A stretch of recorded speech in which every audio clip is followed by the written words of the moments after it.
10,000. I don't know. It's just 11,594. That's to date. So that's a lot of poker, yeah. A lot. That's a lot of poker. That's a lot of cashes, by the way. Yeah. That's a lot of cashes. Your first on there is 5th for 13,000 in July 2006. I'm not being funny. That's 14 years ago. Yeah, that's not a bad first cash either, right? where is he? Apart from the years, where have they gone? 13,000 as a first cash. Was it instantly? This is going to be bankroll, or are we just going to squander it? Well, actually, it's kind of funny because I'd been playing poker for quite a long time at that point, and I was playing mainly cash games on the Victor Chandler site. Yeah. And it was the first. The site got shut down. It was I can't remember what the exact act it was called under, but it got shut down.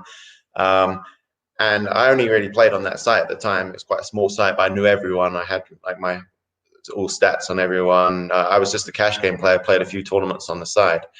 And I was like, okay, I'm going to have to move sites. But I was really reliant on my HUD back in the day, which is kind of funny because I don't really use it anymore.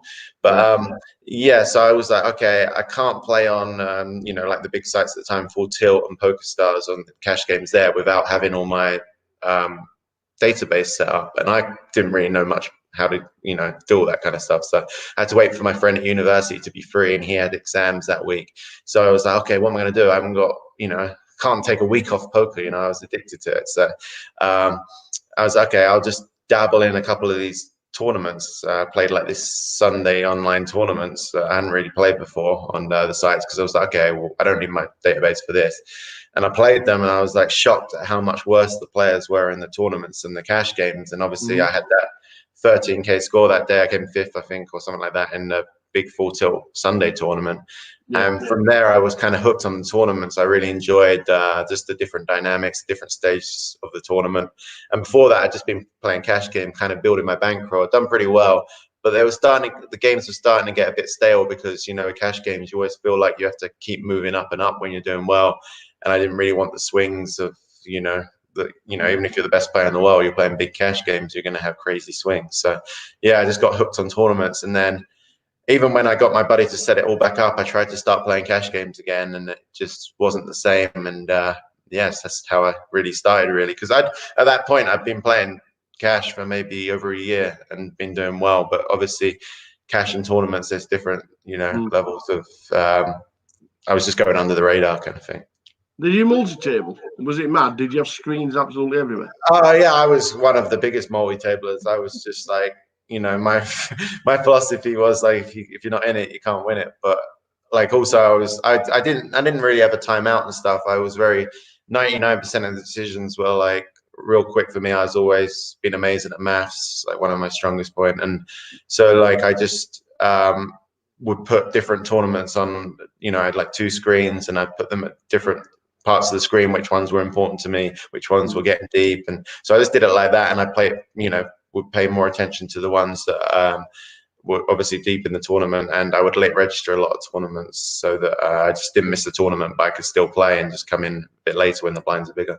Yeah. So basically, it more or less gave you the impetus that this was a career and this was it. What were the parents like? What were the family like? Or did you keep them under the radar for a year or two? Well, yeah, kind of pretty funny. Maybe a year or 2 or 10 almost. No. Well, because what happened was I was playing at university and sort of going to less and less of my lectures, doing really well. At first, it was just sort of a bit of fun, and then I was making some serious money, and I was like, wow, maybe I can do this for a career. And then it almost got to the point where I had to do it for a career, because I basically had to drop out of university because I got so far behind. I tried to stop playing and catch up with my studies, do my dissertations, which is like 10,000 word document on your subject. But yeah, I just couldn't get past the first sentence, really. So I went into the I went into the dean of the university and told him that I was gonna sort of leave my degree, and he was like, "Oh, what are you gonna do?" And I told him poker, and he kind of laughed in my face. And the only person I really told outside my friends was my sister, and I kind of was my younger sister, and I got her because I had to confide in someone, and I knew my parents wouldn't, you know, probably jump at the chance their son's going to be a gambler and play poker. But at this stage, I didn't even know if I could do it myself. I was, you know, I'd had a few good months and stuff, but yeah, I didn't know if it was sustainable. So yeah, I just grinded, stayed at university. A couple of my friends were in a lower year than me, so I just stayed on the campus and played a lot of poker. Just took up all the information I could and got better and better, and paid off all my student loans. And then in the end, when at the end of my university, I kind of I ended up making up that I passed my degree essentially, which but I went for I basically said I got a third, which is the lowest pass possible, so they kind of believed me, my parents. But obviously I didn't have a degree to go and get a job, so I had to tell them, you know, that I wanted to give poker a try, and they were very skeptical. But my dad gave me, he'd seen that I paid off all my student loans, so obviously they were happy about that I didn't have any debts and stuff, and I had some money in the bank. And he like wrote down every sort of all the money I had in every poker site, like had all my bank account details, everything. And he gave me 6 months to see how much, you know, essentially I'd increased my bankroll in that 6 months to see if it was sustainable to live on and stuff. So that 6 months, you know, at the time, I guess I was like 20, 21 years old. And I was just like, all my friends are going out on a Friday night, and I was just like, I've got to stay in and play poker. Like I have to play every day to just, you know, make sure I hit enough money where my dad's going to be impressed and let me do this as a career, not send me back to school kind of thing. So I really didn't want to go back. And yeah, luckily those 6 months went really well. I qualified for the my first ever World Series at that point, got smoked there. So that was a bad start because obviously, you know, Vegas always gets you, do a bunch of money there. So then I had to grind it back even harder. And yeah, that 6 months went well, and just kind of went from there really. But it wasn't actually until my second book came out where I like kind of said some of these stories and stuff that my parents didn't know. I never told them that I hadn't got my degree until like 2 or 3 years ago. So yeah, I had to break the news just before the book came out. But luckily, yeah, it all worked out in the end.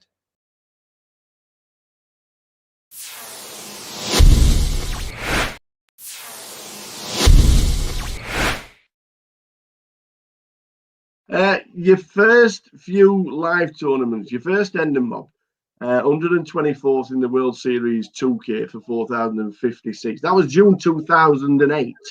Right. What was it like playing in Vegas for the first time? And how did you find it good at Vegas? Because obviously you played a lot online. So playing live to playing online, did you just have the complete contrast and thought this is just as easy as playing online? No, far from it. And to be fair, that, like, you know, that's my first tournament cash, but I'd played quite a few tournaments before that and not even cashed. Yeah, as I said, I'd gone to I think it was it 2000, maybe the 2007 World Series, or maybe it was 2006, which was the one that Jamie Gold won. That was that one. It was 2000. That was 2006. Okay, so I played that one, and obviously you just said that my first cash was in 2008, so I'd obviously played a few tournaments in between as well. But I was sticking, mainly I stuck to sort of what was my bread and butter, playing online. And if I satellite into a tournament online, I'd go and play the live tournament. But yeah, I didn't have much live experience, and it was quite a different game to me, just like dealing, you know, just so many differences. So it definitely took a lot of time for me to get used to it. Even like the first sort of 3 years after I cashed, I never really cashed anything big, like compared to what the buy-ins were. I was definitely a losing player at live poker to begin with. And just trial and error really, and like just perseverance. And then, you know, I think it was 2011, it all kind of clicked for me. And it wasn't even that I was doing anything that different compared to before in live poker, but you know, I was just winning the key flips, winning the key hands, had a little bit of extra confidence to go with my read and stuff. And yeah, I think in 2011, I sort of had a breakout year in live poker and actually started showing that I could be a winning player live as well as online, rather than before, where I was just sort of winning online. And then every time I played a live tournament, never cash in or min cash in, never make the final table. So yeah, it was quite a transformation. Well, the first time we ever met was a long time ago. it was the same year, 2008. It was Luton, the GUKPT. You finished 17th out of 376 entries. Can you remember who won it? Yeah, yeah, of course, cricket. Yeah, I gave him all the chips as well. With like 17 left, I started his career for sure. And it was funny because the night before we'd met, I think we'd been staying at the same hotel, and they had a pool table, and he's really good at pool, and I play a lot of pool, as I already said. So we played a few games of pool. I was chatting to him, and actually he's and his friend, who actually I knew more than Sam at the time, Pete Linden. And yeah, then we happened to both go deep in the tournament, and we played a huge hand. And my friends still make fun of me for this hand to this day. And you were actually in the background. I could hear you in the middle of the hand with your loud, booming voice. And it was like I think it was a free bet pot, and I had a pair of queens, and I think it came like 2, 3, 4. So like pretty safe flop, and Sam check called, and then turn was a 5, so pretty bad card for me. Obviously, any ace makes a straight now, but then the river was a queen, and so I now made top set, and Sam shoved all into me, and in my head I was like, like in this spot, he never really, he either has an ace or he's turning like pair of 9s or pair of 8s into a bluff, and I thought he was capable enough to do it, so I ended up calling. I didn't. Like, it was back in the day when people didn't really call free bets out of position very much. I was, especially when online, like I was used to people just folding or 4-betting. Maybe live poker, was quite different. But I basically thought if he had ace king, he would have been all in before the flop. So I didn't put him on an ace king. And if he had ace queen, I blocked. And there wasn't many combinations left of that because I had 2 queens. And so ace jack offsuit, I thought he would fold before flop. And so yeah, I ended up calling him because I thought he was turning like a 6s, not 6, 7s, 8s, 9s, 10s all into a bluff. And yeah, he just had ace jack, and I looked very silly, and it was a huge pot. And I just remember behind me, you were saying something about, Chris Moore has called and he can't even beat an ace. Oh wow, needle as well as I'm walking up.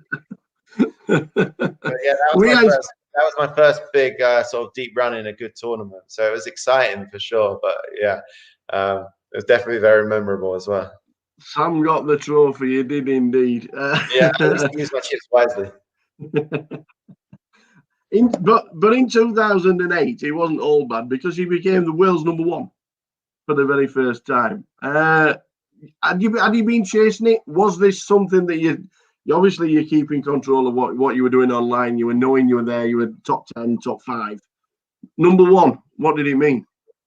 At the time, it meant everything to me. It's like what I'd sort of devoted the last sort of few years of my life to. I was playing poker at that stage way more than even now. Like I was playing 6, 7, sometimes 7 days a week, every week, all day, long days. But like to me, it didn't feel long. Like the hours went so fast. I was really enjoying it. I loved the game. I was just learning all the time, getting better. And so it wasn't like, to me, it wasn't the job. I was just doing what I loved doing. So, but yeah, once I discovered Pocket Fives and saw the rankings, obviously you start at the bottom in the thousands, and I was like always wanting to get into the top 100, so I could start talking. Like my thing was like I wanted to talk strategy with the other sort of top players, but I didn't want to message them before they were while they were ranked higher than me, because I thought they wouldn't accept talking to me, kind of thing. So I was like, okay, once I'm in the top 100, I can chat to this guy and message him. And so I kept like moving up, and it gave me incentives to keep moving up. And then obviously, like making #1, we always thought, oh wow, maybe, you dreamed of it, but you didn't think it was possible. But then, suddenly you start making top 20, you think, wow, I could maybe do this if I run good for a couple of months, win a big one. And yeah, so to finally get there was an amazing feeling. It felt like a real accomplishment, And like at the end of the day, like the rankings, a lot of it was playing. You had to play a lot to get up there because of the volume thing. But normally, if you were, it was like to get #1, you had to be doing well as well. So it was definitely a sign that I sort of was being successful as well. Yeah, I think one of the first videos we'd done, and we've obviously, because we've been in lockdown, we've been rerunning some of the videos on Grosvenor and the GUKPT. You were sat talking with Adam Clark from Blackpool, Clarkatroyd. Yeah, I remember him. Yeah, good guy. Yeah, I think you said in the interview you just dropped away from #1, but you were going to get it back. So it was a fantastic interview. There were no chin hair. Yeah, no. We'll try and dig it out for you and send a link, because it was a fantastic video. You and Clark were just bouncing off each other, because obviously you knew a lot about him playing so much volume online. Yeah, I think that was the first time I met him as well. So I sort of played him online. So that's always exciting when you got to meet people in real life after you played a lot against them online and stuff. And you know, it was weird. Like, even though you sort of didn't know each other that well, like you kind of, if you felt like you knew each other for years, kind of thing. Like, I met a few of, even at my wedding, like a couple of guys who are like in my groomsmen party. I met them through, you know, I met them 10 plus years ago through poker, and we've stayed close friends ever since. Yeah.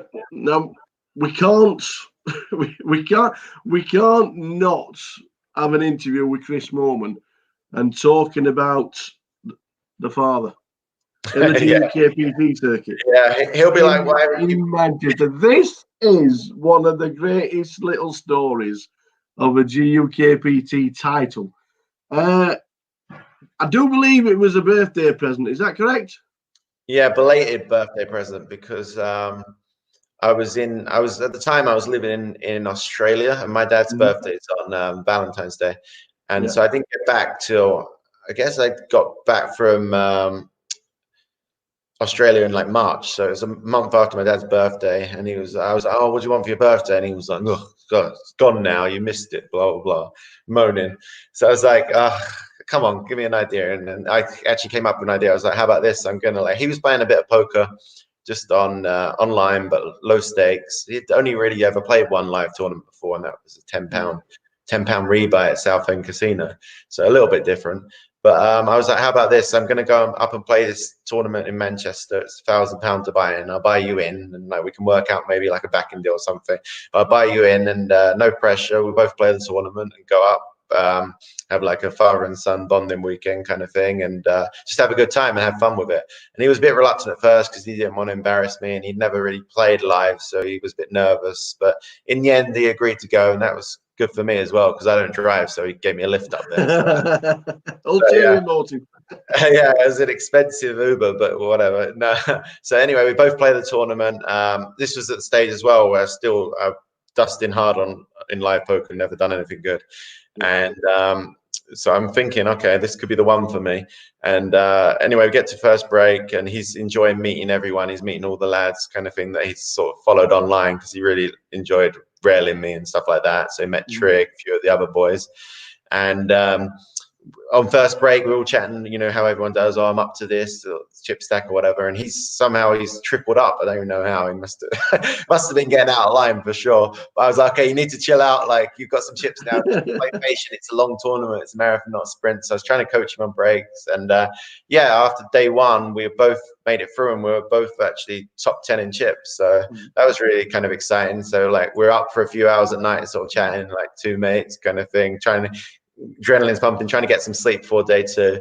And then day two comes about, and I ended up losing a big hand. I actually get knocked out 5 before the money, so I was a bit gutted, because I was thinking, oh, this is my tournament kind of thing.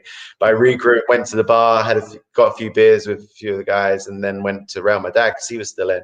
And you know, at first he just wanted to make the money, he had a decent stack.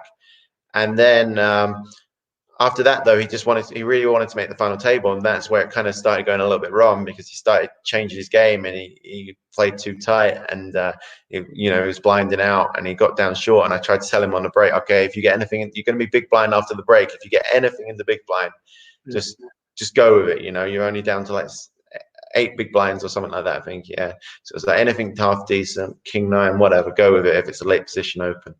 And folded to the legend of UK poker, Surinder Sarnar, on the button, and he was chip leader at the time, so he was playing very aggressive, like raising every hand.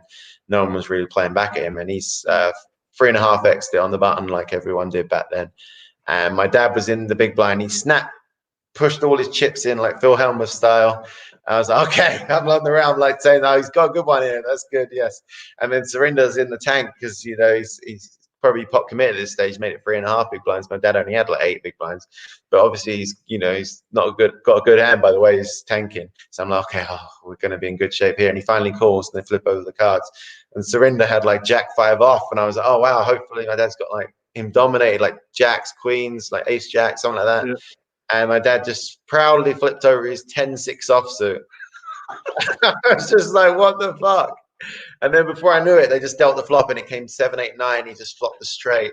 Yeah. And he was like, yeah, I told you, I knew. He's like, and then he doubled up there and he just like turned into a new person. He just like went back to his old self, just going like playing every hand. And, you know, got to the final table and everyone else was trying to ladder up, play ICM. And my dad was just, you know, going for it, putting them in a coffin, and ended up getting heads up. And yeah, the rest is history. Like, it was crazy because I was watching.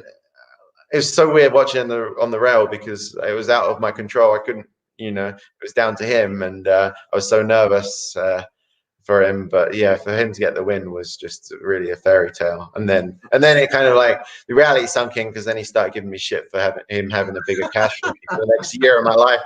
I had to like focus more on live poker because I was like, I can't have this for, you know, forever.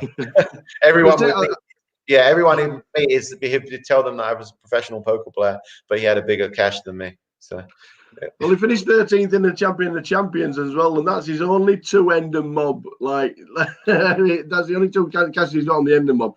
The Champion of Champions are winning the GUKPT. No, he always says, "Oh, I've probably got one of the highest ROIs in live poker." Like, because, you know, he didn't really start playing much. He played like one World Series poker event, like a 1500. He got some of the boys to buy a piece of him when he came over to see me in Vegas one year. And I think that's about it, really. So he's played like 3 or 4 live tournaments ever, cashed 2 of them and won one. I was like, must be nice. And then he always tells me, whenever I go and see him, I go to his house and play online or whatever, and he's playing online as well. And he'll be moaning about all these bad beats he's getting. He's saying, I'm the unluckiest poker player ever. And I'm just like, you do realize how good you ran to win that tournament. Like, the tournament was like 100 times by him, but yeah. Brilliant! It was a fantastic story, and something we have actually mentioned it quite a few times. Whenever you do pop up, we're on the live stream, and we do mention yourself, and you've won something big, and we just have to quickly mention that the story of your dad is just, to me, it is one of the nicest and best stories of while we've done the GUKPTs. It really is. Yeah, it was amazing.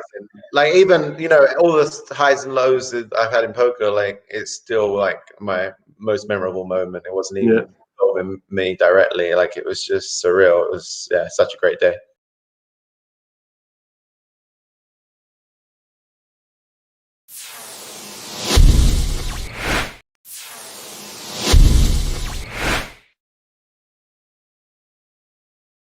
You touched on Australia. The Aussie Millions in 2011, 721 entries, final table, 7th for 173k. Were you a bit disappointed, or pretty pleased that you finished 7th out of such a massive field? Mainly happy because, like, that was the first time I've ever at that point made a big live final table, so it's such a buzz. And also, like, I was free rolling anyway, because on day one, I was chatting with Toby Lewis, and he was kind of mugging off my live game, and I asked him to put his money where his mouth is, so he gave me 5-2, I think, on making day 2 of the tournament, because in that tournament it's quite hard to make day 2. It's a long day 1, but I was like, okay, I'm going to do good in this one. He was like, no, you're not. I'm not swapping you or whatever. And I was like, what the, you know? So we had a bet. So I bet I was like, what's your max amount? And he said 5k. So I bet max amount 5k at 5-2 that I make day 2, and made day 2 of a good stack. Actually, it was kind of stupid of me. Like, you know, most people, if they got that much money riding on it, more than the buying of the tournament, would sort of, you know, play tight near the end of the day. But I was telling my whole table that I had this bet. So then I was just pretending I had basically had the nuts every hand and just re-raising them and going crazy. Even on the last hand of the day, John Eames was on my table, and he knew about the bet, and he raised under the gun. And, you know, we always give John shit for being a tight player. He's raised under the gun. He's the only person who covers me at the table. I've locked it up. There's no need to get involved. And I just see King 4 suited in the calf, and I had to free bet him and, you know, start barreling away, but he folded on the turn. So I was like, but I had absolutely nothing as well. So I showed him there, and he was just like, you're an idiot. But yeah, so I won the bet, and then made a deep run in the tournament. It was really fun. That tournament goes 6 max as well, which is my favorite game, with like on the final couple of days. So yeah, it was really cool. It was made the final table actually with James Keys, like well-known UK, yeah, blast from the past. And Patrick Antonius is on the final table as well, and I tried to bluff him. That was my big downfall. Tried to fight. To be fair, he tanked for a couple of minutes with trips, so it couldn't have been that bad a bluff. So I was trying to get him to fold a little bit of a worse hand than that. But yeah, so it was believable. But yeah, that was where it all started going wrong for me. And like, but you know, like still, it was a great score and an amazing experience. And you know, my friends were there watching and stuff. So it gave me the live poker bug and made me want to play more. You said 2011 was probably the breakout year for yourselves. When you go to the World Series, you've just said that six max is probably your best game. Third out of 1,378 for 271, and also cashed in the 5K six max, finishing 11th. Incredible scores, and then 12 days later, so these three events are just going on and on and on. You just missed out on a bracelet, second out of 474 in the six max 10K. Three massive scores, but obviously the bracelet and the runner up. Was that a highlight low at the time? No, definitely a highlight. Like the bracelet didn't, like, obviously it would have been nice, but it didn't mean as much to me then as it would a couple of years later, kind of thing. Like I was just happy to finally, you know, I've been going every year and sort of losing money and then having to get it back online afterwards. And now like have, you know, like the buzz of the final table, all your friends watching, all the British Rail chanting. It was just, I just wanted to do well and not go out, you know, first on the final table, make it deep. And the first one, you know, the 2.5K six max came third, was just that was, I think, like one of the first rails where everyone was doing shoe bombs and drinking, which, you know, like to anyone who doesn't know, is drinking beer. There. Yeah, drinking beer out their shoe and going crazy. And I remember actually I had like kind of fucked me over on one hand because we were 3 left, and I played this hand where I was in the 9 seat and the guy I was playing was in the 1 seat. I don't know why we didn't all move around. But I couldn't really see him in the hand, which didn't really bother me because like live poker, I kind of wanted to hide anyway. Still at this stage, I wasn't looking for reads on my opponents. And I've opened ace-2 blind on blind, and he's called, and I was kind of short step, and it came king 5-4, and so I got gut shot, and I bet, and he raised. And to me at the time as well, it didn't really make much sense. I felt like he was weak, and I was like, okay, whatever. If he's got king, he's got king. I got an ace or 3 to hit. So I shoved all in, and he tanked for ages. So I'm like, okay, he would have called already if he had a king. So I thought he was going to fold for sure. And like the rails chanting, and then like out of nowhere, there's like a big cheer. So I wasn't even looking. I was just staring at the felt, just doing my thing that I did every time. And I just assumed that he'd folded because they were like cheering that I was chipped the pot. And someone said, show the deuce. And I was like, wow, there's not very often you get the chance to do this. So I just sort of looked across and flipped over the deuce. And then as I'm flipping over, I realized he still had cards. And then now there was another. I'm like, oh no, now what the hell? Like, what's going on here? And then he tanked for another minute, and then he called me with ace deuce. So then we chopped the hand.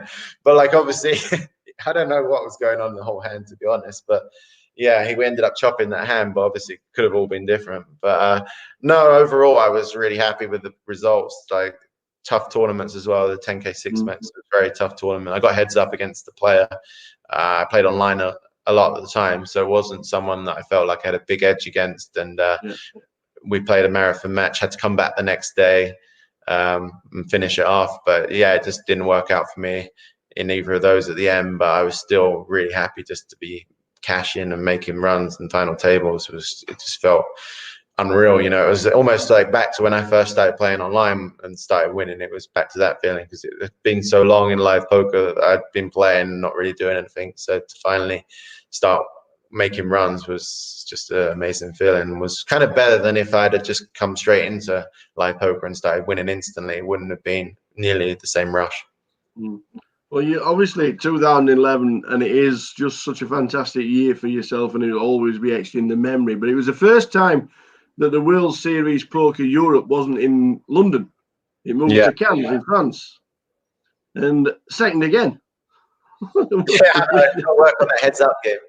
Nah, this was crazy as well because I kind of felt like I had massive unfinished business in this tournament, because when it was at the Empire Casino in London, Yeah. One of my first big live poker runs, I like, it was a really long tournament as well. We were on, I think it was day 4, and we're still winning the money.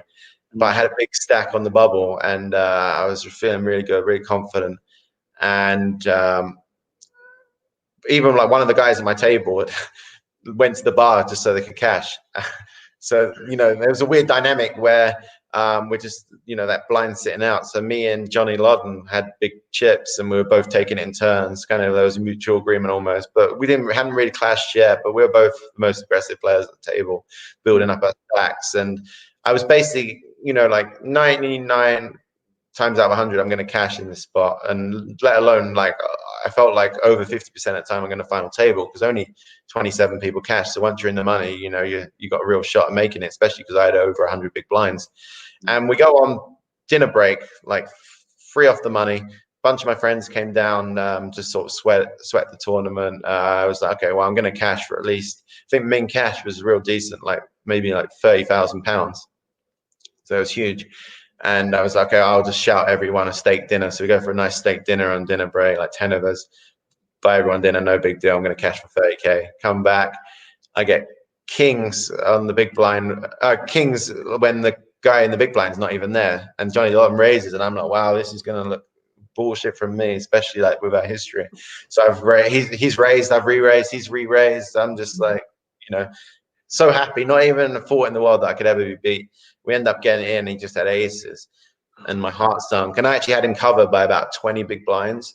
So I still had, you know, still hopefully I can cash, and, you know, maybe I can run it back up. But like, obviously I'm a bit demoralized and a bit shook up. And I played this hand where this guy 3x'd it under the gun, this Scandinavian guy, but everyone 3x back then. And I pocket nines, and he'd been in enough hands, and I decided, I'm not going to fold the cash. I'm going to go for it here, and I'll just go all in. But in my head, I was like, okay, I'm just going to re-raise half my stack because it will look stronger than going all in. I don't know. Weird theory back then. And I've misclicked. So I've min re-raised him. And he's like, how much more? And like, you know, he's made 10K, and they're like 6K more. So I was like, oh my God. Just kind of trying to keep a straight face. And he like tanks for a bit, and then he calls. I'm like, okay, just come a low flop. Just comes ace, king, queen. I'm like, oh, for fuck's sake. But like, obviously, you know, I got to still try and win it a bit. So I fired out a bet, and he tanked for ages, and someone called the clock on him. I'm like, okay, he's going to fold. And I'm trying to like project that I've got trip aces here to him, you know, like stay away. And then anyway, after like max time bank, he shoves all in. So then I have to fold that, and I'm down to 10 big blinds, find a pair, shove, get called by ace king, lose the flip, and I'm out one off the money. And, you know, trying to avoid the cameras, or trying to do an interview, make out the back exit out of the Empire, managed to avoid that. But yeah, I was kind of gutted, you know, I almost wanted to burst into tears. It was like one of the lowest moments in poker. At that time, I think that was 2007, I think is the one. John Joanda one. So like, yeah, you know, this was, or maybe it's 2008, but I'd never had a live cash over 10K. And that one in 2007. Okay, yeah, so it's 2008. So literally, like you said, my first cash was 2008, and so now this would have been like my third cash. I could have won the tournament for over, you know, like 1.5 million or whatever it was for first. I don't know, but yeah, I ended up playing for 4 days and got nothing. And then there was EPT London the next week. I was so over it, I wasn't even going to play though, so I didn't plan on playing that. And I've actually woke up on the day, and I've woke up at 9 a.m., which I never did, because, you know, I was always playing online all through the night. I woke up randomly at 9 a.m., took it as a sign to go and play that tournament, because I was like, I'm never normally up at this time. So I went and got on the waiting list, played the tournament, bubbled that one as well. And that was when I actually, me and All In Stevie and Paul Fulton, we all went to, I told them, all right, I don't want to play online poker for a while, no poker. So we went to Ayia Napa and had like a 3-week holiday there. Didn't even take my laptop. And that's like basically the longest break I ever took from poker. But yeah, I was on life tilt after those 2 tournaments. So especially the first one, it was the worst. So I always thought like I had unfinished business in the Europe main event. Like the actual WSOP main event just seems so unattainable, because you have to beat thousands of players. Whereas this one, you know, the field size is a lot smaller, like 500 normally, but, you know, it's a much tougher tournament. But I felt like this one was more winnable and a great structure. And I just was like, every year I was pumped for the tournament. So yeah, it was to make a run at it was really cool.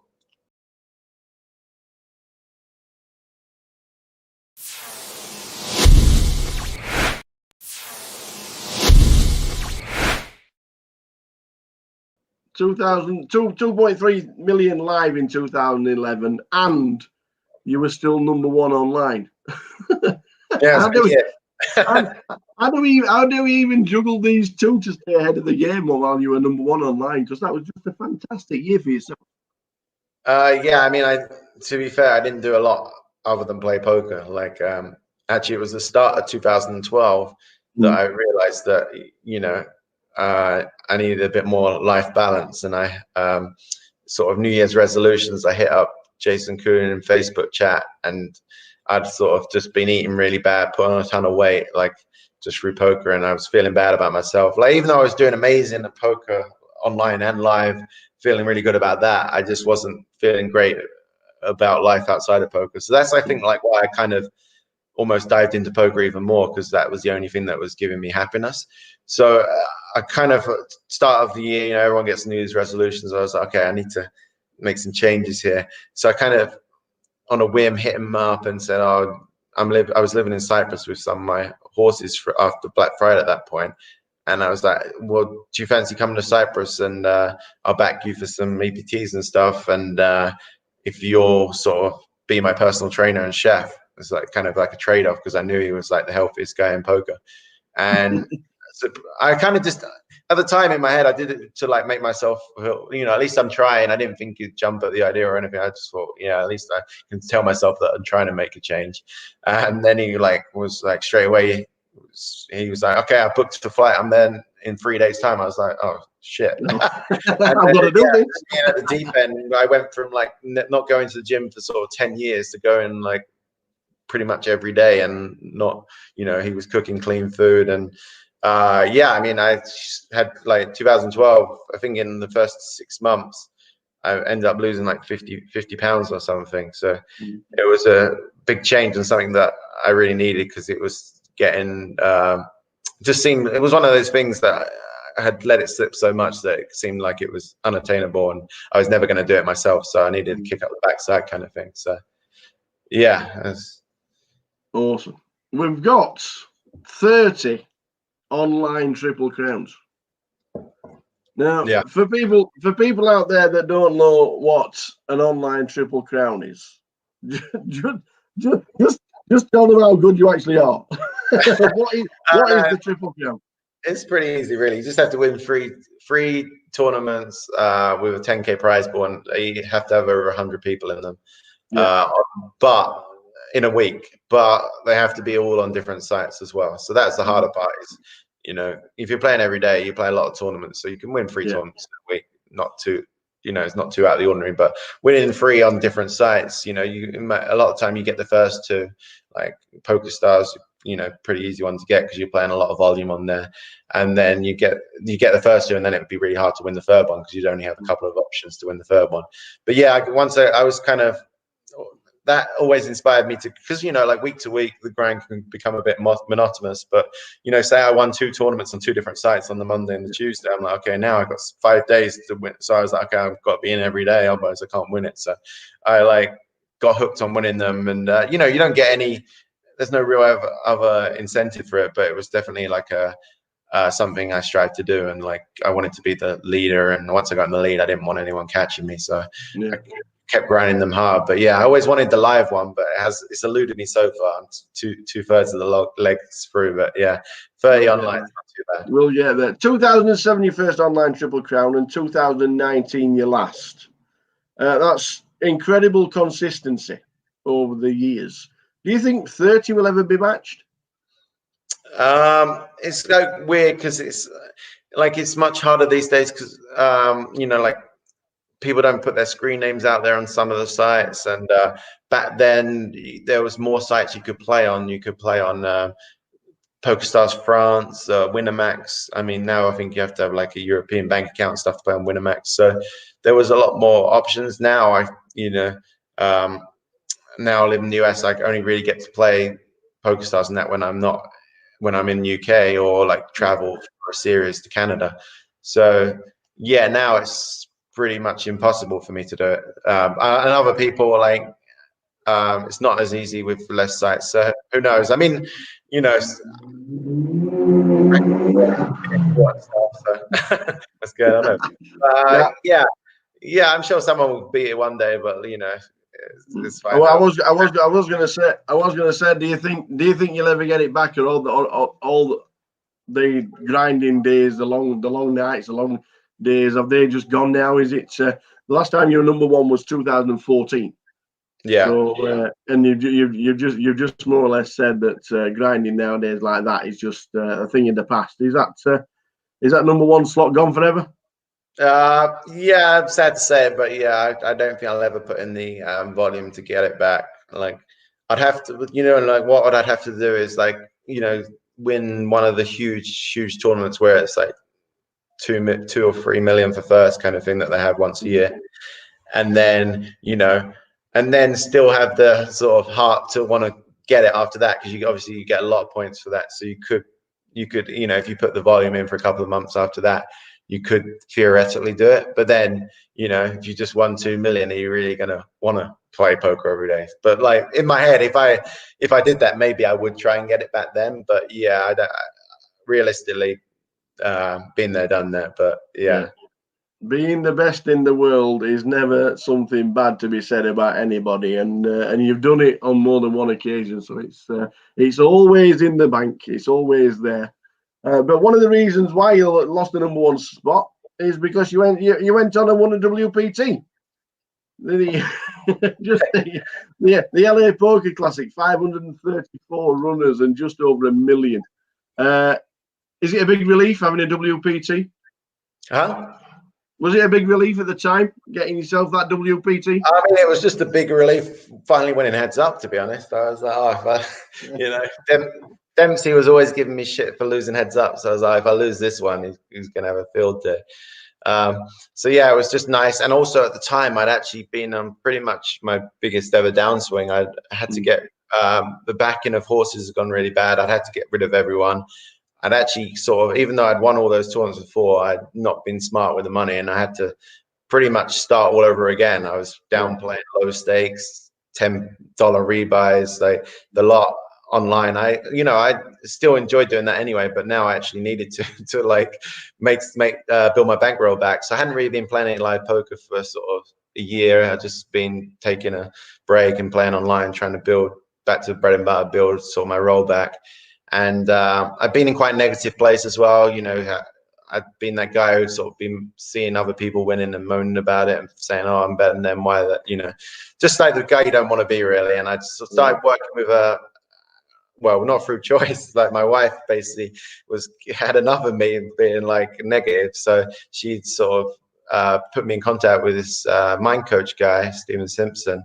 And he'd worked with a couple of people that I knew, like Liv Barry and a few other people. So I gave him a shot. He actually flew to Vancouver. I was playing online in Vancouver at that time. And he flew to Vancouver on a whim, didn't offer him anything at the time. He just said he wanted to have a meeting. He'd obviously read up about me and knew that, you know, I had good potential as a client and stuff. And I met up with him. I came in pretty like, I just meet the guy, but like, I'm not going to work with him. But I actually got a lot out of it, and met with him a few times, and went on a good online heater, enough that I was comfortable sort of buying into this 10K event and just selling a bit of action to a friend. And yeah, played the live tournament and just ended up winning it. It was surreal. It was crazy. Like, you know, it still feels not real to me now, because I've been in such a sort of bad place, not doing well, and in the space of a couple of months talking to this guy, it sort of flipped my mindset completely. And I still work with him to this day, you know, like five plus years later, just check in with him once a month or whatever, and really recommend it. Like, but it's so, at the time I was completely against it. I was like, I can sort out my own problems, but really, you know, two heads is better than one, especially someone who knows what they're doing, you know. So yeah, like I came into the final table. The final table was one of those ones. The final table didn't even go to plan. I was chip leader with 4 left, and then I basically threw away a lot of my chips with some dodgy hands. Misread my hand on the final table, one hand where I thought I had a straight. I think the board was like 4, 5, 6, 7 queen. So pretty scary board. And I thought my opponent just had like a queen, so he wouldn't call that big of a bet. And I had Jack 3 of hearts in my eye, so I missed the flush draw on the flop, but I backdoored into like the low end of the straight. Yeah. So I was in my head, I was like, okay, I don't think the guy's going to call more than like 50% pot here. So I bet 50% of pot on the river, and he's tanked for a couple of minutes and called. I'm like, okay, good, got max value. And I go flip over my hand to show the winning hand, and I actually had Jack 2 of hearts. So I didn't have the straight at all. And so like obviously, and in my head, you know, if I had known I didn't have the straight, I would have, against this guy, I would have bet a bit bigger, because I didn't think he would call a bigger bet. So yeah, I gone from that. So you know, that's the swing of being chip leader to being last place. Like, you know, the stacks were that close, and somehow I ended up coming back and won a freeway all in with 3 left, which was just probably my most memorable hand of poker ever.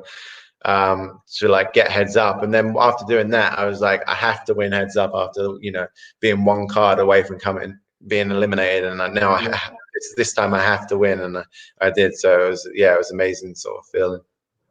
And then 2017, we get the bracelet. We get the bracelet, the 3K6 max. Finally, yeah.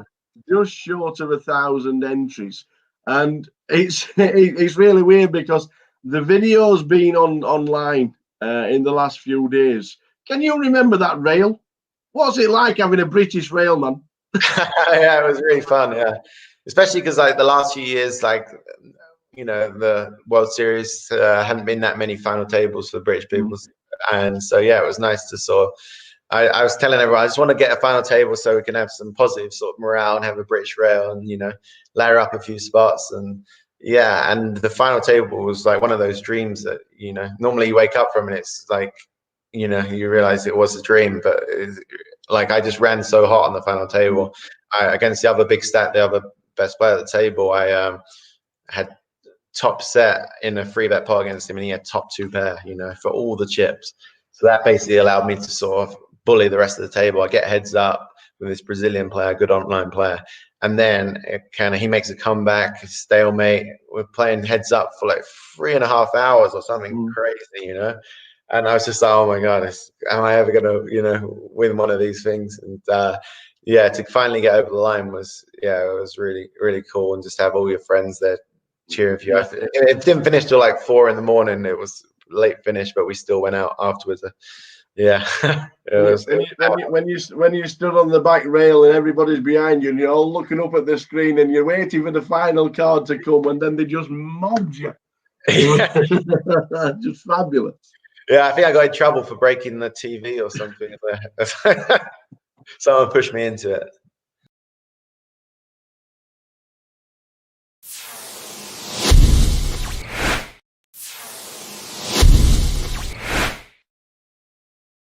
So we got 203 on the Triple Crown. The EPT has eluded you. Are we going to chase it? Will we when we come back to the live poker and the EPT comes back? And is it something you want to get the live Triple Crown, or is it just happens if I happen to be there?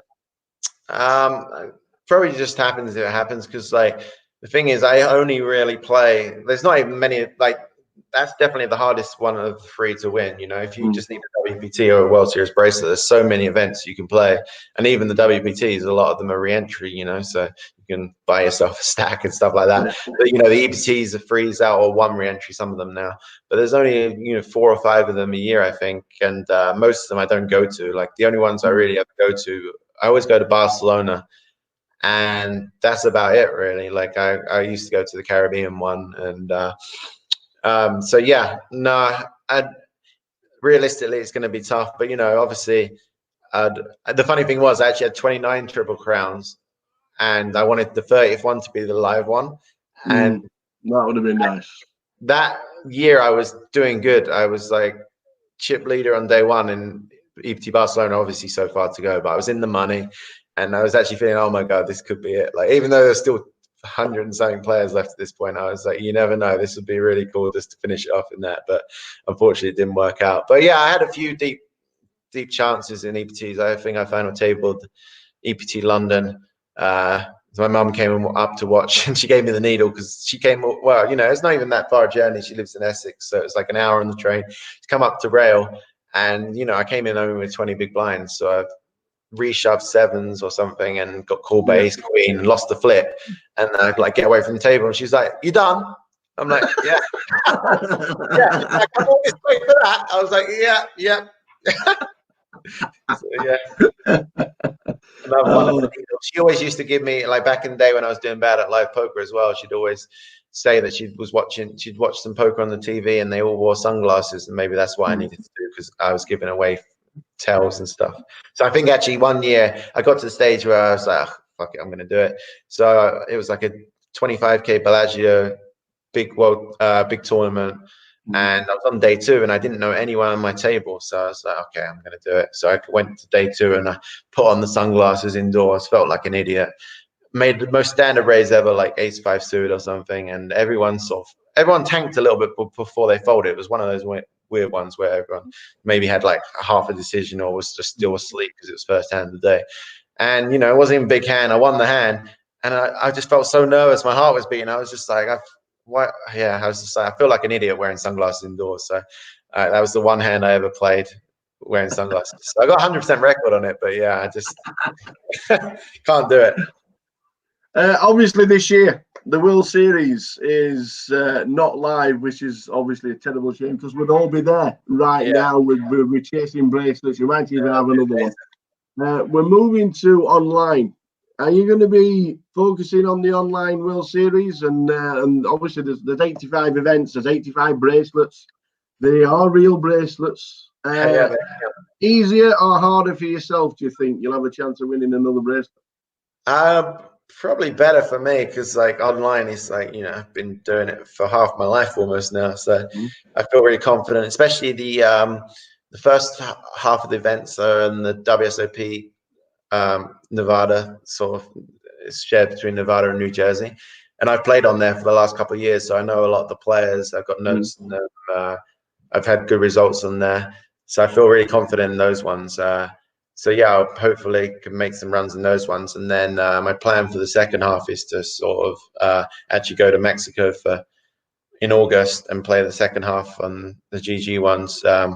I think the schedule just came out today, actually. So yeah, I'll plan on playing those and going to Mexico. And I have to been in America too long this year anyway, so I'll get out of the country. So yeah, I'm excited for it, because like that's what I know what to do. It's how I grew up playing the game. So hopefully can make some runs and get another bracelet. And I'd always wanted the online one. They every year now they've had sort of 4 or 5, maybe 10, as many as 10 events online, and I'd always wanted to win an online one, just because that's what I'm sort of known for, and it feels appropriate kind of thing. So this is, I guess, the best chance I'll ever have. So gonna put my heart and soul into it. So I've kind of been chilling a bit this week, playing some golf and stuff like that, just to relax. But yeah, the next couple of months I'll be playing pretty much every day.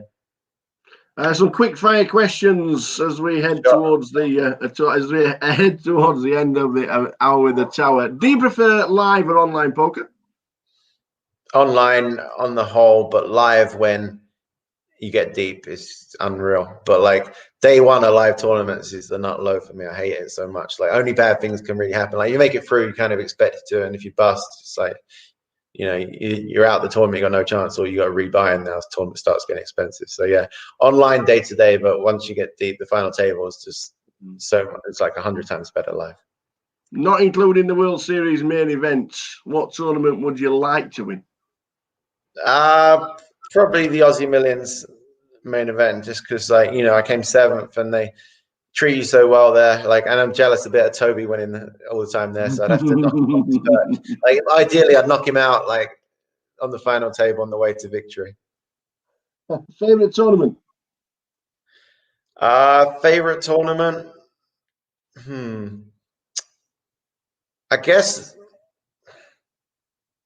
that any of the 6 max tournaments of the World Series, I just love them. Like I would say the World Series main event, but I've never done anything in it, so it's normally a negative experience. But like obviously if I did well in that, it would be amazing. But yeah, I'm excited for the 6 max tournaments of the World Series, just because I've had so many deep runs in them. I feel really confident in my 6 max game, and like, even though, you know, a lot of those no limit tournaments, you have to beat hundreds or even thousands of players, it feels like in those ones, you know, I can do it, kind of thing.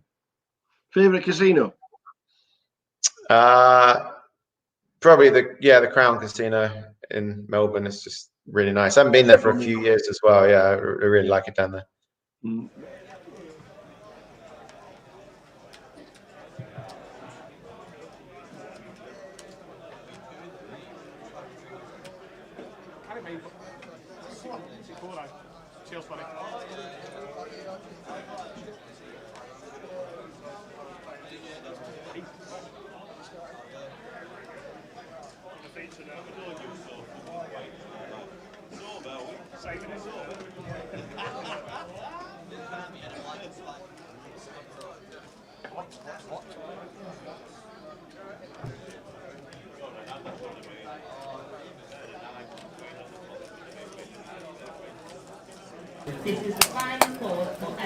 Welcome back. Oh, you've been watered and fed. We've been watered and fed. With the real stuff. The C4's got off his bed. He put trousers on after he just sat in his boxer shorts and outside. Coming to see the tower. Come and see Jay. Here we are. I was going to come yesterday with He's not flicking it in. He might play the seniors on Sunday because he's old enough. I am now. The super seniors, we might have to start doing the super seniors soon. Yeah, that's right. Nice to see you, young man. Look at that. Losing weight as well. Are you walking about a lot? I'm on my bike. Good lad, good lad. Last time we saw you was in a suit. Yes, you went to a wedding. I was going to that wedding. It was good actually. Although people did get killed. There we go. I played last week at the Vic. Good lad. They had the 440 888. We'll leave him to it.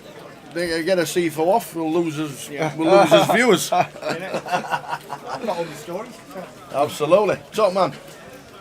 Thank you very much. We've got the old C4 Samosa. Thank you very much. Yeah, Ruby, you better get in there. Yeah? Absolutely. Get back quick. Who have we got, Jay? Who have we got? New featured table, pretty good one as well. And 1's Rich Kellett, 2 Sean Donovan, 3 George Pop, 4 is Ludo, 5 Andrew Muldoon, 6 Hamza Nask, 7 Matt Bushell, 8 Keith Fraser, and in 9 is Brandon Holloway. Let's do this.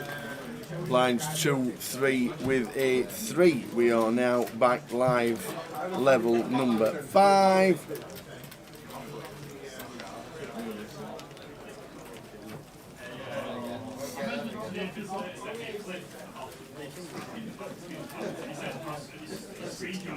Numbers at the break were just incredible. 241 at the 246 at the break.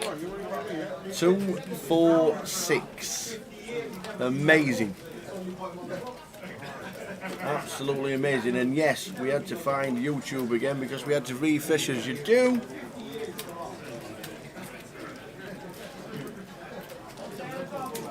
So coming back at 200, 400, first hands blind on blind action. George limping the Queen 9 suited, Ludo raising the 8s with position. Pretty standard.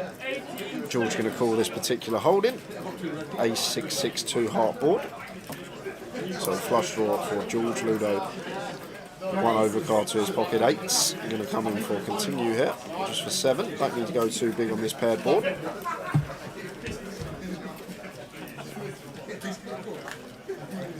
And George here not going to be going anywhere with his flush draw. Actually comes straight in for a raise and a quick call from Ludo with the 8s. Didn't even think about that one. Raised to 2.1 from George, and Ludo makes a quick call with the snowman. And the turn is the ace of diamonds here, so this is a really bad card for us as George with the Queen 9 of hearts. Ludo can definitely have an ace in this spot after he bets flop and calls our raise. So George now deciding to check behind, and Ludo going to come in for a small bet here with his pocket 8s. This is targeting the exact hand we're up against here. George with the flush draw. This should fold out flush draws as well on a double paired board because they can be drawn dead. So Ludo firing for 1.2 into 6.7, so opts for less than 5th pot. And George is going to make the call. The river is the 6 of diamonds. So there's a boat on the board. Chop it up. I'm all in, Cole.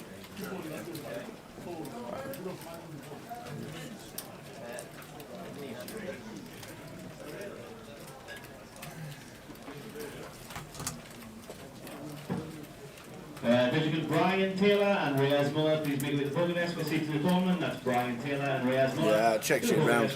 Let's chop it up. Got unlucky.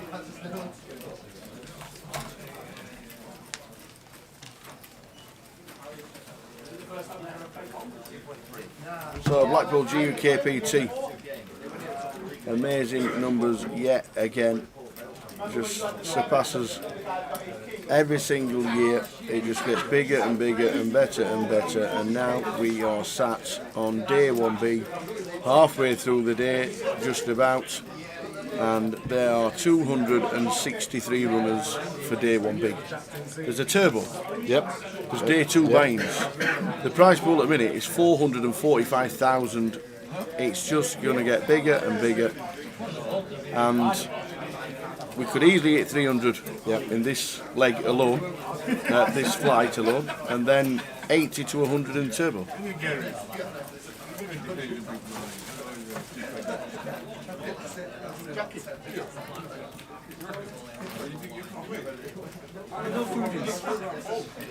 So the 501 is looking safe, because currently at the moment 405.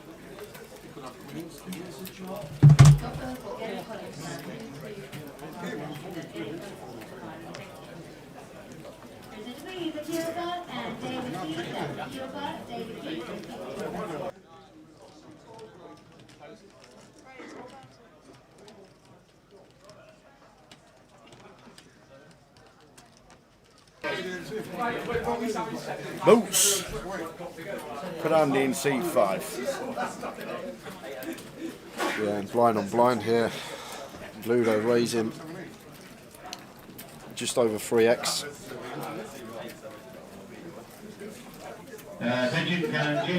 Sorry, 2.5x. We're playing. Oh no, we're playing 200 3x. So yeah, just over 3x from Ludo, and Andrew here with the aces is gonna make it 3.8, and Ludo quick fold with the ace 8 off.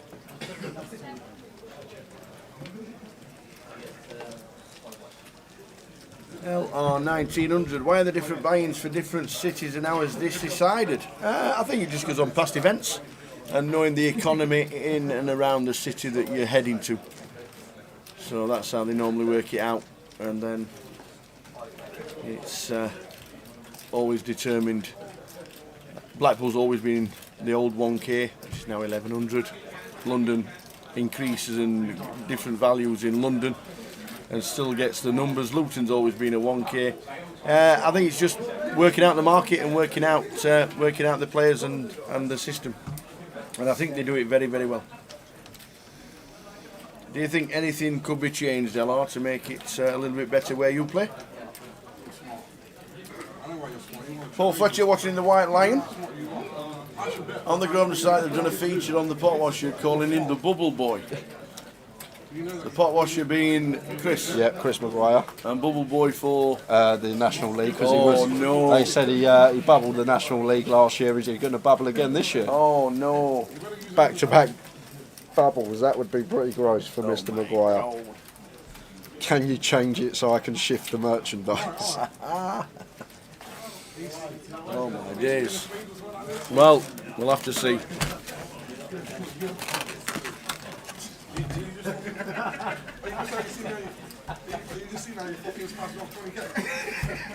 That's the second gift you picked today.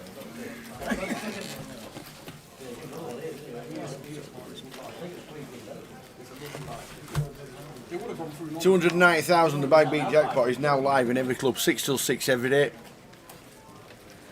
Playing any no limit game around the club, and don't forget around the estates. If you just sat down in any club, you will get a slice of it if you sat down playing the no limit, any starting from 1-1 upwards.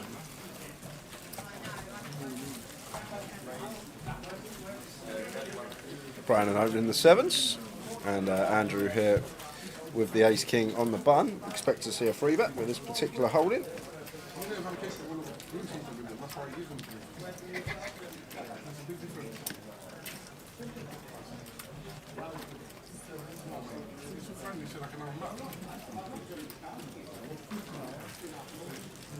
Brandon going to make the call.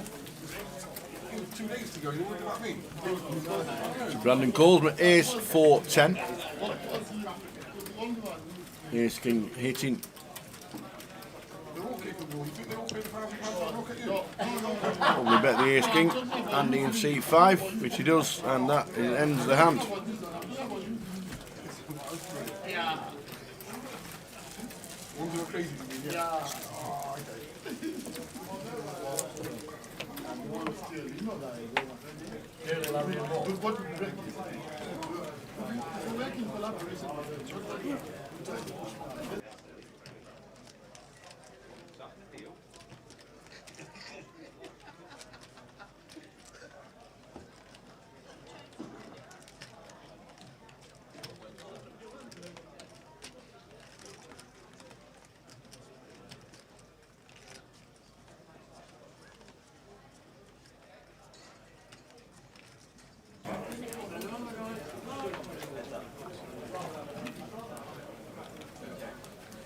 £290,000 bad beat jackpot, up and running in every club in the country. Quad 2s are better.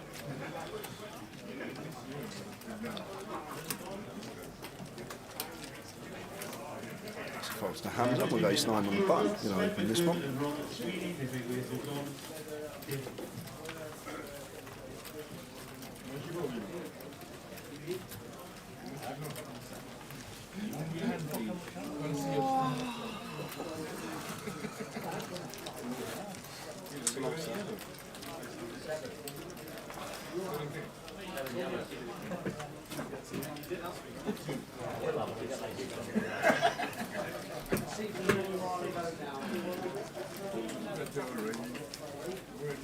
Fly, crash, repair, repeat. Let's go, Brandon.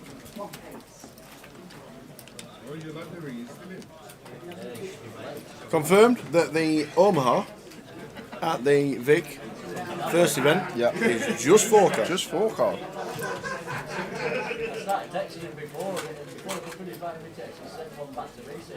Confirmed as just 4 card.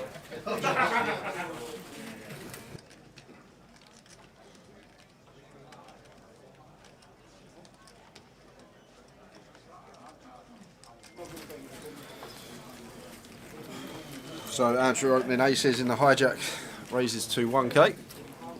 Ace King then aces. And Keith's all in with his pocket 9s, and he's ran right into it, Andrew, with the boots.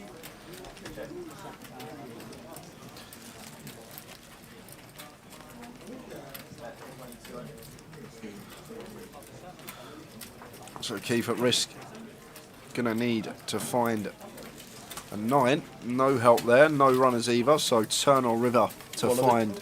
Yeah, one of the 2 outs. They're both live.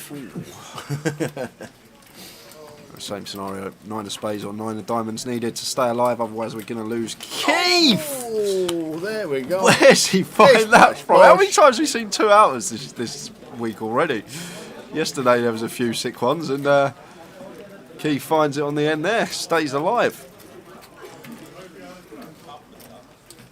Boxing first, do we have time bank cards? Nope, never have. Never really found the use for them. I always think it's down to the players. If you think people are tanking for a reason on a regular basis, then just have words. And just make it apparent that you are a little bit worried that it might be taking a bit more time than normal, but no time bank cards at the GUKPT. Never been used.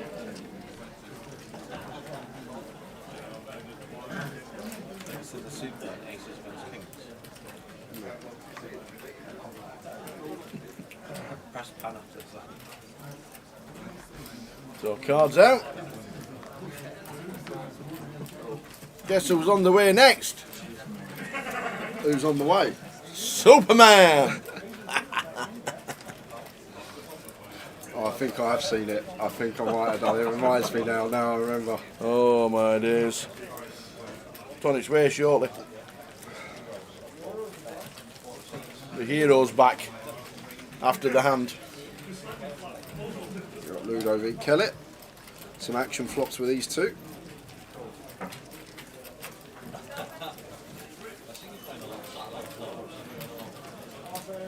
And that is not one of them. So Ludo with a Broadway draw. Going to be continuing here, ace high.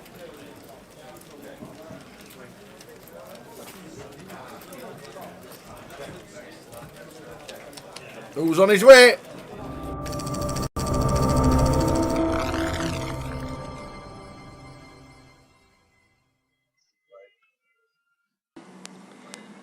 So next hand, blinds 2-4. Sue in the small blind and Paul in the big. Rory making a raise. Rory's picked up a big one here. Kings.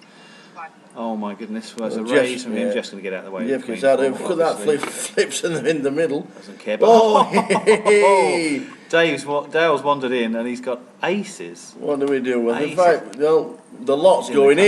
in. No. There it is. It's all in. Dave over in seat 7, Jack Yeah. 4 off. That's in the muck. Sue's flicking him in the middle. They're going nowhere. No, there's no way she can get involved with those. And look at this fella, short stack, no chance. 7-5. Yep, straight. See, Oh, he's got TV fold there. Slides him into the middle.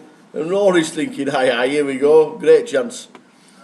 Yeah, Thinking I'm for a all minute. in. He's Thank all you in very as well, much. and he's been slapped in the face by what a cold deck. He's going to get the bad news very, very soon. On their backs, gentlemen. Dale's you got the very aces. much. Look at Rory. I cannot believe with How the quick kings. can he turn the aces over? Oh. Oh. Dale's got him. Look at this. This is just such a big chip. Flop 'em. Kings against aces. All the other players want to call him for the king, I think. Is there a king on the flop? There is. Oh, but there's an ace as well. Ace, king, 4. Wow. What a deck. Poor Rory. He's calling for one out here. There's no chance. Rory's of coming. shouting for the king. And the king only. Oh, there it is. There it is on the river. Oh, what a hand. Oh, wait a second. Who's this? Whoa. Where's he come from? Oh, ladies and gentlemen, he's Superman. It's not a bird. It's not a plane. Superman doesn't What's like happened him. now? I deal with his hand. Courtesy of Superman.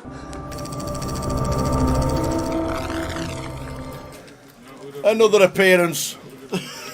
He gets around that fella. He gets around that fella. Have we enjoyed the sea breeze today? Yes, it was a nice brisk walk in this morning. It was very nice. You've been out of the break, yeah? You got an extended break because of good old Jamie Nixon. Yeah, it's good. Jamie to come in, do some comms.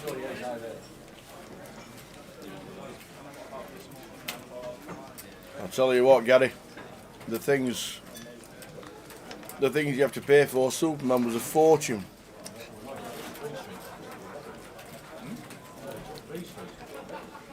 Steven Spielberg. He's got aces again. Andrew's got aces again. Andrew's 3-bet to 2.1 here. This isn't Hamza. And Hamza makes a good fold with the ace queen. It's actually Andrew with the ace. Yeah. Seat 5's got aces. Yeah. And Ludo with pocket 10s. Just realised the error of his ways, bringing Andrew back in the hunt. And Ludo just snap folds the 10s. Just knows. Just like that. Sorry about the graphics.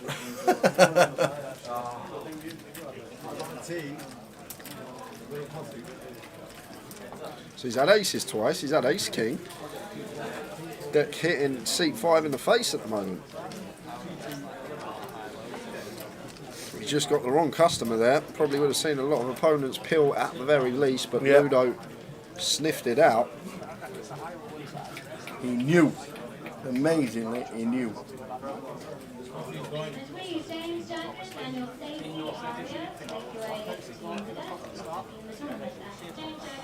Now he's got eights, another hand. Will be opening. James Jagger, Dan Stacey re-entry just been announced by Dina. Racing the tournament.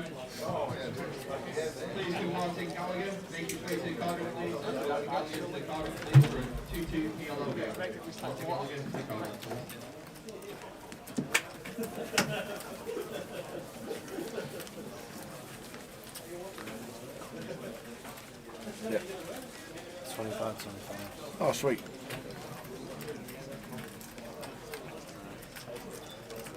So hopefully everybody has had a refresh on the old YouTube. Apologies if you haven't found it yet. Got suited Broadway, peeling in the big Queen 3 suited for Ludo. Flop a Queen 7-5 a rainbow. Just one over card to the 8s here of Andrew. Like to see him continue here after opening under the gun. Can see that Ludo will make the call though.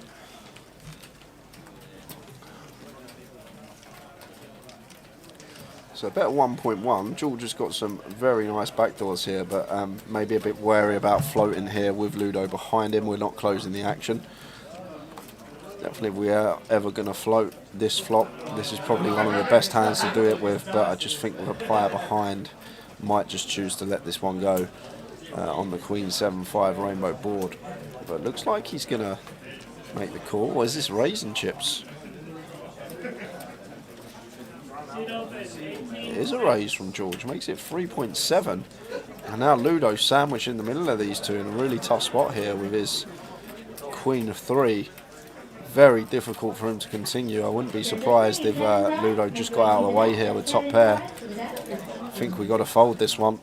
Can see he's got the best of it, but after this action, going to have to get out of the way with the top pair. And now action back on Andrew here with a pocket 8s. And from Andrew's perspective here, what hands are George going to have for value? Pocket 5s, pocket 7s maybe, but are they going to raise this flop? That's the question you've got to ask himself. Like, a lot of the time you'll just see sets flat, so there's not too much he's actually going to have here for value. Maybe some aces and kings flat in the small blind versus under the gun open, because free betting out the small versus UTG is just going to look super strong. So maybe he can have some aces and kings some of the time, but the 8s there, just think better of it and get out of the way. And nice little pick up there from George with king high. Fair play. We are going to bluff. That's probably one of the decent bluff hands. We're going to turn a lot of equity on the turn some of the time with our king jack of clubs right around the queen of clubs there. Nice little play from him.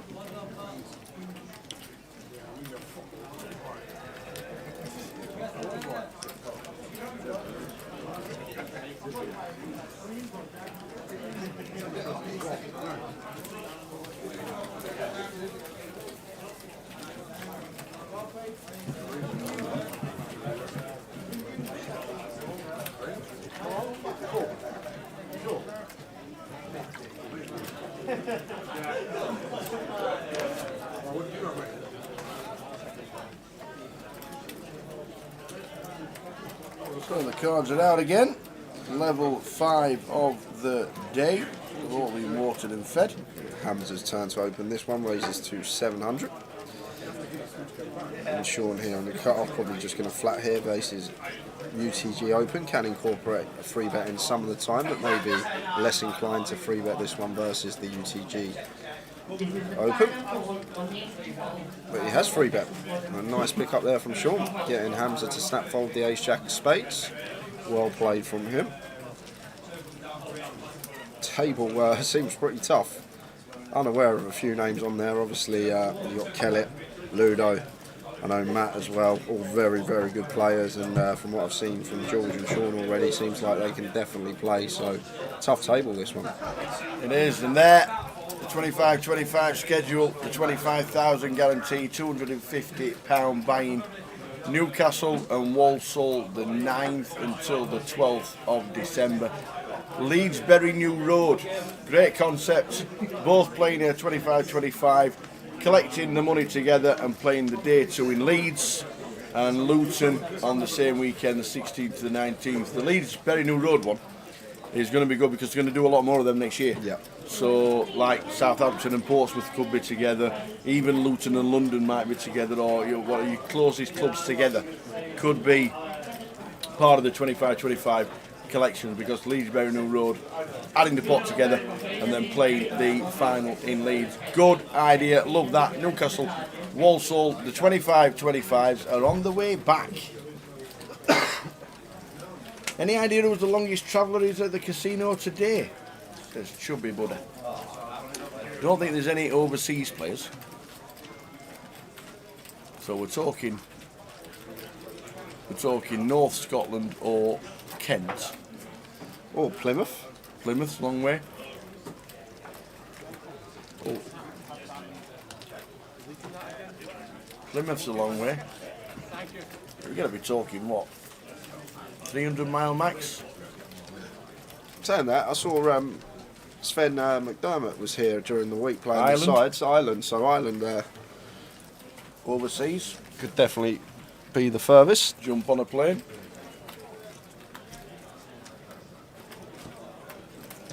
It's both players with flush draw here, and Sean with a pair to go with his.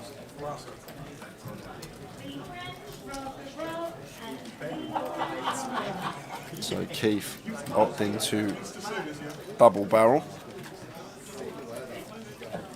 9 clubs on the river. Pairs up.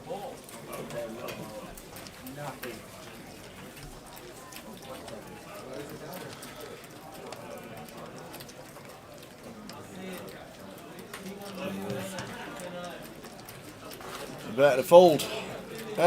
John on Facebook says no 25-25 in Reading. Not this year. Obviously they've only added 4 at the end of the season. GUKPT London goes on for about 18 days, and then they added 4 25-25s for the end of the year, and then there will be a schedule of 25-25s coming for next year. So there'll be more in the way of 25-25s and more in the way of 30-30s or the new G400s next year. There will be quite a few going on. But if you want to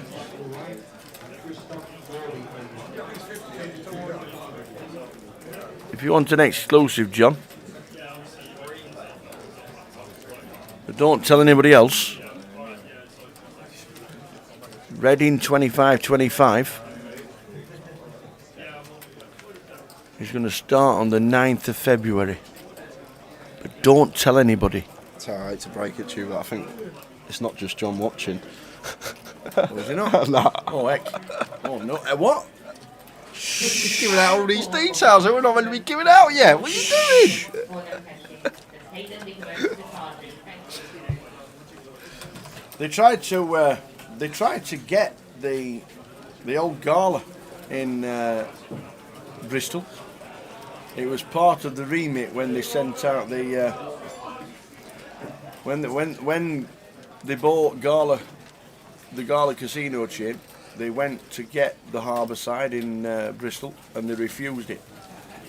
And unfortunately now it's gone to the dogs apparently. Not been for a long time. Down to the harbour side in Bristol. Used to be a fantastic place. They tried to get hold of it when they bought the clubs, but they decided against it. That wasn't part of the deal, unfortunately.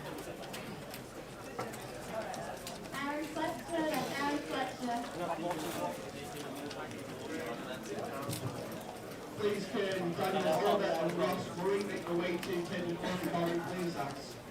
Daniel Oliver and Ross Marine. Gary says it's terrible, it's a rainbow. Yeah, they tried to acquire it, part of the deal back in 2011.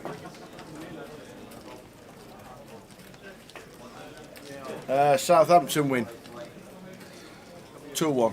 Oh, log on to Grosvenor Sport. Let's back Villa. Don't need to be like that, you. I feel we've got a treble coming soon on stream. We have got a treble coming in soon on stream. Hopefully this weekend, FA Cup weekend. I reckon Southampton 2, Aston Villa 1, Ward-Prowse 2 shots on target. Get yourself on. So Hamza with pocket 8s on the button. Action on Matt in the small. And Keith makes the fold with the 9-4 in the big.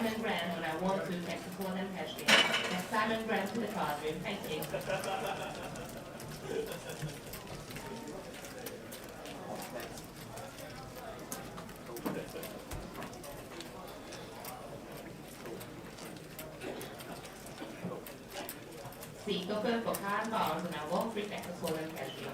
That's card bonds to the cauldron. Thank you.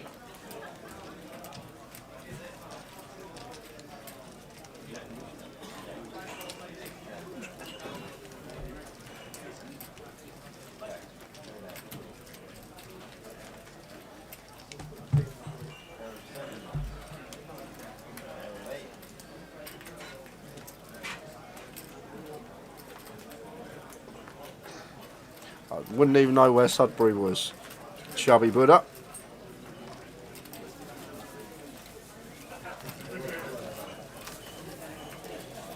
Do they go to replays the FA Cup these days, or are you straight to penalties? No, it's replay, isn't it? I'm sure know. it's a replay. I really don't know. It's the League Cup that goes straight to penalties, no extra time. All right, okay. I could be wrong. It's not like Spurs have made a run at it in the last couple of years. This is the final four for Alan Preston season 4.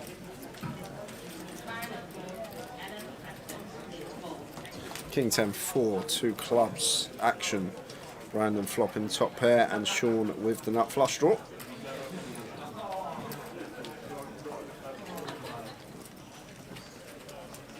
So better 700 from Sean. Brandon just wants to be calling with this particular holding. Yes, we got top pair, but Sean's still going to have all the stronger hands in his range on this board, being the early position opener. 9 of hearts on the turn.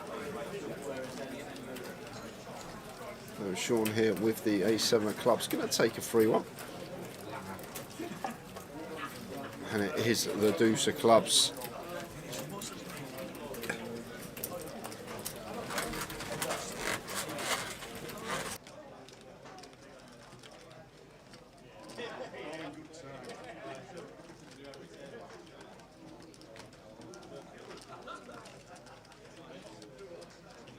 So we get a C4, the man. Sean gets there on the river with the ace 7, rivering the nuts. Yeah, tough spot this one for Brandon. With the flush completing on the river. It's not just that either. Sean can definitely value bet hands like King Queen, King Jack here that check turn. They're going to be good turn checks. So makes a really nice fold that from Brandon, especially after turn goes check check. There's a good lay down, a lot better than it looks, especially with his stack size as well. A lot of players might just think, I can flick it in, I can afford to be wrong, but preserve some chips there for sure. Nice fold with a King 5. Chubby Buddha said it's 31 minutes from Colchester on the train. So it's a local derby. Ah, okay. It's the FA Cup first round, first live game. Sudbury haven't lost at home in 4. Colchester have lost the last 2 away. I could see a 1-1 draw. There you go. Are there any events coming to Wales? Darren, unfortunately not. Not that I know of either regarding the 25-25s and everything like that. We can try and have a look, see if there is. But I'm not too sure at this moment in time. We'd love to come back to Cardiff, we really would. Or Swansea.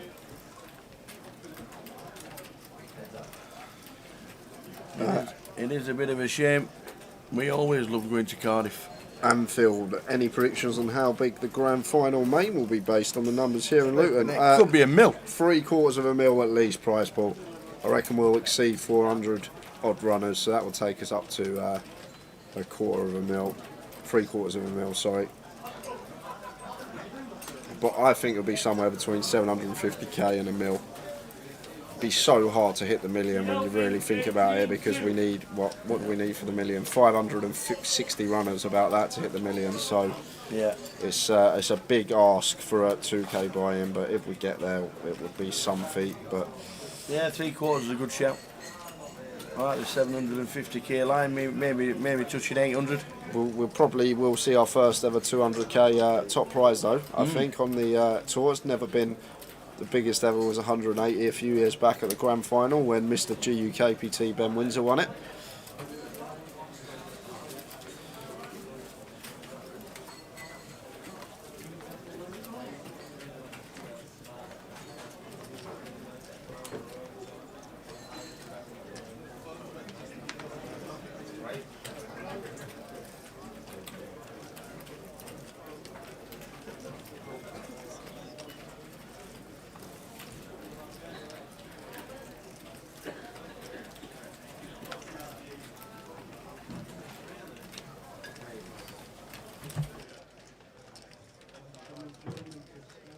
Gentlemen, Brian Taylor and Riaz Muller, please make way to the podium desk for seats in the tournament. That's Brian Taylor and Riaz Muller to the podium desk for seats in the tournament.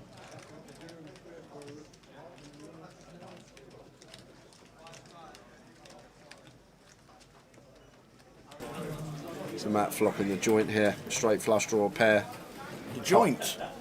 I like that. The joint. You never heard that one? I mean, you've never used it before. Have I not? I'm sure I must have used that. I've definitely used flopping the joint. Look, somebody's having a joint at the table, they get out. Out they go. It's hurrah. That's all I'm saying. Yeah, I would have definitely used that one. Flopping the joints.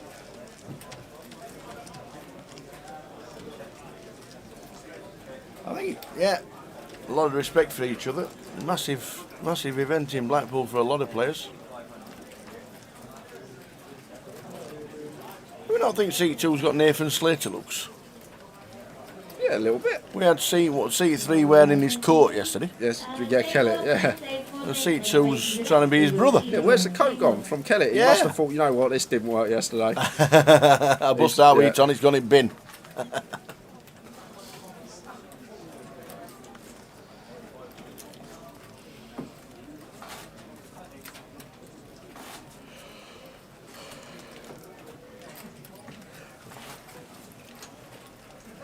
Okay. Yeah, the 5's 11k on the button. Yeah, going to be opening here, Rich, and playing what is 37 bigs.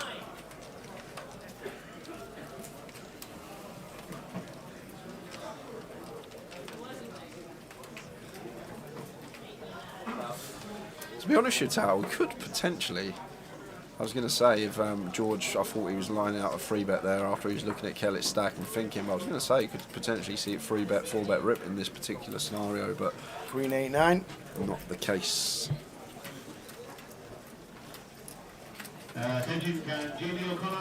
Difficult one here for Rich, go either way. Opting for the bet versus the big blind, just be pleased to take the pot down now. George sitting there with a gut shot, overcard to the board.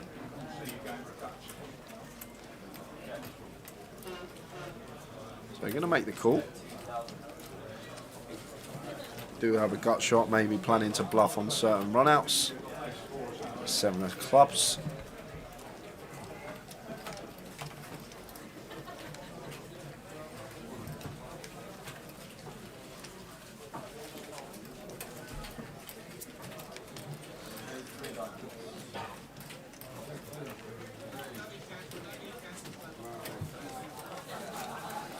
Pairs on the river. I don't think we've got any need to bluff here as George versus Kellett's button opening range. We are ahead of some hands, some worse ace highs. You're going to be opening all ace X and might elect to give up with them. King 10s, King Jacks, we're ahead of those. Just some random like Jack X suited that Kellett can have opening button. I just think this ace 10 here, maybe a little bit too good to bluff. Yes, it's just ace high, but he is going to find the bluff with it on this Queen River. Bet 1.6k. The thing is, one is here, a 9 can have quite an easy value bet. He might even choose to opt for this size with an 8 here, a little block bet, which is interesting.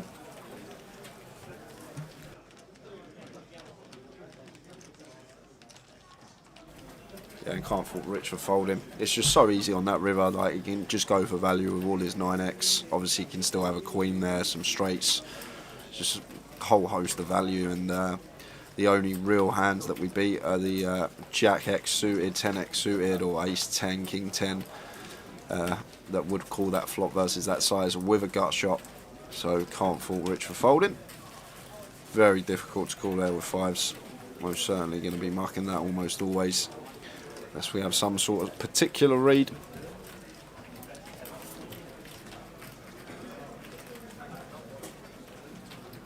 There's a CFO taking pictures. They'll poke the tourist.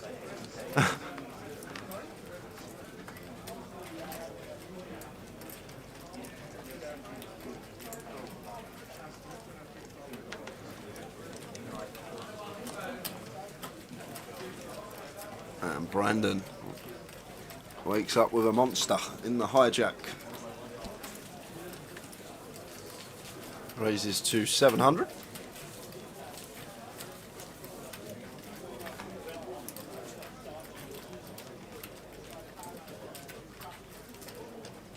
And George with a hand here. Ace Queen in the small. Just going to opt to flat. And wow, Ludo with Ace King here. So this is going to be trouble because Ludo's got a standard squeeze spot here. Has to squeeze, but Brandon at the very top of his range. You're going to love seeing this from Ludo. Ludo raising to what looks like 3,000. So nice, juicy, just sub 4.5x, like the size, out of position. Want to be sizing up a bit more when we are OOP. And Brandon obviously got a lot of game, just going to flat the kings here. Now what are we doing here with the ace queen? This is a difficult spot for George, especially because George will be aware how capable Ludo is. Maybe George expects Brandon to 4-bet ace king, so does make a very good fold there. George with the ace queen gets out the way, and it heads up to the flop between Ludo and Brandon. And it's 10-4-4 rainbow. It's a lovely flop for the kings of Brandon once we flat this one. Ludo going to continue here, doesn't need to go too big. And we've got to continue telling our story here as Brandon. That we can have like some pocket pairs perhaps that are going to peel, some like king jack suited, king queen suited, these type of hands. No need to start raising the kings yet. Ludo more than capable. We want to keep some of his bluffs in. He can definitely be squeezing light out of the big. So I like the decision to flat from Brandon. Could have definitely got this in pre, but he was unknown of that. And against this particular player, I actually really like the flat with kings and the stack size that Ludo's working with. Ludo now checks it over to Brandon.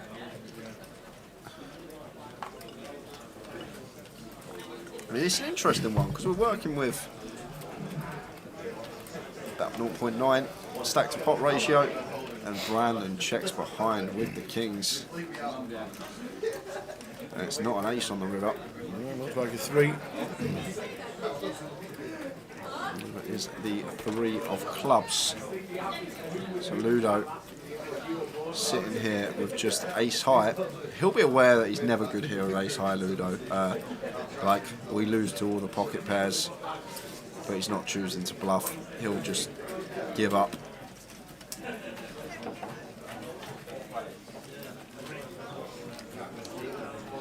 But I'm a big fan of how Brandon's played this hand. I'm a big fan against this particular opponent. Someone who's really capable of putting us under it. And now it's all about river sizing. What do we opt for? And he's gone fairly small. So 3.5k from Brandon. 3.5 into 12.6.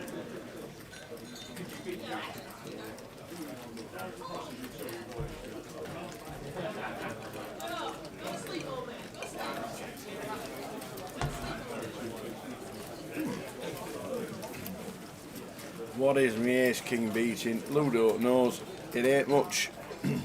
We need specifically Brandon here to like float us with like a queen jack suited, ace queen suited, hand like that, float the flop sizing, then not bluff turn, and then suddenly decide to bluff river for this size. So I just don't see how ace king's ever going to be the best hand in this spot. I know we can see Brandon's got the kings, but like, he might even do this with 8s, 9s, those type of holdings here, and Ludo in a bit of a annoying spot here. Little counter his stack, and he's going to pay it off. And He's paying it off. kings for Brandon. Very nice hand. can see it would have all gone in pre, but sizing on the river, everything, the check back on the turn, he's played that hand to perfection there, I'd say. I know we can see he would have got it in pre if he did opt to 4-bet, but I'm a really big fan of how that hand was played out. Nice one indeed. Ludo heroed off with ace high, was incorrect, can't always be right. Well alive, Breeders' Cup, FA Cup and GUKPT live, doesn't get much better than that. What's going to win the Breeders' Cup tonight? Chubby Budder, give us a shout. I've told you the results of the 2 games of football tonight, 2-1 and 1-1. Nice 50-1 double on Grosvenor Sport.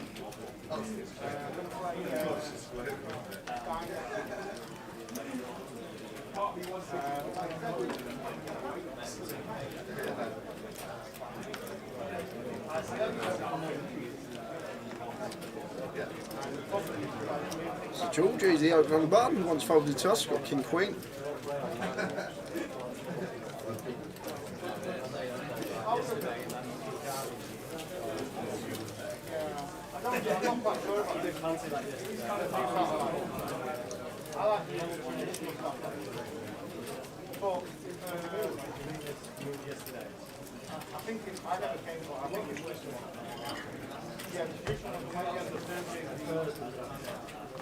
Ace, King, 3 ladies flop.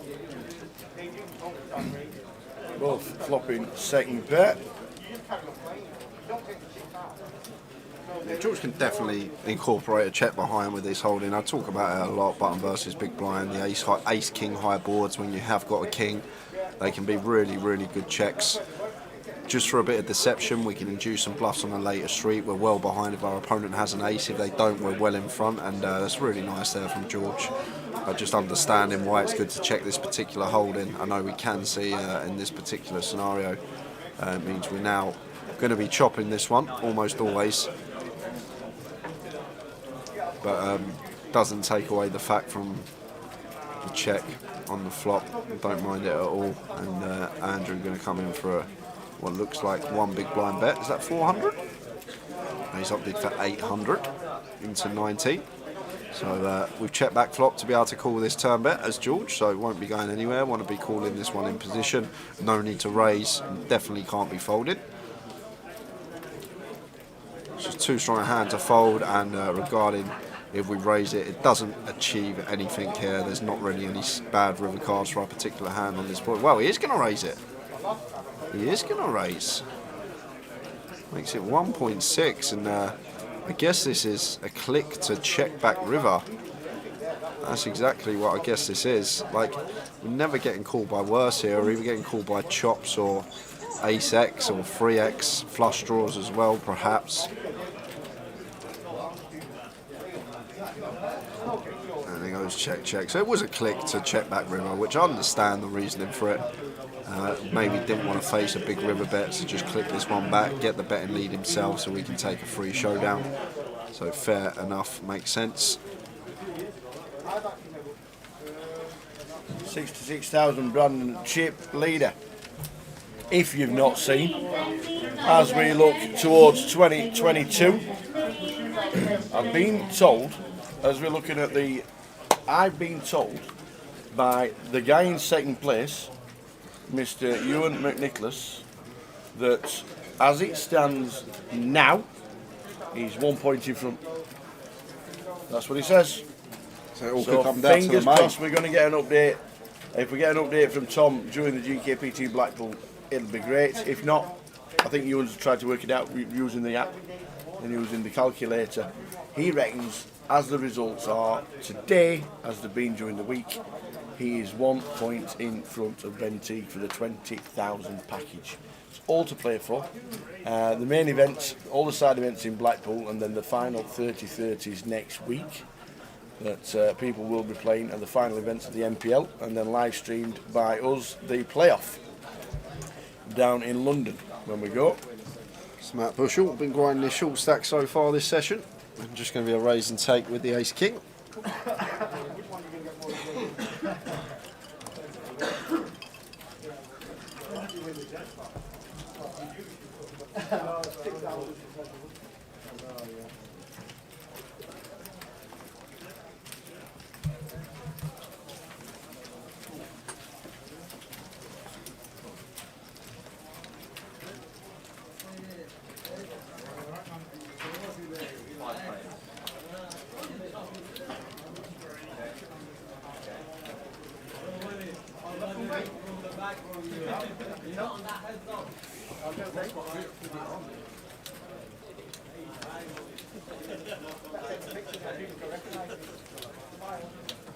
Keith gets his last 9 bigs in with legitimate hand, King 10 suited. Fine to shove this under the gun off of 9 big blinds.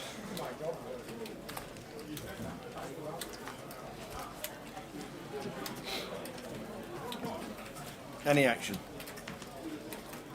No, gets Nope. it through. Keith's thinking, they must have been bad. Smile. Are you fine? Remember last time I said, oh. I'm going to take a let me focus. There we go. Now. No one doing the full gallery. You took a shit. Excuse me, I apologize. Very, very. know you were taking a No, no. You know, it's like sometimes you can't. You don't want me to fucking in people's face. You know? Some people don't like it.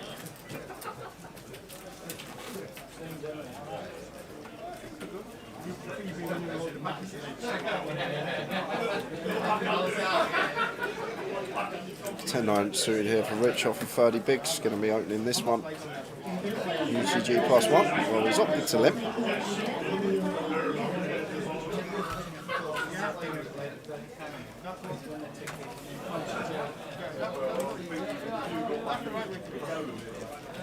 And Andrew's just going to overlimp the ace queen here. And Hamza with 8. Okay, I was going to say, well, he's going to raise. No, he's going to limp as well. And now Matt, all this dead money in there. The king queen. Matt working with 27 big blinds after all this action in front of him. I wouldn't even be surprised to see this go in here from Matt. You can't expect, like, Rich can probably have some strong hands here, but you don't ever expect Andrew or Hamza to have a hand that they're going to call with once they overlimp Rich's under the gun +1 open. Yeah, I love this from Matt. I think it's perfectly fine. But he's going to get called. He's going to get called in at least one spot. Well, I don't think the 8s are going to overcall, but if the ace queen, once we limp this spot here against this particular opponent, I just can't see how we can ever fold. I'm surprised the ace queen of diamonds didn't actually ISO in this particular scenario once Rich limps, but Matt's got through Rich and he's thinking, lovely, lovely, I'm going to pick up all this dead money. You never expect Andrew to have ace queen suited here. And there's the all in from Andrew, and now Hamza will make the fold with the 8s. I don't think he's going to be overcalling because Andrew has ripped for 43 bigs. You're going to be, I'm going to be looking down and thinking, oh my days, I've got the 8s, I was in front. To be honest, Shove, Andrew's actually really thought about this tower and thought Matt and Keith have both got shove stacks and I'm going to limp for that reason, then fair play. Yeah.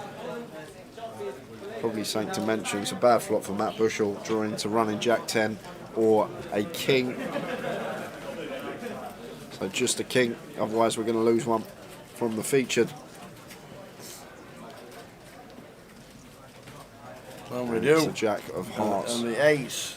But fair play. Taking the lot. Yeah, fair play to Andrew Muldoon if he's limped for that specific reason. If he thinks Matt and Keith, because of their stack sizes, are going to shove lighter with all these limps, then fair play to the man. If that was the thought process.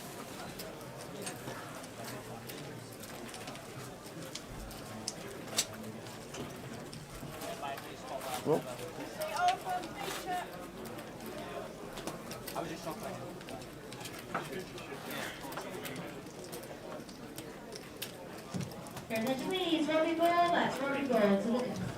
Bobby Bull. Rock on, Tommy. Oh, it was just over a year since he passed away, Bobby Bull.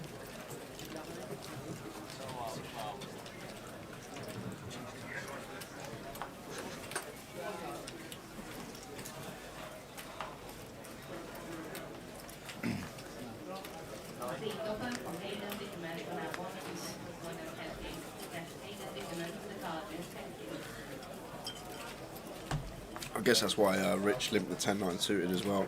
off of 30 bigs, maybe worried about the 2 shove stacks and the blinds. Yeah. Save a big blind if they shove over his open.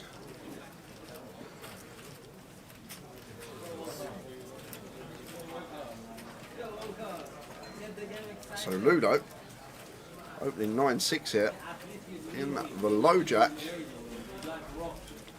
Obviously, as me and Jamie spoke about earlier, when Michael Kane was opening a lot of hands from a lot of positions, feels like he's the best player at the tables. He can open wider than most.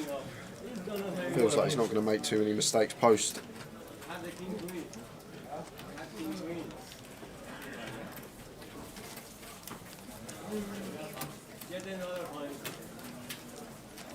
So we've got about 2-3 minutes left on the clock, then the blinds will be going up.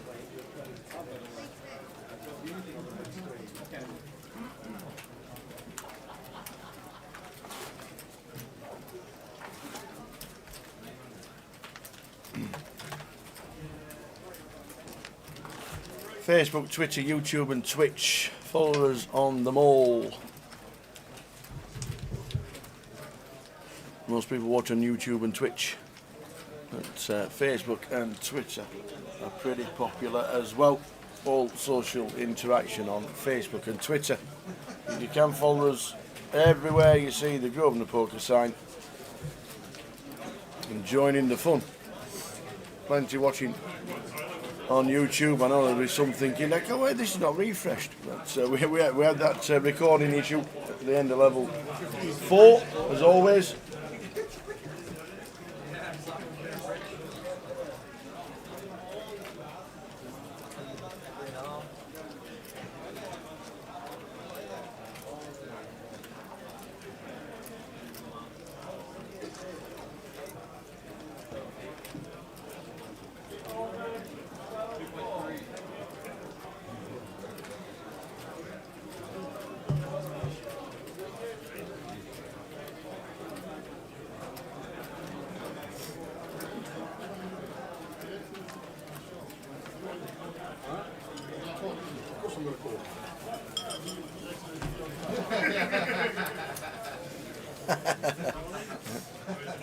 Is Aaron Paul in seat 2 from Breaking Bad?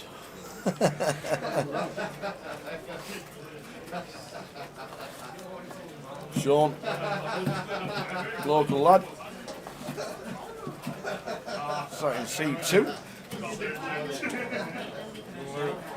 Rich Kellett seat 1 in the small.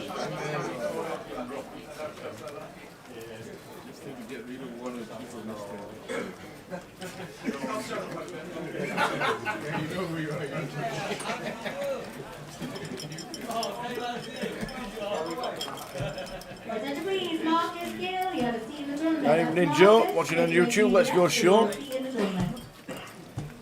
Plays a lot in Blackpool and Manchester.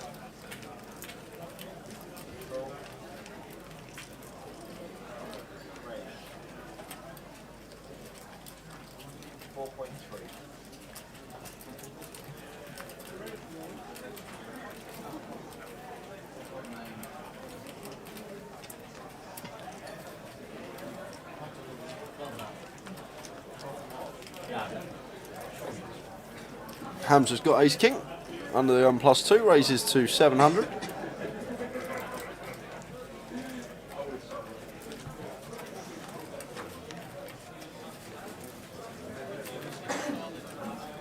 $7-4 off here for George. It's getting just sub 4-1. Heads up might choose to flick and defend, but lets it go. Not wanting to go out of position.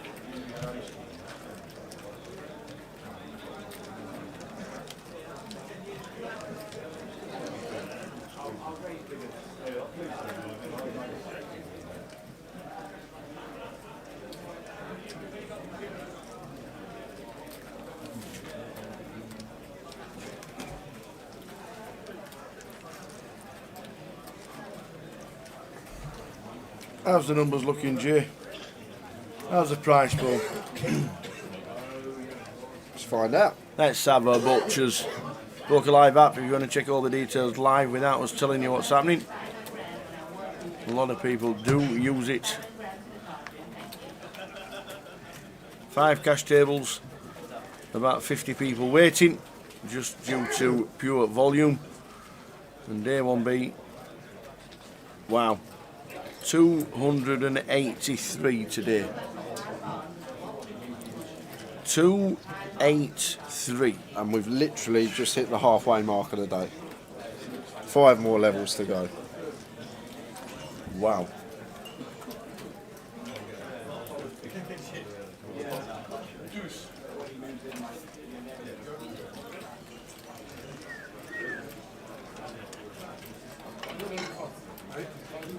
$425 runners total. Okay. There's a turbo in 2 hours.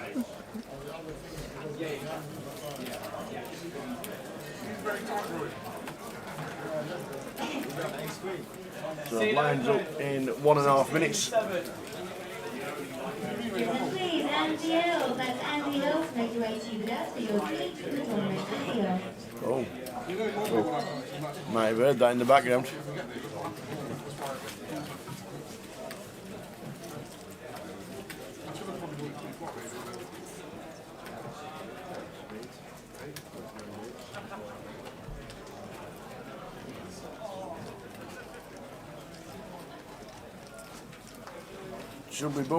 Chubby Buddha gave everybody a tip for the 6.55 at Delmar, triple tap, 13 to 8 wins. Anybody on it? Not me. Not us. But thanks for the tip, Chubby. What is the best G in the country for parking facilities? It's got to be the Rico, ain't it? Yeah, they've got a massive car park straight outside the CBS arena. And Oh then yeah, the sorry, CBS. They've got CBS. they've got the overspill as well on match days. Elsewhere. Please, Nathan Hawks. That's Nathan Elsewhere. Hawks. Reading's good. Thank you. Reading's got a massive car park. Yeah, hasn't it? Reading's got a big car park. Reading's got a big car park. Maybury goes all the way around the building. Yeah, it's plenty. It's not too bad. Blackpool's relatively small compared to most Grosvenors, but it's not bad because you get free parking in the South Beach car park.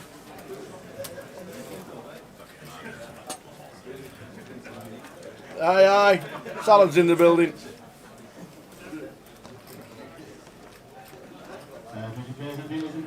Nathan Bromley. Sorry, Adam Bromley and Nathan Holt. That's Nathan Holt, Adam Bromley to the desk. Bolton has a huge car park. Yeah, very no right, man. Most of them, to be fair. We have big facilities in most of the car parks. Not too bad at all. Where are you thinking of playing, Dave? Where are you going next?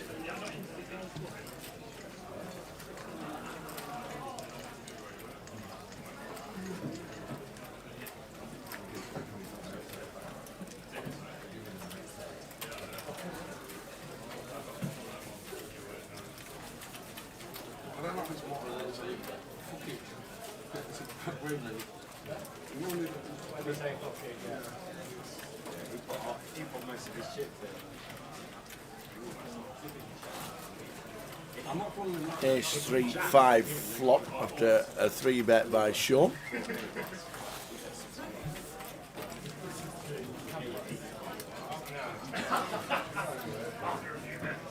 Well, the hand would have played itself anyway. If you don't raise, I'm on the score one and 10, two big like this game. We get it in 3. If you want to money, I get it in 3. Yeah, if you're in the hand, I'm sure in the hand is good.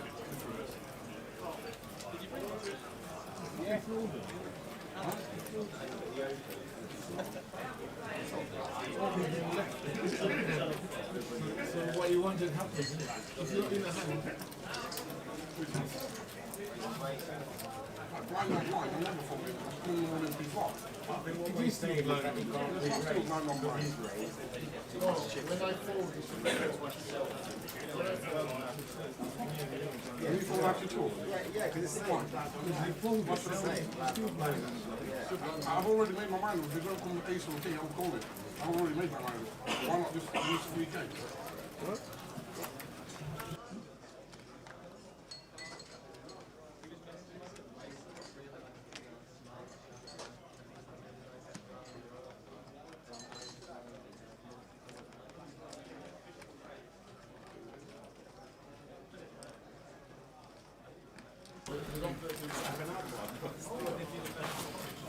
Rich in the low jack with the king jack blinds.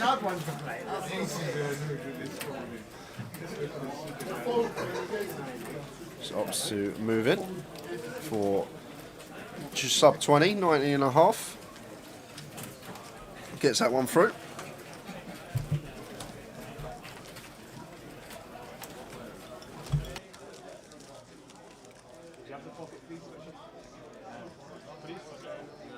No, not me, I'm saying, did you have these?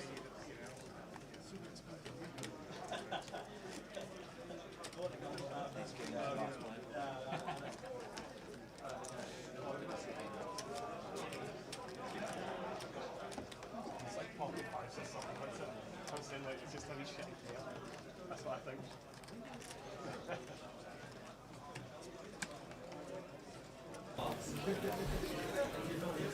So plenty going on for the rest of the year. We'll show you what's happening regarding London's leg very shortly.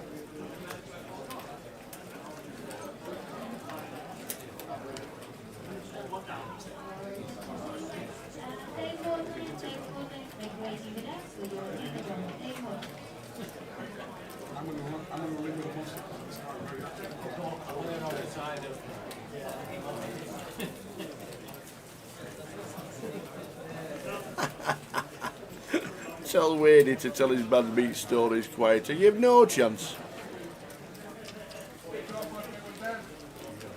Yeah, Dave. Big car park in Bolton, that is for sure. And it's connected to the Mecca and all the centre down there.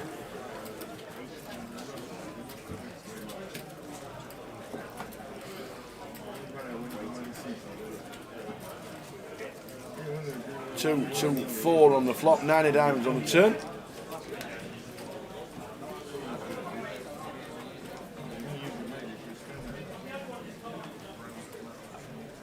That's just going to be already.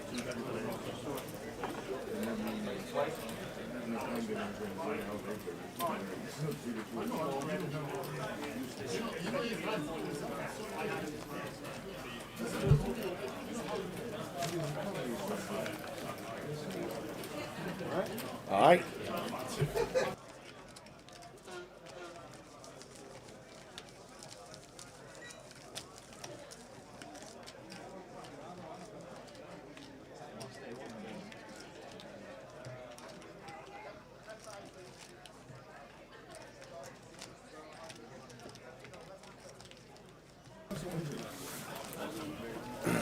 So London 2021 comes to an end very soon. The main event Thursday, Friday, Saturday, Sunday will be there.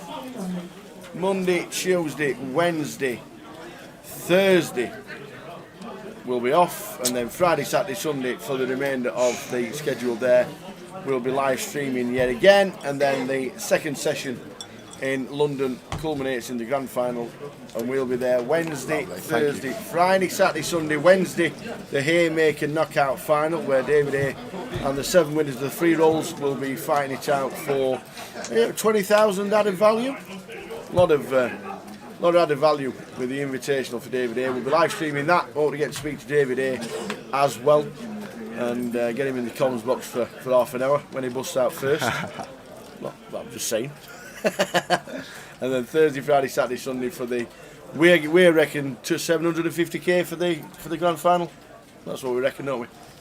So it'll be an absolute beauty. So that's London on its way, and there's plenty more coming up for the rest of the year too, which we'll give you very, very shortly.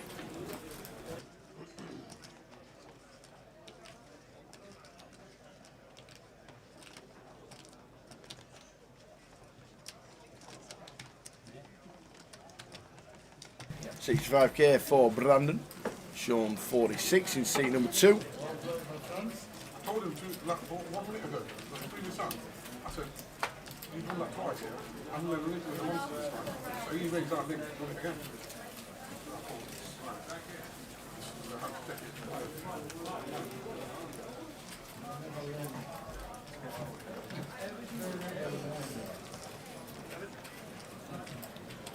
I even told him, you know?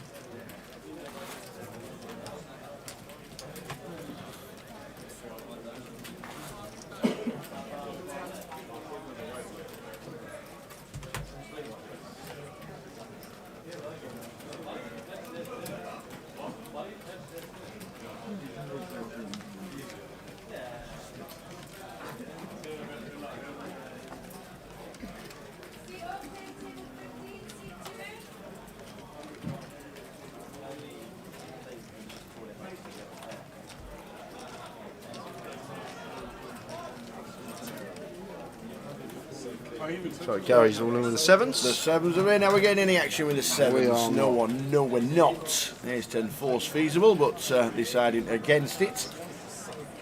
And the Queens, David Doherty, Andrew Gillett, you with that. That's David Doherty and Andrew Gillett, you with the tournament. We've got two.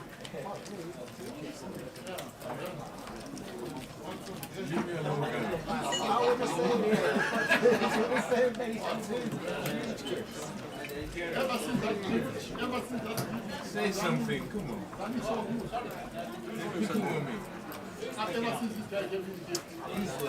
Glass Chappie, you got £1,250 seat. Seat only ticket for Luton, but can't attend. Luton? Could I use it to enter the current event in Blackpool? Yes. Yeah. You can.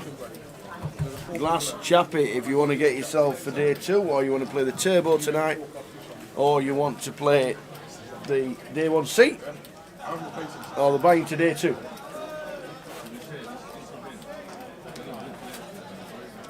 Or if you're in the building and you want to re-entry, fire away. So keep solding with the 10s, seat number 8. Our airy biker. Spitting image, isn't he, of the airy biker? Si and Dave are brilliant on the airy bikers.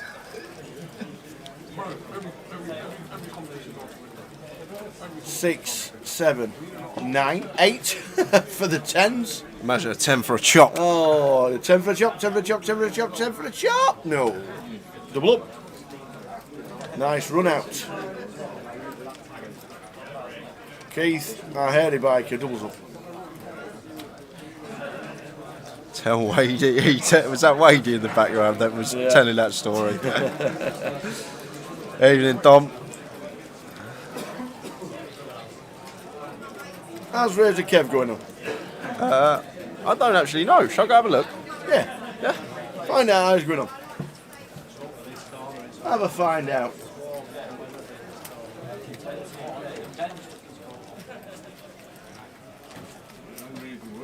Razor Kev got a couple of donations last night. He's playing the GUKPT.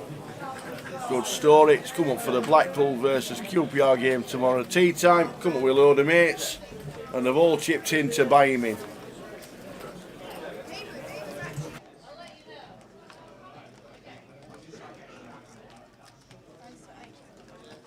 He's out. What kind of news is that? Oh, he's out. I went to Span. I said, "Where's Kev sitting?" He goes, "Oh, he's out. He's at the bar."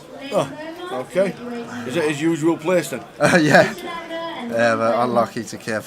Yeah. He'll be able to go and watch QPR and Blackpool in peace. Oh, you would have paid me then if I would have hit it then, wouldn't you? You would have paid a little bit, man. You would have paid a little bit. You would have. It's probably 5K. My son.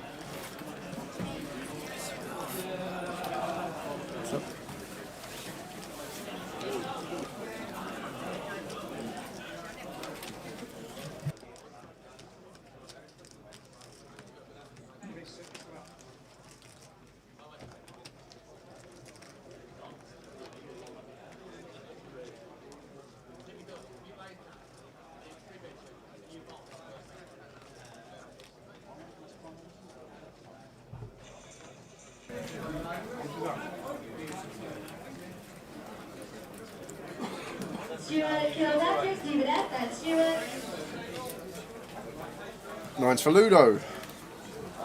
Raises to 800.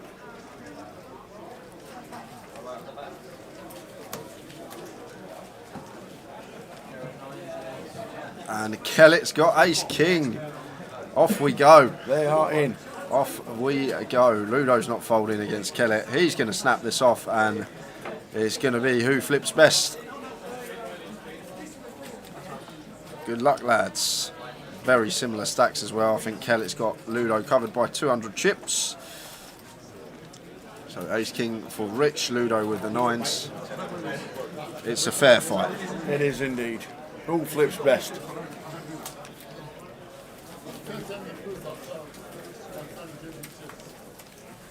Who flips best? Well, Kelly, Rich Kelly. at the moment, running clubs to fade. And just the 9 of spades now. Yeah, Rich Kelly's going to double up. And get back into it. Three of hearts. We're near starting stack. And that means we're going to lose Ludo, I believe. Uh-oh, unlucky Ludo. Very unlucky. Give us some grim news. Yeah, then. so Come what, on, run us through quite a few, seeing as though we've not done it today. Right, there are been lots and lots of bust outs. So since Give us a few, give us a few from the break. I'll tell you since the dinner break. That's perfect. So since the dinner break, we have lost Lee French, Brian Taylor, Paul McCauley, Kevin Grinnell, Jeff Duddy, John Walker, Alan Stern, Amir Mustafa, Niall Graham, Greg Horse, Sven McDermott, Marcus Kill, Joseph Phil, Kevin Price, Tien Luan, Steve Jelinek, Guillermo Sanchez Zutero, Lynn Beaumont, Bixie Yao, Dave Maudlin, Neil Wolfrey, Scott Condy, Nigel Burst-Jones, Middy's in the field, Tom, I bet he's out, didn't even realise Middy was here, Tom Middleton, Drayton Haxiaj, Carl Bellis, Hosu Choppy, Jason Shellham, Rob Clifford, Andy Hills, Dave Doherty, Adam Bromley, Archibald Seaton, Dan Gormley, Danny Gorman, Kevin Smith and Ludo Geilich. So they are the bust outs that we've had since the last break. Wow. Only a few, Tower. Flipping Nora. Only a few. You got any good news? I haven't. No good news. I've actually got some good news. Most of them names will re-enter, so it's bigger for the prize pool. Like a bigger prize pool. Like it. Simon Graham, Mead Lake, Manuel Morella, Kyle Barnes, Ian Cowan, Sean Bennett, Adam Briggs, John Phillips Woods and Donald Jones. That's Donald Jones, Don John Jones Woods, Adam Briggs, in the building. John Bennett, Ian Cowan, Good old Kyle Don. Barnes, It'd be good to see him. I've seen him around the room, but Don's playing. Good Don.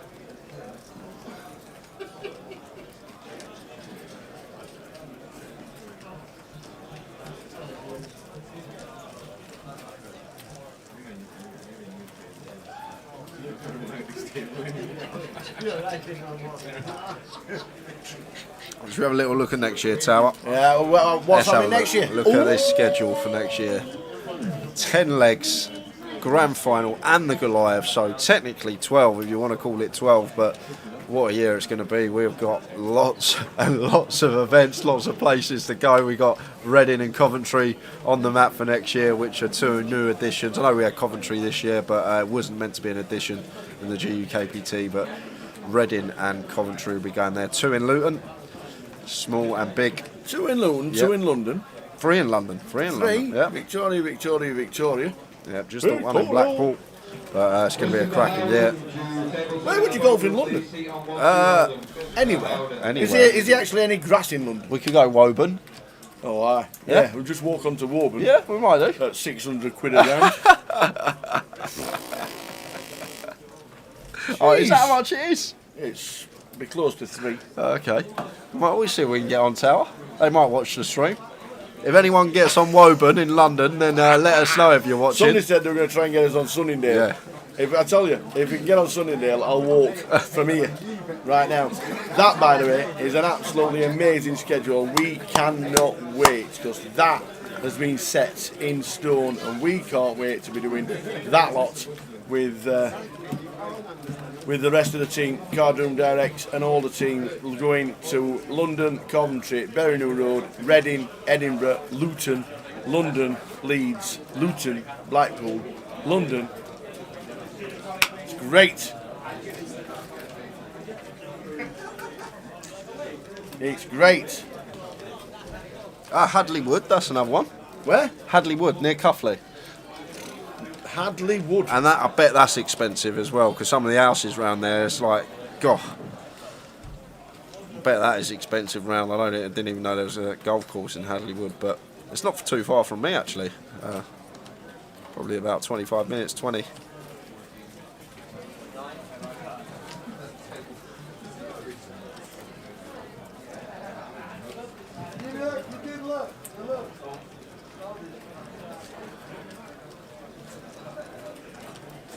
So false to Andrew on the button, got a nice hand to open, King Jack, raises to 800.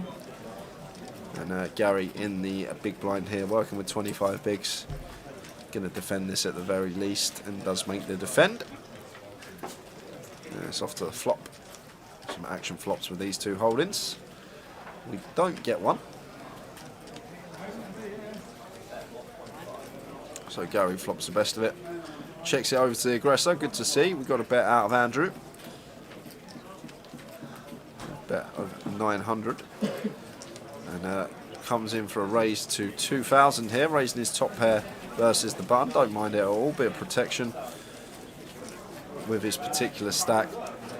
Like it's weird like the poker world, how it goes. You go back sort of 15 years ago and people were raising top pair for value in no limit hold'em because of how it used to be played in limit, and then you go like early 2010s, that sort of time, and people were just calling with their top pairs, and now come back to 2020, 2021 and people are starting to incorporate some raises in with top pair again. It's mad how it's always changing the game, and you just got to be able to adapt, move with the game.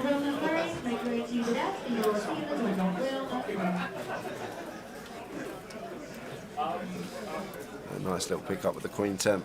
We'll be happy with that.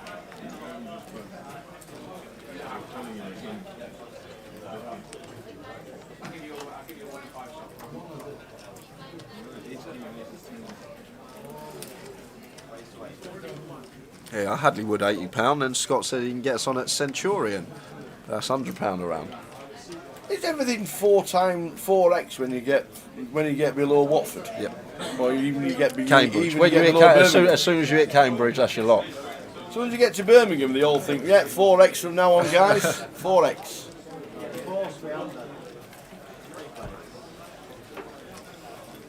So button open from Hamza, raises to 800, gets called in 2 spots from both blinds. Gary defending the Queen 8 suited in the small, and Keith flicking the defend with the King Jack and the big. 10, 7, 3, 2 diamonds. Great flop for the Ace 9 of diamonds of Hamza. Expect to see him continue this board.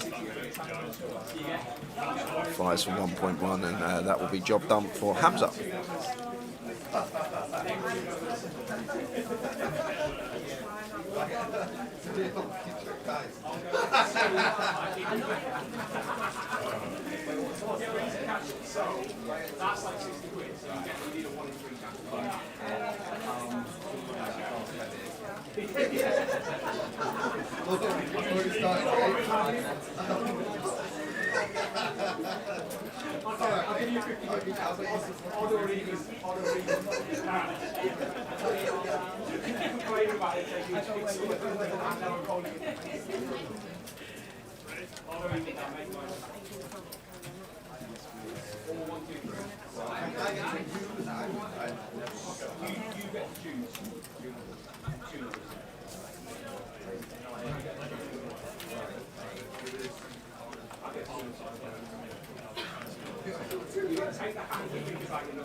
So Sean opening pocket 8s, and George here with a 7-6 suited. Just going to make the call here versus the EP Open.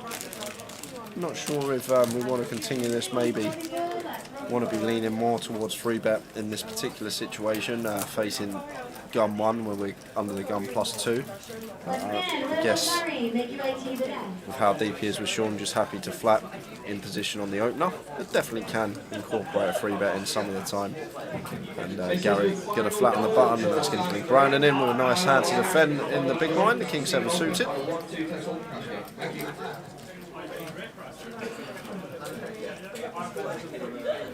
Ace King 5 rainbow. So the King 7 of Brandon in the big, actually flopping best here, and we have gone 4 ways. So Sean with the pocket 8s here, still. Sorry, it's not Sean. That is continuing. It's George that's betting, but I thought Sean was still going to continue with the 8s here on the A side board, good for his range. But it's actually George that's going to fire here with a 7-6 of hearts. And to be honest, yeah, I don't really mind it. We've gone half pot. We've got some nice back doors. We're at the stone cold bottom of our range. It's never a bad thing to bet once and give up, and it's probably going to get the job done, and it does. So fair play to George there for firing in that spot with the 7 high. Gets 3 better hands to fold. Some nice back doors for double barrel candidates, especially once the original opener checks as well. See, Scott is my kind of guy. Stockwood.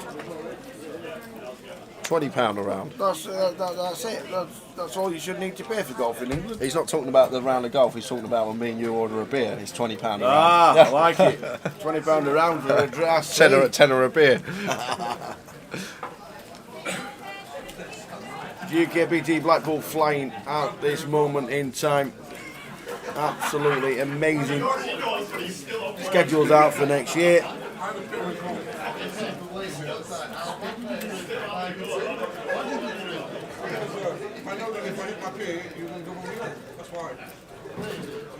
Final approval for Simon Graham, Kyle Barnes and Donald Jones. Seat open on a 1-2 tackle cash game. Please make your way to the card room desk. Thank you. So Andrew opening in the low jack with the ace queen, makes it 11.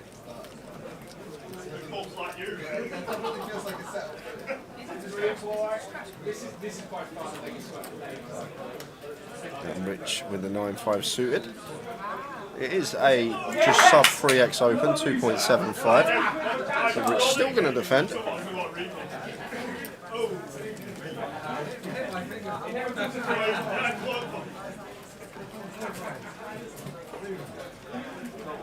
Heads up action. Jack 10-4, 2 club flop. Broadway draw 2 overs for the ace queen of Andrew as the opener. Going to be a very nice ball for us to continue here. Equity to the nuts and plausible backdoors in terms of a flush. And as well, Rich going to be defending a whole host in the big blind.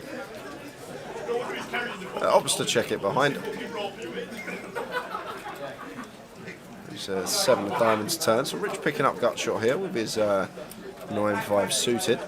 Knows that 9 high never going to be good at showdown. Ruby might attack this check from Andrew. Once Andrew checks this flop, Rich probably perceives Andrew to be a player that's always going to be betting his Jack X here, maybe even his 10X. So Rich probably puts Andrew on exactly what he's got here, an ace high type holding, maybe some pocket pairs with 2 overcards. But I think if Rich is barreling this turn on brick rivers, he's probably going to have to go for it here to fold out like these precise holdings. The ace kings, the ace queen's going to call once. Even like pocket 8s, even pocket 9's going to call once. Even though we block these are probably going to call once as well. And Andrew here. Andrew getting fruity with the ace queen and just comes in for a raise. And now Rich gets out of the way. Fair play to the man, playing back at Kellett. And ace queen was the best hand, bluffing with the best of it, but I guess we're targeting some of Kellett's like 7x there that bet turn for equity denial, some 10x. But just went in for the raise with the ace queen. Unorthodox line, but does the job. Poking balloons, thank you very much. Do enjoy the old mini mains. Absolutely. There was one every day. Does well, RJ, in these sides. We cheer him to the desk when it comes to the mains.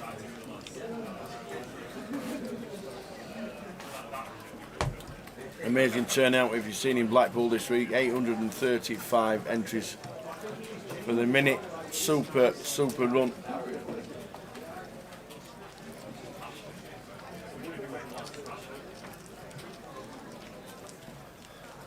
Nigel opening king queen suited, opts for 2.5x. Sean in the big, got a nice hand to defend here.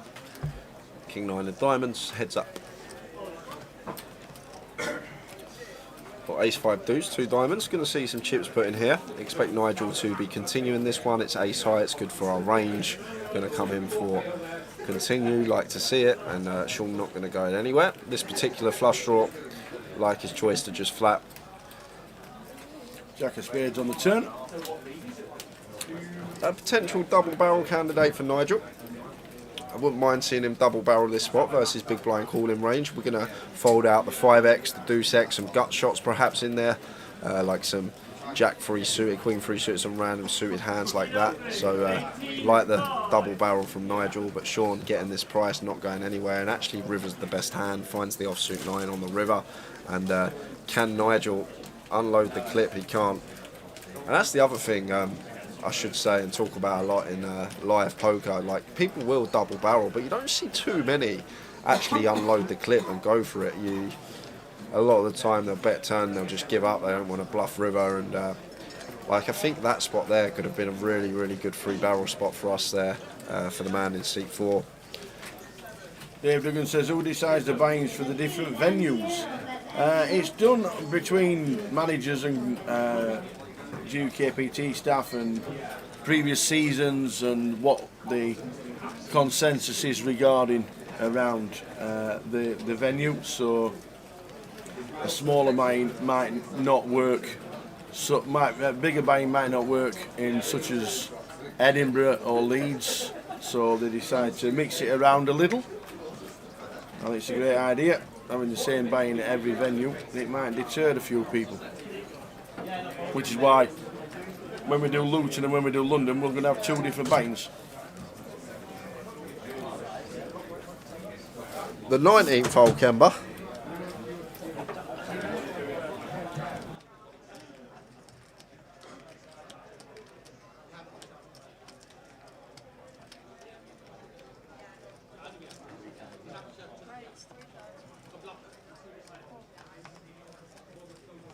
Yes, and please, Nathan Holt. That's Nathan Holt. Make your way to you now. Thank you. Yeah, Chris, there's basically Tower. Chris saying that always press. He's meant to say 18th hole. When we play, we go out in 4 balls, 2v2. We play for money. And if you lose money, if we've already lost the bet, we always press on the 18th because it's a par 3 that I get 2 shots on. I can't lose. I either break even or win money when I go and play golf. If you press on the 19th, is the 19th not the bar? yeah, true.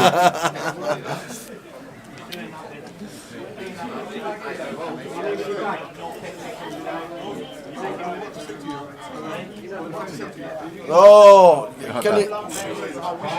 We got one white plug.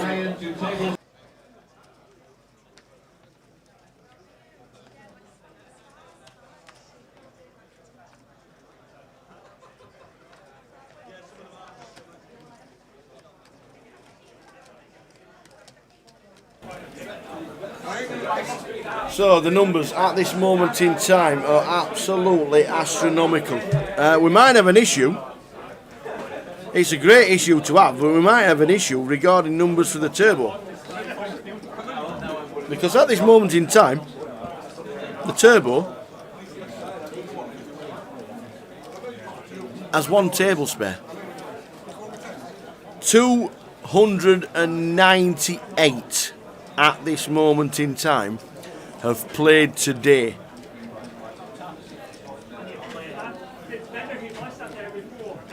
I set the line at 300 and they all laughed at me. And somebody said, are we having a gamble? I wish I had. 298 runners here playing day 1B, and the prize pool currently stands at 488,000.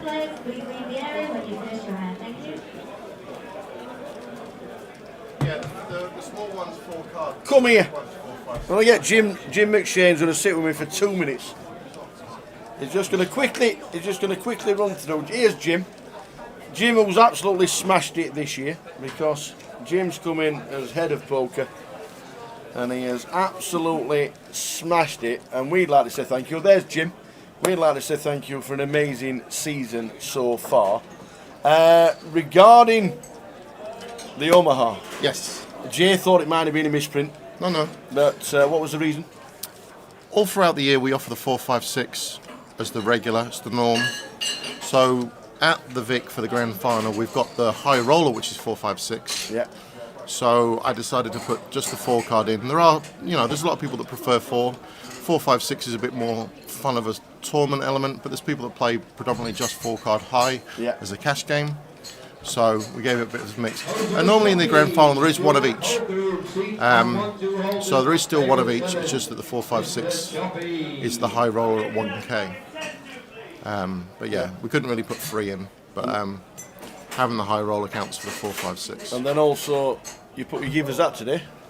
Yes. Which is an extensive phenomenal schedule. Absolutely amazing. Yeah. So the big first key to it is we're moving to 3 different price points. Yeah, a lot, and we get quite a few questions in today. Probably the most repeated question is, how do you choose the buy-in set for the casino that you've chosen to play at?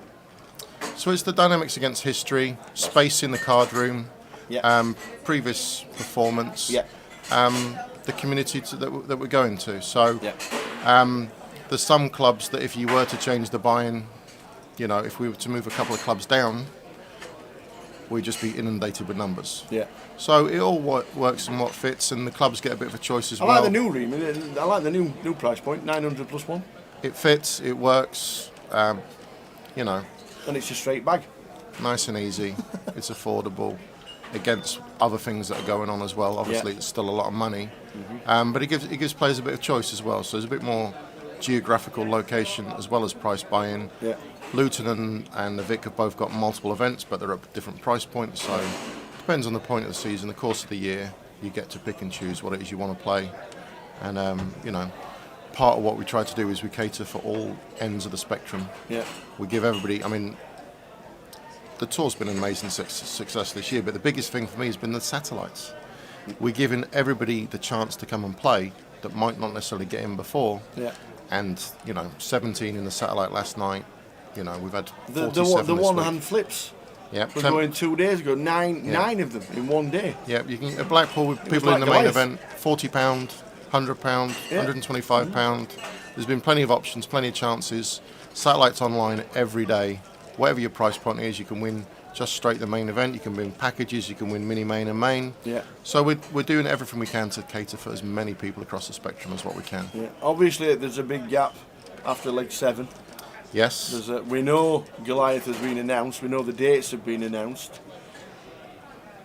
I've just been saying. We're looking at schedules. It's going to be February, March before it really. Is that realistic? February, March time for schedule release. I think we could go with a tower exclusive at the grand final. It's pretty much set. Is it? The Goliath main event's done.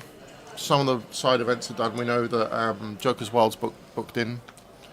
You know, it's the fun event of the trip. It's a trip. It's part of the festival. It's part of what makes Goliath a festival and what a lot of people remember more so even than the main event. Yeah, obviously Goliath is a bit late in the year next year because we've got the Commonwealth Games in Birmingham.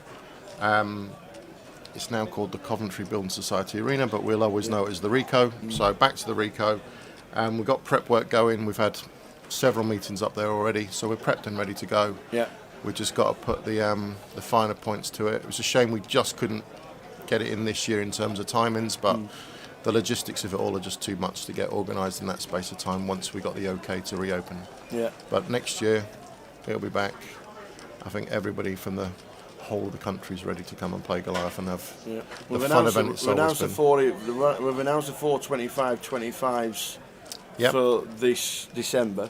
What are you doing regarding 25-25s and the new G400s regarding release of dates? And obviously GUKPT schedule set. How are you going to release the 25-25 dates for the rest of the masses to be watching? So again, they're ready. We're going to have 12 rounds of events this year. Next year we had 6 this year. So instead of it just being 30-30s, we'll have it a bit of a mix across the estate. Depends on what region you're playing in. So we'll have a G400, 2 25-25s and a deep stack each of the 12 rounds. Yeah. And again, they'll rotate across the regions of the country to give everybody opportunity to come and play them all. Someone that's got one region that's got a deep stack, an opposite region will have a 25-25. So again, it just allows everybody to play to their price point, play to their style of tournament they like. Some people, they want a 25k starting stack, some want a 30, some want a 50. So you know, there's definitely range across everybody what they want to do. You know, clock lengths are all really, really good. Gives everyone a good length to play. I mean, it's all really great value, and the numbers that we continue to get just makes it more and more, you know, rewarding. Greater prize pools, and yeah, we've had such a festival event at every leg this year. It's been really, really strong. And you've sat down today for the first time, and it's the first time we've got quads. I think you should stay with us all day. There's been a lot of quads about. I mean, 2 hands in 3 yesterday. Quad jacks. People are desperate up and down the country right now to get beat with quads. Absolutely, you're not wrong. Quad 2's beaten. We can't believe it's still running, to be honest. We expected to hit by now, but we're up to 290,000 for quad 2s to get beat. Doesn't even matter if it's you. If you're sitting in an early hold'em cash game between 6 and 6, you'll get a share if somebody else hits it. So if you're playing in Aberdeen and it hits in Plymouth, happy days, you'll get your player's share at 55% of the jackpot. Is it true it went in Bolton at 5:45? Not that I've heard of. And not part of the... Today? No. When it was about 2:30. Okay. Somebody posted in the chat box that at 5:45 it would have gone if it had been 6 till 6. Yeah, not that got fed back to me. I was in Bolton today actually. Oh, right, okay. But no, I've not heard that. But yeah, it is amazing. We saw it on the feature table of the main event. Yeah. You know, it happens. It's just a matter of where it happens and how it happens and when it happens. You know, I'm sure there's been plenty of times when people have folded hands that could have made it, but we have to. The hand has to play out and see what happens. But yeah, I'm sure it's going to come soon, and it'll be interesting to see where it hits next after the first hit in Southampton. Well, Sean's got the flush on the river. Hamza's flopped quads. Keith's left himself with a couple of thousand behind the line after trying to bet everybody off the hand. And Sean, he's in the tank after rivering the flush.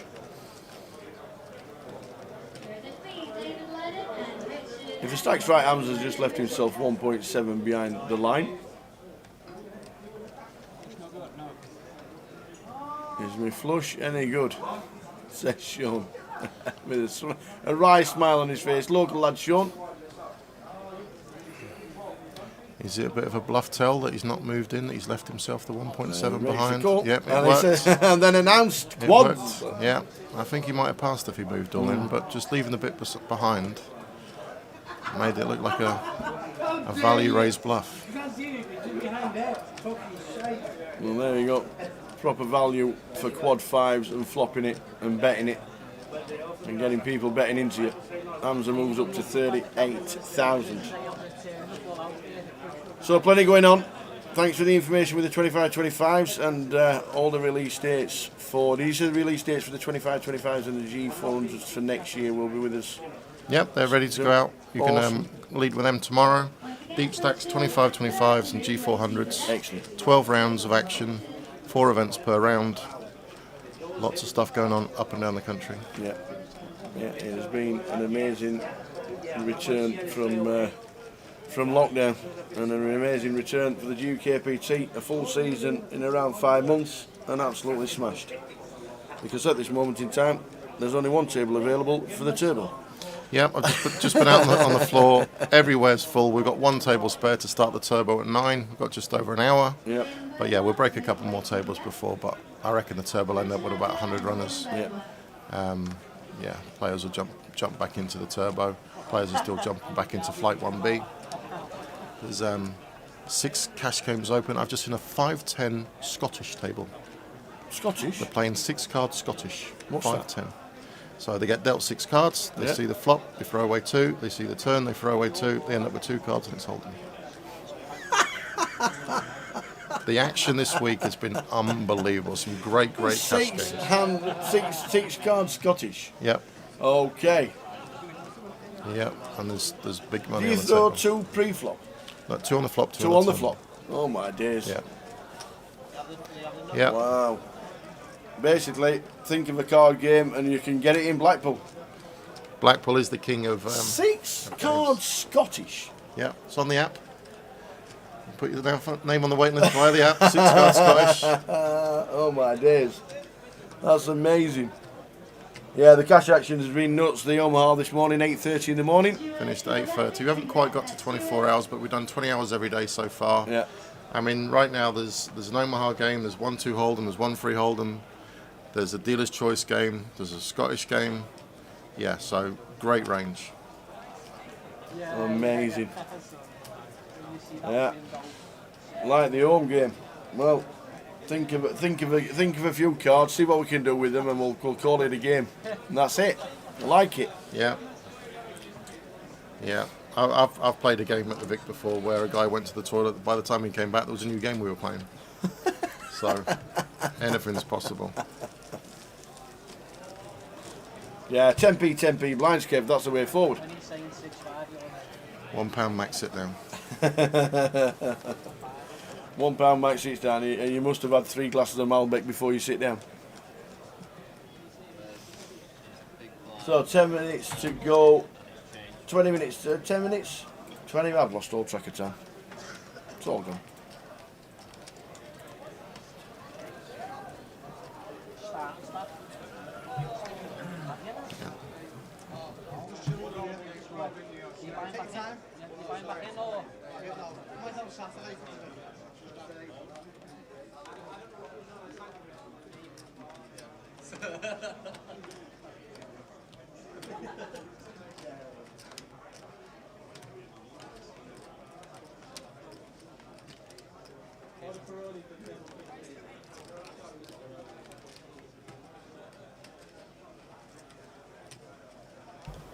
So thanks to Jim McShane for all the updates. Amazing year, congratulations.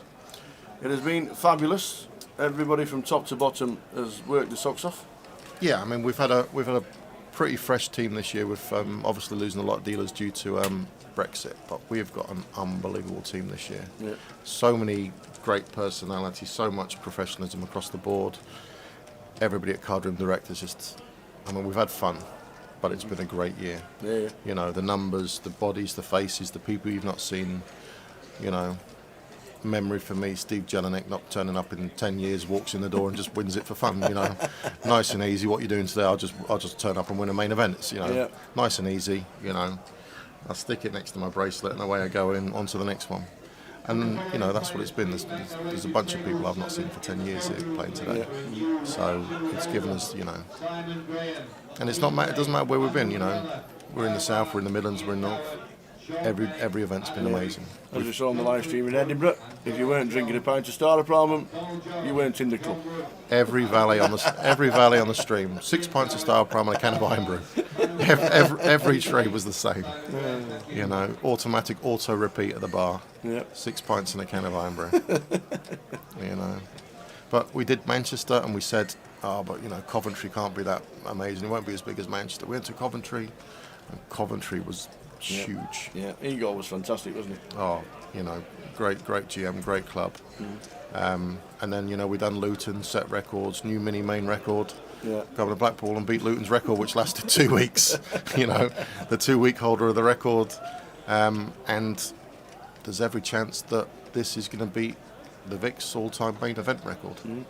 So what numbers are we looking at for the main? So for the record? So 5:13 to beat Luton. Yeah. And then I want to say it was 5:93 at the Vic. Wow. So we're over the 400. We're closing in on the 500 once the turbo kicks off. We're very close to 300 today. Yeah. 299. You did I wish I'd tell have me- had that bet this morning. You said this morning it's going to be over 300 for 1B. And you're not right yet, but you're not far off. But yeah, I mean, and then even the turbo's just going to be... Whether the turbo starts with 2 tables, 3 tables, or whatever it starts with, there'll still be 4x by the time it's finished. Yeah, and we'll get more tables as players bust out 1B. Of course. Yeah. The cash game area is full, so we've got 1 spare table, but we've got an hour. We'll probably open up with 3 tables. Yeah. And as it plays through, we'll get up to maybe 6 tables with some re-entries. But yeah. It's all good. It's been a fantastic year. It really, really has. It's going to be some fun and games tomorrow when day 2 starts, and we've got 200 plus for day 2. You know, tomorrow's going to be possibly the best day of the year. I can see. You know, and the age-old adage comes out. Everybody wants that main event trophy. That's the one that you know. Yeah. It's been around for a long time, but people really covet it right now. They are indeed. They're excellent. And this year's just been absolutely out of this world. Every leg, and we knew Blackpool was going to be busy. We expected it being busy, and well, absolute organised chaos. And proper organised chaos. All in. Aye. Gary in 7, all in for 10.4. George in C3. Don't mind a call with Kings. They'll probably ISO. Yeah, Hamza's in the middle still. Yeah, he likes to flop quads, so I think George will try an ISO with the Kings.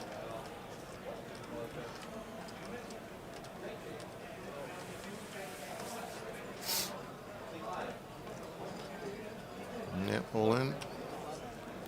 Easy fold for the 6s. So Gary is going to need a little bit of help with the ace-10 against George's pocket Kings. It's never easy. Absolutely not.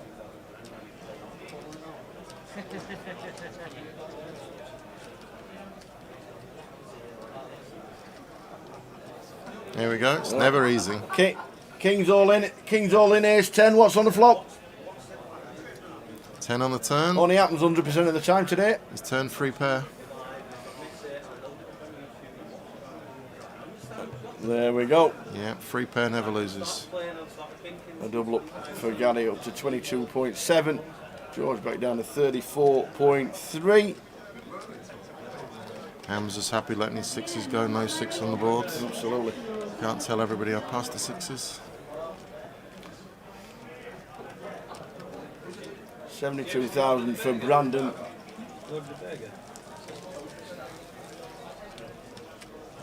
Yeah. You can't. I'd like to blame Simon, but he's not here. Dave, what's the burger? I mean, somebody's got to want the burger at least.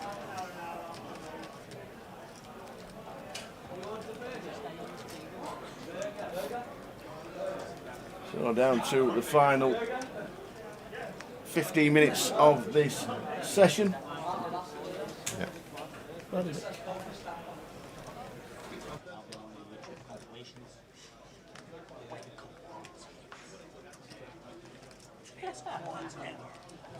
Top 10 quads.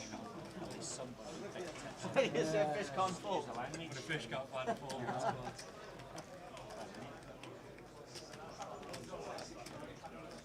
Guy falls full house to quads. Yeah. Top 10 get up. 60.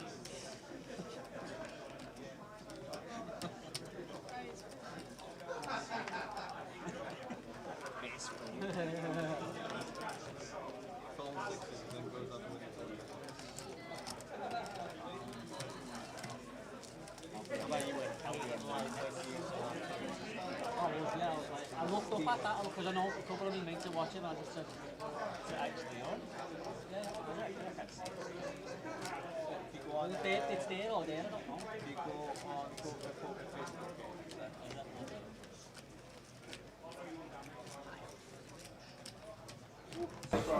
So thanks for the information, Jim. Absolute superstar. Like I said, well done team, well done you, well done everybody involved for an absolute amazing year. Not a problem. We will continue, and we've obviously got Blackpool, and then just the 3 weeks in London. Grand final, 3 weekends. Yeah, 3 weekends on the trot. 2 weeks from now we'll be on day 1B of the main event. Yeah. Obviously the big part of the grand final, we've got the league playoff from the MPL. Yeah. Everyone's been playing all year. First half solely online, and then a bit of both, but mainly live for the second half. Yeah. I mean, coming into this weekend, 0.98 of a point between first and second. Yeah, you won't bet Nicholas has worked out that he's 1 point in front now after the cashes that have been involved in Blackpool. Yeah. He understands that the league won't get updated, obviously, on a daily basis, and understands that. So he's worked it out himself, and he's already come to tell me. Wade is in the building. Tells a bad beat story as loud as he can so everybody can hear it. We're all good. How are you? Good to see you, young man. Good to be back here, buddy. Why is the clock 60 minutes? Wouldn't 45 minutes be better? I think the structure has been absolutely perfect for years. 60-minute clock, plenty of play. We always get down to 3 tables on the end of day 2 for the final day. players look at the GUKPT and see the structure and see the clock and just think it's the best around.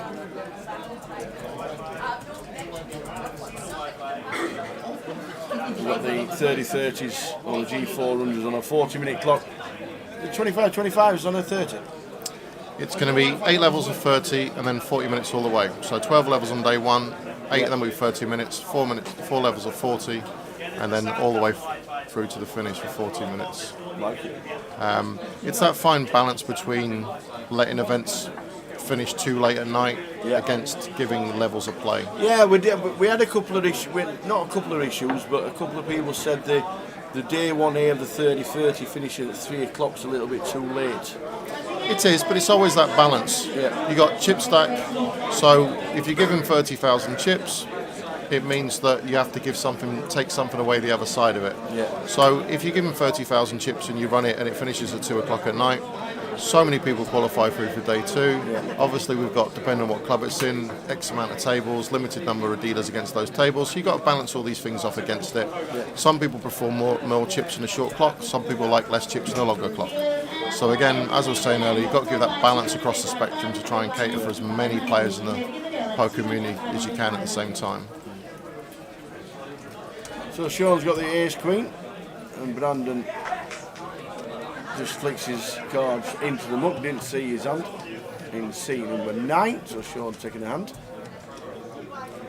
We are about 10 minutes away from the end of this session, and then a 25-minute break, which will take us to 8:30.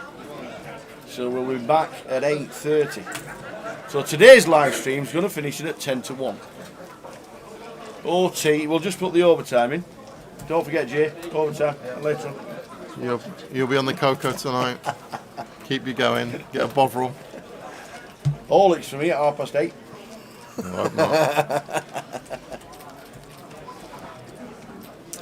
So I'm not sure if we've got a new feature table lineup ready for after the break. We have. There's been some phenomenal tables so far today. We have. We've got Carl Pickles, John Mann, Cully Sidhu, Rob Cook, Ewan McNicholas, and Sin Melling. Going to be entertaining after the break. There's a few faces. Some have been around a while. Some are newer to the scene. A good mix. You know, it's what always makes a good table. You can't have 8 or 9 of players just the exact same style. Lee Tatters is a local lad who lives in the northwest. I think is he like Blackburn way? Won a bad beat jackpot online on one of the poker sites years ago. Yeah. I think it was something like 50,000. I said, what are you going to do? He said, I'm going to hold it. I said, when? He said, I've just quit my job. Wow, and off it went. I know it wasn't life changing, but he just went to enjoy it. Yeah. Top man only. Top man list, Lee Tatters. All in for Keith with his short stack. Well, we saw how the old Ace-10 got all in last time and beat the Kings. Yeah. And George has now got the Queens. Yeah. He's not... see if he can get a bit back with his big pocket pair against the Ace-10. Yeah, he lost with the Kings. He's got Sean in the middle again this time. What does he do this time? Just raised it up this time with the Queens. Sean's let it go. Yeah. So we're all in for short stack. Keith, who is a spitting image of Cy King from the Airy Baggers. Okay, the guy in the baseball cap. I got Aye. him. Yeah. Oh, We'll flop it. He's halfway there. We'll flop a redraw. The Ace-10 again. Oh, but we He got lost with Kings against Ace-10. we had the blockers on the backdoor royal flush though. He used to fade a diamond. Aye, pairs up. So the Ace-10 of Keith hit the deck. Unlucky Keith, up and down, but unfortunately Ace-10 no good this time. Out the door goes Keith, and the Queens land the spoils this time. Can Graham Jones and Howard Plant make their way to table 3 in the card room for Dealer's Choice Cash Game. That's Graham Jones and Howard Plant to the card room for Dealer's Choice Cash Game. Thank you.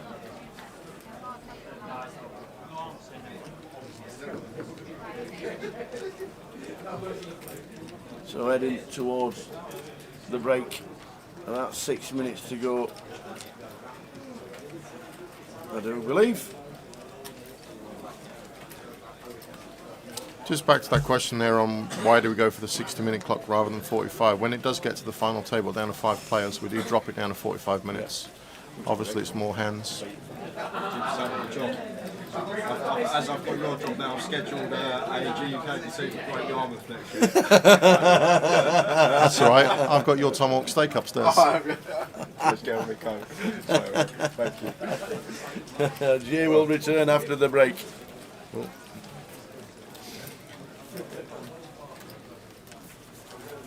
Are we at the 300 yet, Jim? 302. Today? Yep. Oh no, 298 today. 302 uniques. 302 uniques across the 2 days. Yeah. 298 so far today. Amazing. Phenomenal. Absolutely phenomenal. If we just have a quick look on the app, we can also see that there's... Oh, got no signal, I can't tell you. Heading towards the break. I like this, by the way. Yeah, just gives a bit of time before the end of the year. There's a couple of clubs that had their events earlier in the year. So we just put over the 2 weekends, Newcastle, Walsall, so you've got a north-east and a Midlands connection there. Yeah. And we have the War of the Roses. Indeed, I love the Leeds Birmingham Road, playing in separate clubs, putting the prize pools together, playing day 2 in Leeds. Yeah. Are you going to be doing that more next year? Yeah, so we're going to lead with, we're kind of going with a 25-25 link. Yeah. There's going to be a bit of a dynamic to it.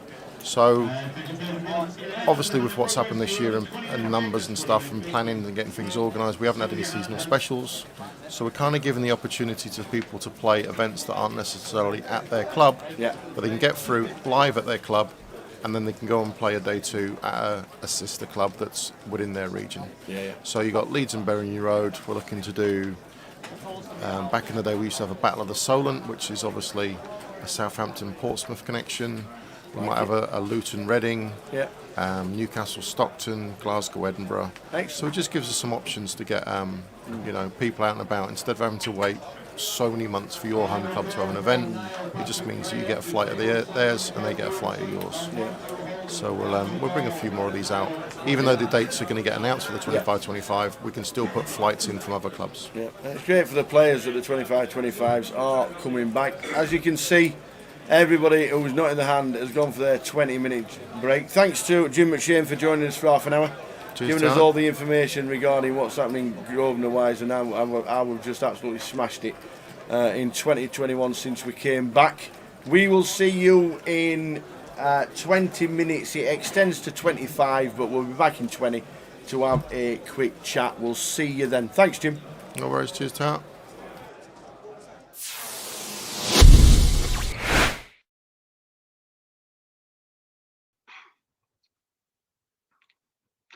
Welcome to another hour with the Tower, and we have had to go to Vegas for the next special guest because, regarded as the best online MTT player in history with 16.5 million lifetime total earnings, under the legendary nickname Moment One, which now means you know who it is, 5.9 million in lifetime earnings, holding 2 of the 3 Triple Crown. He's got a World Series bracelet and a WPT. He's 9th on the all-time money list in England, but that doesn't matter.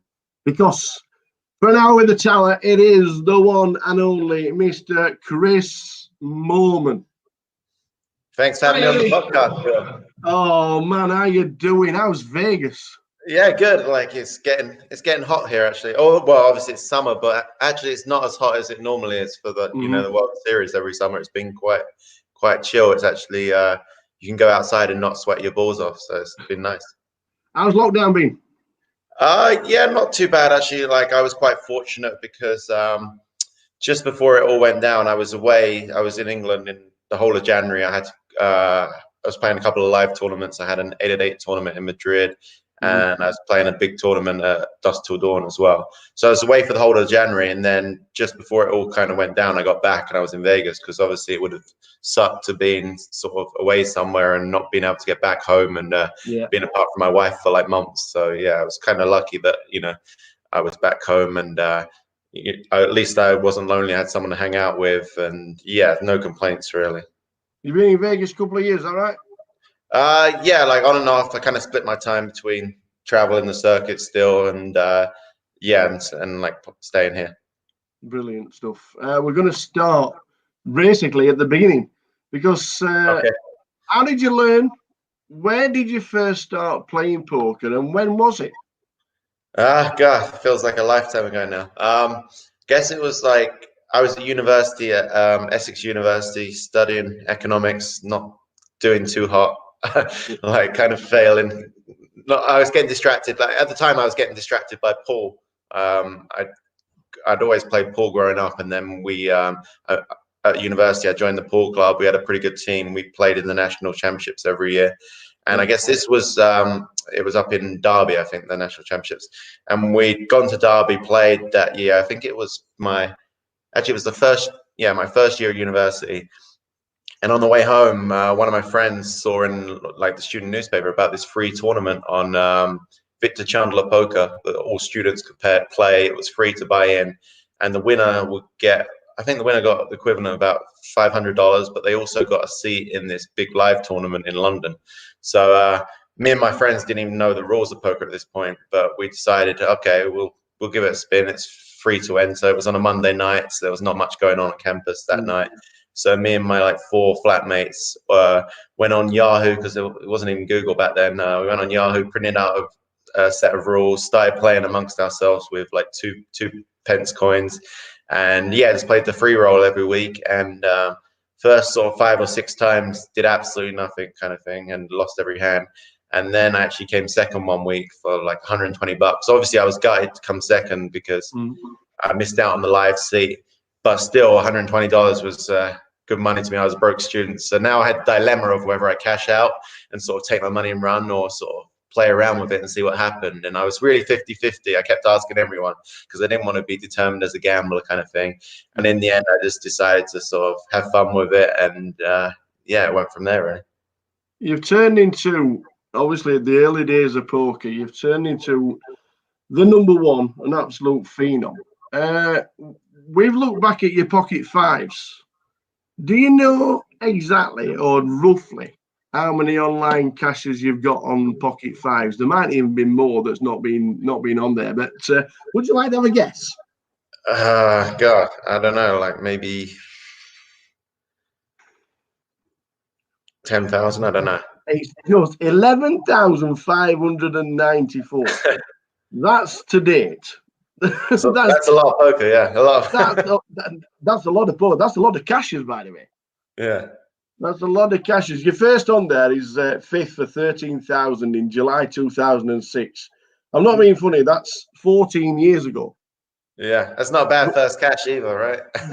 where is he? Apart from the years, where have they gone? 13,000 as a first cash. Was it instantly, this is going to be bankroll, or are we just going to squander it? Well, actually, it's kind of funny because I'd been playing poker for quite a long time at that point, and I was playing mainly cash games on the Victor Chandler site. Yeah. And it was the first. The site got shut down. It was I can't remember what the exact act it was called under, but it got shut down. And I only really played on that site at the time. It was quite a small site, but I knew everyone. I had like my all stats on everyone. I was just a cash game player, played a few tournaments on the side. And I was like, okay, I'm going to have to move sites. But I was really reliant on my HUD back in the day, which is kind of funny because I don't really use it anymore. But yeah, so I was like, okay, I can't play on, you know, like the big sites at the time, Full Tilt and PokerStars on the cash games there without having all my database set up. And I didn't really know much how to, you know, do all that kind of stuff. So I had to wait for my friend at university to be free, and he had exams that week. So I was like, okay, what am I going to do? I haven't got, you know, can't take a week off poker. You know, I was addicted to it. So I was like, okay, I'll just dabble in a couple of these tournaments. Played like this Sunday online tournaments that I hadn't really played before on the sites, because I was like, okay, well, I don't need my database for this. And I played them, and I was like shocked at how much worse the players were in the tournaments and the cash games. And obviously I had that 13K score that day. I came 5th, I think, or something like that in the big Full Tilt Sunday tournament. And from there, I was kind of hooked on the tournaments. I really enjoyed just the different dynamics, different stages of the tournament. And before that, I'd just been playing cash game, kind of building my bankroll. I'd done pretty well, but the games were starting to get a bit stale because, you know, with cash games, you always feel like you have to keep moving up and up when you're doing well. And I didn't really want the swings of, you know, even if you're the best player in the world, you're playing big cash games, you're going to have crazy swings. So, yeah, I just got hooked on tournaments. And then even when I got my buddy to set it all back up, I tried to start playing cash games again, and it just wasn't the same. And yes, that's how I really started, really, because at that point I'd been playing cash for maybe over a year and been doing well. But obviously, cash and tournaments, there's different, you know, levels of. I was just going under the radar, kind of thing. Did you multi-table? Was it mad? Did you have screens absolutely everywhere? Oh yeah, I was one of the biggest multi-tablers. I was just like, you know, my philosophy was like, if you're not in it, you can't win it. But like, also I didn't really have a timeout and stuff. I was 99% of the decisions were like real quick for me. I was always been amazing at maths, like one of my strongest point. And so like I just would put different tournaments on, you know, I had like 2 screens and I'd put them at different parts of the screen, which ones were important to me, which ones were getting deep. And so I just did it like that. And I played, you know, would pay more attention to the ones that were obviously deep in the tournament, and I would late register a lot of tournaments so that I just didn't miss the tournament, but I could still play and just come in a bit later when the blinds are bigger. Yeah. So basically, it more or less gave you the impetus that this was the career and this was it. What were the parents like? What were the family like, or did you keep them under the radar for a year or two? Well, yeah, kind of pretty funny. Maybe a year or 2 or 10 almost. No, well, because what happened was I was playing at university and sort of going to less and less of my lectures, doing really well. At first, it was just sort of a bit of fun, and then I was making some serious money, and I was like, wow, maybe I can do this for a career. And then it almost got to the point where I had to do it for a career because I basically had to drop out of university because I got so far behind. I tried to stop playing and, you know, catch up with my studies, do my dissertations, which is like 10,000 word document on your subject. But yeah, I just couldn't get past the first sentence, really. So I went into the I went into the like dean of the university and told him that I was gonna sort of leave my degree, and he was like, "Oh, what are you gonna do?" And I told him poker, and he kind of laughed in my face. And the only person I really told outside my friends was my sister, and was my younger sister, and I got her to because I had to confide in someone, and I knew my parents wouldn't you know, probably jump at the chance their son's going to be a gambler and play poker. But at this stage, I didn't even know if I could do it myself. I was, you know, I'd had a few good months and stuff, but yeah, I didn't know if it was sustainable. So yeah, I just grinded. Stayed at university. A couple of my friends were in a lower year than me, so I just stayed on the campus and played a lot of poker.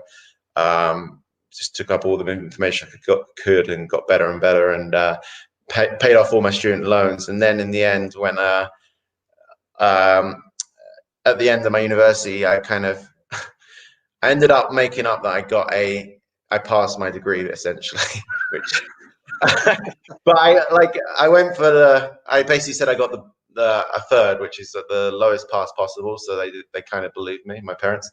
But obviously I didn't have a degree to go and get a job. So I had to tell them, you know, that I wanted to give poker a try, and they were very skeptical. But my dad gave me, he'd seen that I paid off all my student loans. So obviously they were happy about that I didn't have any debts and stuff, and I had some money in the bank. And he wrote down all the money I had in every poker site, had all my bank account details, everything. And he gave me 6 months to see how much, you know, essentially I'd increased my bankroll in that 6 months to see if it was sustainable to live on and stuff. So that 6 months, you know, at the time, I guess I was like 20, 21 years old. And I was just like, all my friends are going out on a Friday night, and I was just like, I've got to stay in and play poker. Like I have to play every day to just, you know, make sure I hit enough money where my dad's going to be impressed and let me do this as a career, not send me back to school, kind of thing. So I really didn't want to go back. And yeah, luckily those 6 months went really well.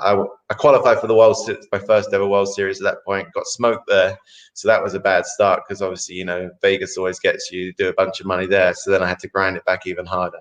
And yeah, that 6 months went well, and just kind of went from there, really.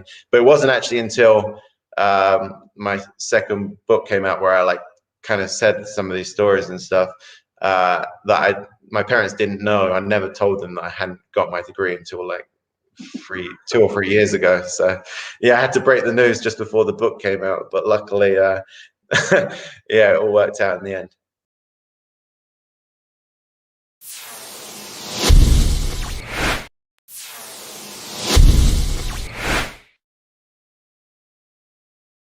Your first few live tournaments, your first Endon Mob, 124th in the World Series 2K for 4,056. That was June 2008.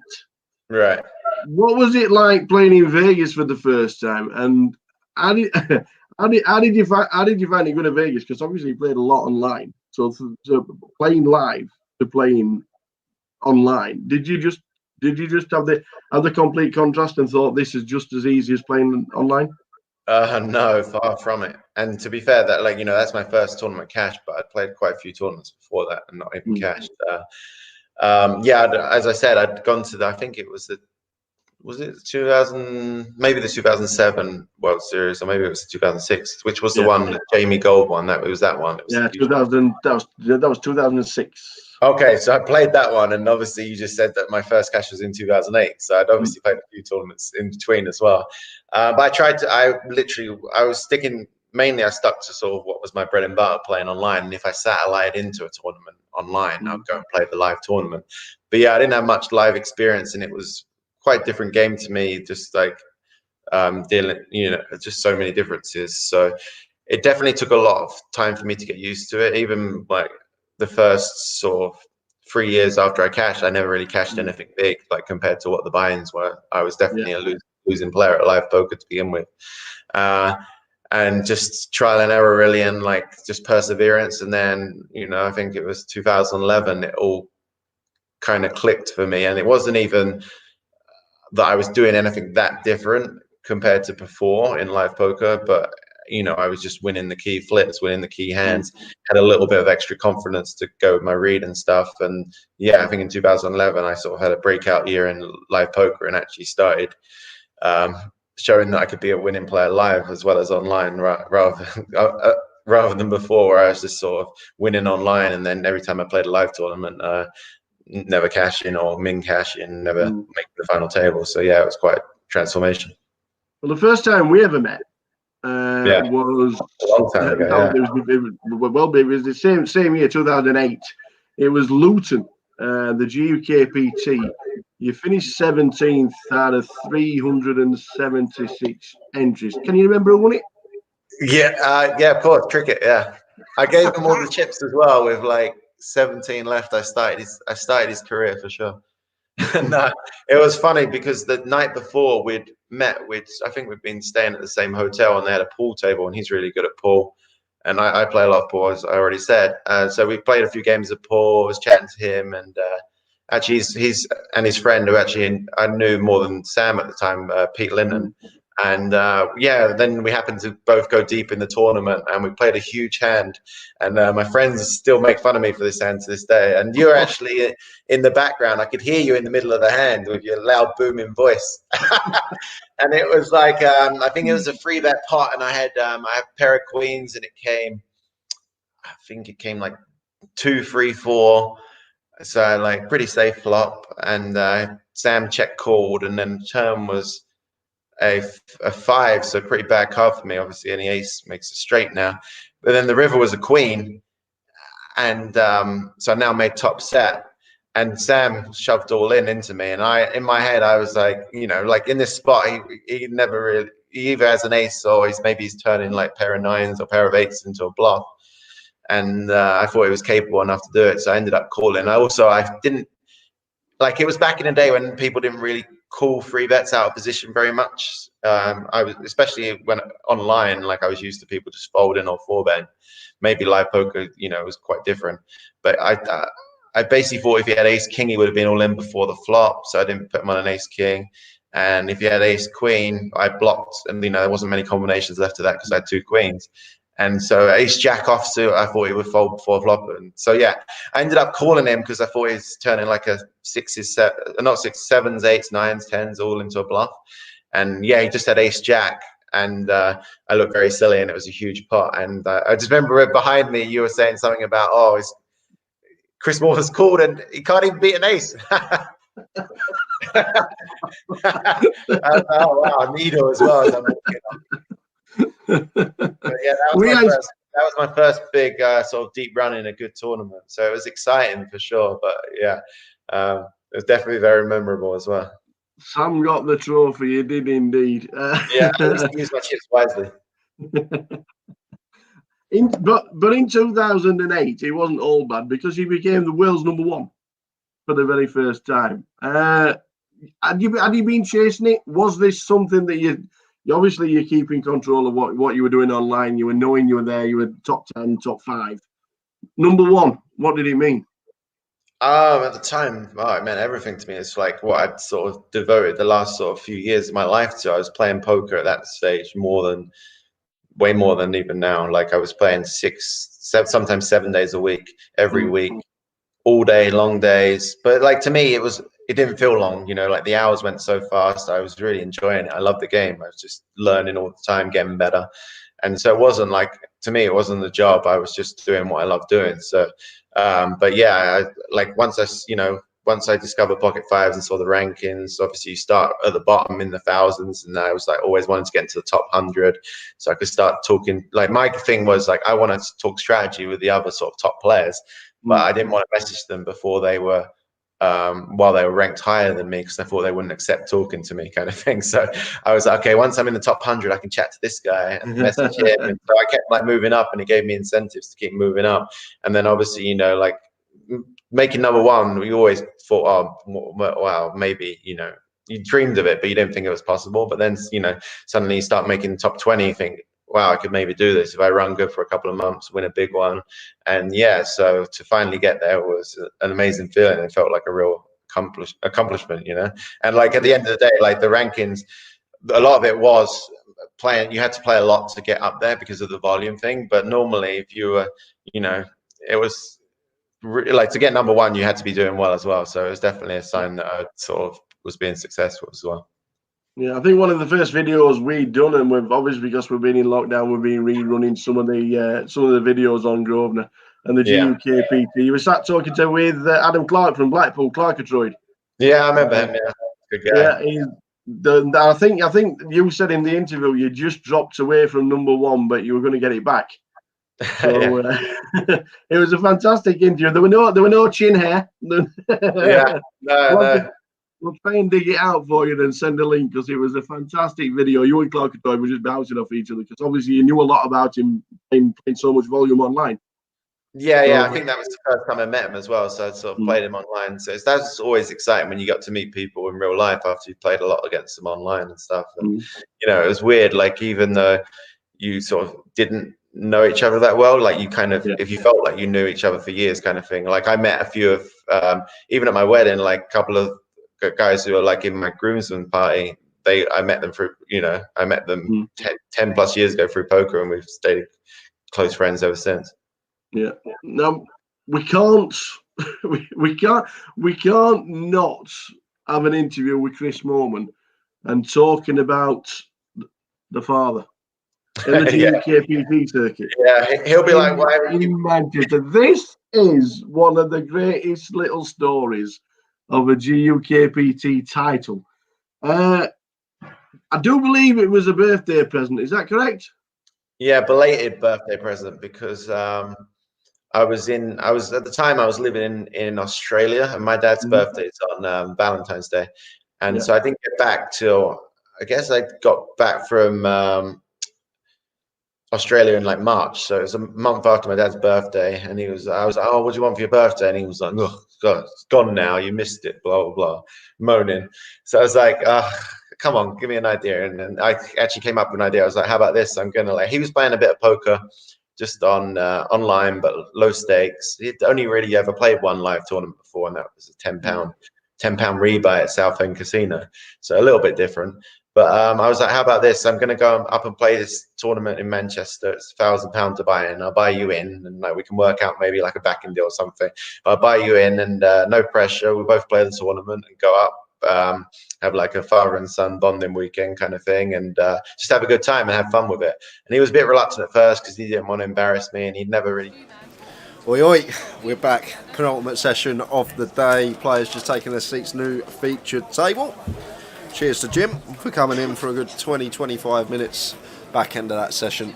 Bet you all know what's going on throughout the year. It's good to see him. Tower's going to be joining me very shortly. But we are just about to get underway, and we've got some notables on this table, I can tell you that. This is going to be a fun one. Players just taking their seats. How are we doing? PBKR Poker. Welcome back, everyone. This is going to be an enjoyable session. Looking forward to this one.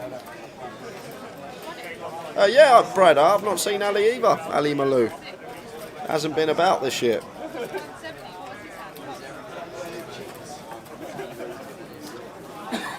But just about to get underway. I'll get my face off the screen. I'll run you through who we've got. In 1 is Sim Mellin, 2 John Mann, 3 Carl Pickles, 4 Lee Tatters, 5 Elliot Moraes, 6 Ewan McNicholas, 7 Cully Sadu, 8 is Stuart, and in 9 is Rob Cook. That's what we got to look forward to, and I am looking forward to this one. This should be a nice little session for you guys. Back end of the day, 4 hours left to go, probably about 4 hours 20 for the stream total. Should be finishing up around the 1 a.m. mark.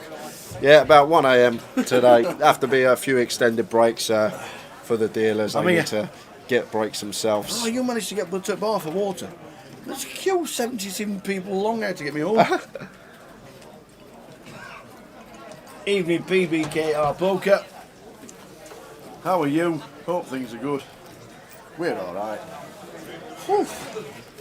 It's warm. It's so warm, Tower. It's probably too warm, but you can't really complain. Well, I can, because we will. It's so cold outside and so warm in here. When you walk outside, steam comes off you. That's how bad it is. You walk outside, you start steaming. Oh my god. Oh dear. We're over the 300 mark for today. 307. It's going quiet. What's happening in the back? It's gone right quiet. Anybody in the back? God, it's so warm in it. It is embarrassingly warm, but that's just the way it is. That's just the way it is. Who sang that? That's just the way it is. Oh, you got me there. Oh, I thought you'd know that one, Tower. I thought that would come straight out. That's just the way it is.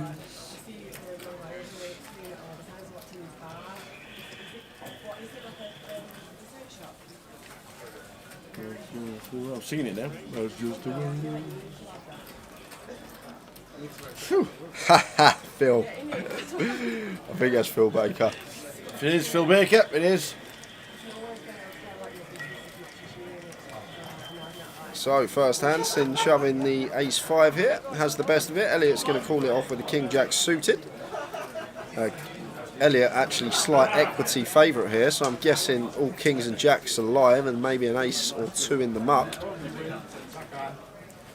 Come on, the Mellin. I thought it was 48,000. I didn't realise it was 4,800. And that's not a good flop for Sin. Going to need to find an ace to survive. Can't even chop it with a queen. Couldn't chop it with a 7 though. No, it's the 9 on the river. Unlucky Sin. Didn't get to chat about you too much. Gone. We've got her. That is not Talal Sakirchi in seat number 8, one of the biggest players in the world. He's winding us up. That does look a bit like him. The troll of the chat. Does look, oh yeah, it does look a bit like it, to be fair.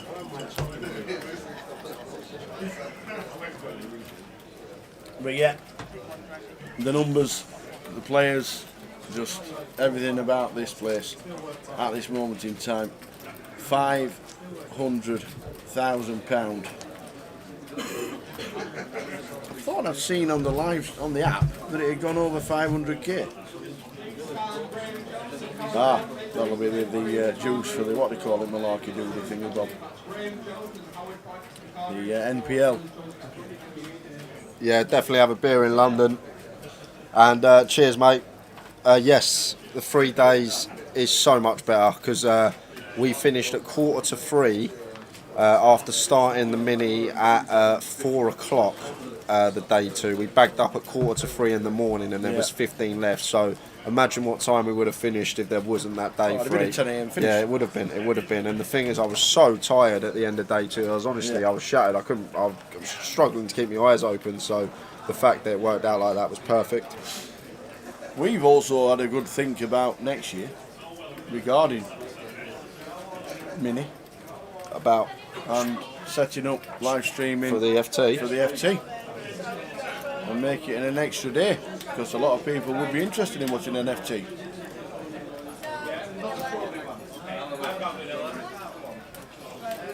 So Ewan going to continue here for half pot. And Lee going to make the call of his up and down. 6 of diamonds on the turn. So brick here for Lee on the turn. Ewan's still with the best hand, although he's sitting here with king high. Lee's going to have a lot of calls on this flop, defending out the big blind. 4 5s, 7 5s, double gutted, 7 8. He's got all those combos, 9x, 3x, those type of holdings. He's got a whole host here. And the ace of clubs on the river. And Ewan is going to love to see that river in the nut flush. And Lee with just 8 high. Like if this was a low card, perhaps we could see Lee lead here as a bluff. But this particular river card, the ace, is the one we're going to have to check because it's going to hit Ewan a lot of the time after he's opened early position. C-bet flop with like ace jack, ace queen, ace 10, check back turn and then hit our ace on the river. So good to see Lee check here. Even though we're sitting here with 8 high, sometimes you've got to think about, is our bluff going to work? How often is this going to get through? And good decision from him to not go for it here on the river and snap fold. Absolutely, Scotty. If Jay's playing the mini and he ends up for FTing it, no pressure. We certainly won't be bringing him into the comms, that is for sure. There will be plenty of people out there that are special guests while he's doing it. It's something we could talk about over the closing months. Obviously, we've got a long time. We finish in December. December the 5th is the final day for the team this year. I think we've smashed it. Yeah, it's been unbelievable here, Tower. Yeah, it has. Probably the best, best ever in terms of entries. It has. And we have put on an amazing show, the GUKPT this year, and people have loved it.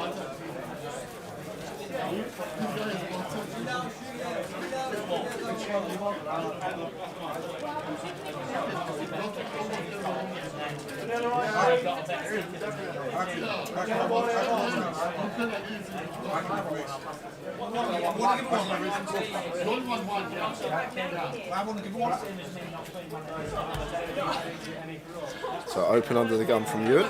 Opts to open the king 8 of spades.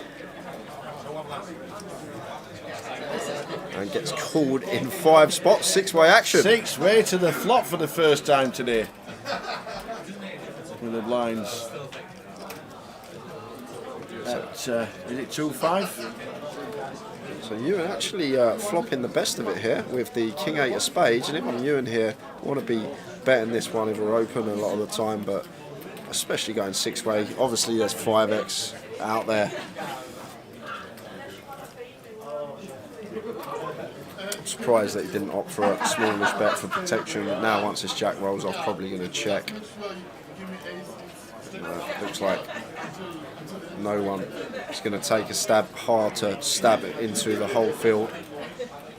And the 7 of hearts on the ribbon, so I believe that's going to give Ewan the check mark. And he should take this one down with the king 8 of spades, because I don't think anyone's going to bluff at it.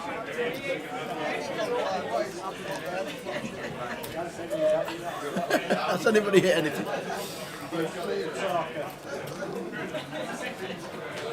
Six-way to the flop. Amazing. And it's all the way down to the river.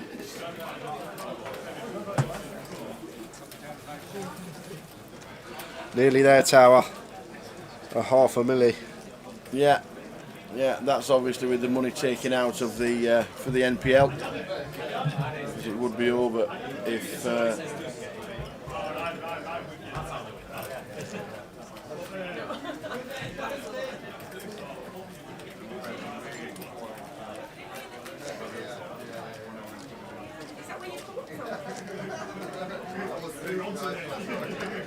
A lot vaccine pusher. There's 165 left in the field today. Yeah. But this is a day one, so playing to find that bag. Players can still buy in. Yeah, 165 still in.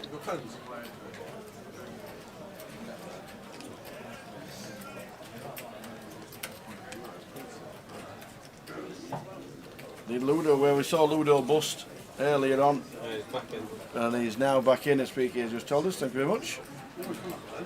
He's still not playing with his shoes though. He's got the brogues still in. The trainers are he swapped. I think they're James Jaggers. Yeah, Cully's massive on this table. In seat number 7. Cully Sidhu. Millions in live earnings.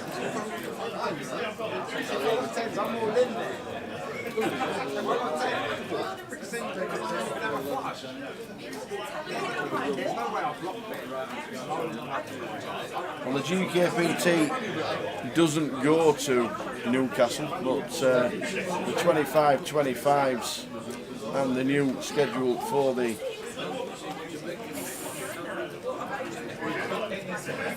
G400s might be on the list.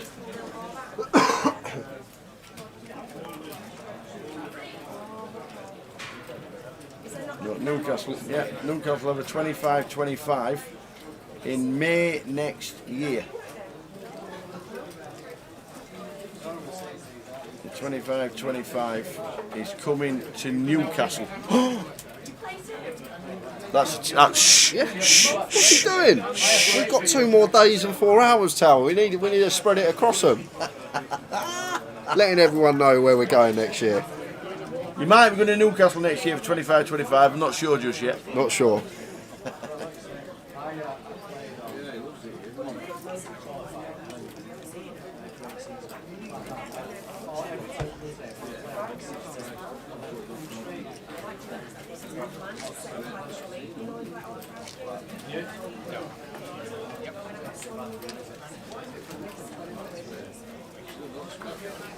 Yeah. Oh, it's already melted. Look at this. It's that hot. It's already melted. That. Yeah, Newcastle for the 25-25s, as we saw. Just showed Jay. Look what Jay's got. Have you seen the tretty? You can't do that. You got to give me a warning. Only because I haven't got any. I've not got any. No, they didn't bring me any. Not at all. No, not at all. Right there. We're getting looked after. The 25-25's coming to town in December. It's great that they've already added 4. They've already added 4 for the end of the year. Newcastle Walsall, Leeds Berry New Road Collective, and a Luton 25-25. Do you want to go back to eating ice cream? Yeah, we'll get our faces off there. No one wants to see us eating this.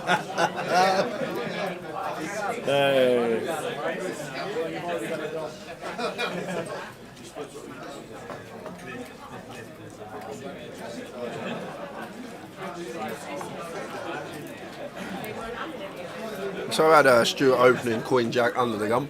Elliot just flattened a 10-9 suited on the button. And Ewan comes in for the 3-bet squeeze out the small blind with a legitimate holding. He's going to squeeze the ace-king, and Elliot going to make the call with his 100k stack in position. We're working with about 1.5 SPR now, and Elliot flopping flush draw here versus the ace-king of Ewan.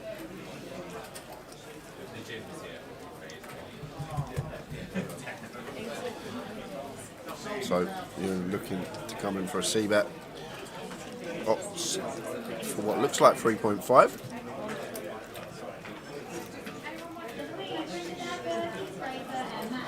And versus you in stack size, Elliot might just rip this tower. And there is the shove. A quick fold from Ewan with the ace-king. Yep. Doyle Brunson sets a record for the oldest player to play in the World Series at 88. Fantastic. Well done, Doyle. I think that's incorrect, vaccine pusher. All right.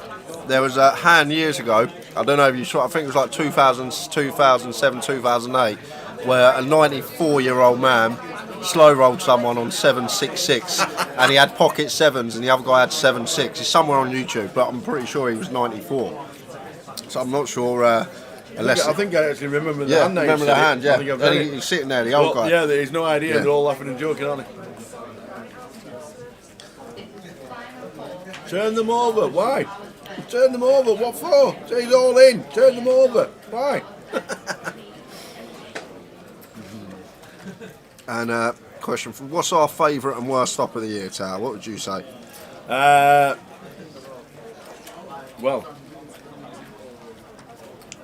there is. We're never going to say there's a worst stop. They've all been amazing. Blackpool and Coventry for me. This year, yeah, I would say probably my favourite was Cov. I enjoyed Cov a lot. Not just for the Bink, I enjoyed it for the festival as well. But and then probably my least favourite, I'd probably go with London in July. Sitting in the garden, drinking beers, watching Tower and Paul Zimbler. Oh yeah, while you had COVID.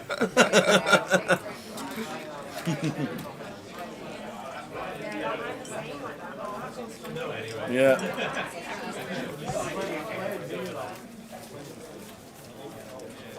I think also what they did as well with Coventry, when they were put on such short notice because of Edinburgh's restrictions with lockdown, and they were given a 3-week notice. They were given 3 weeks. Do you want the GUKPT? Yes. Are we going to smash it? Yes. And they did, on a 3-week notice, which is obviously one of the reasons why GUKPT is coming back to Coventry next year. Ice cream? No, I'm good. I'm good. I've had mine. Me too.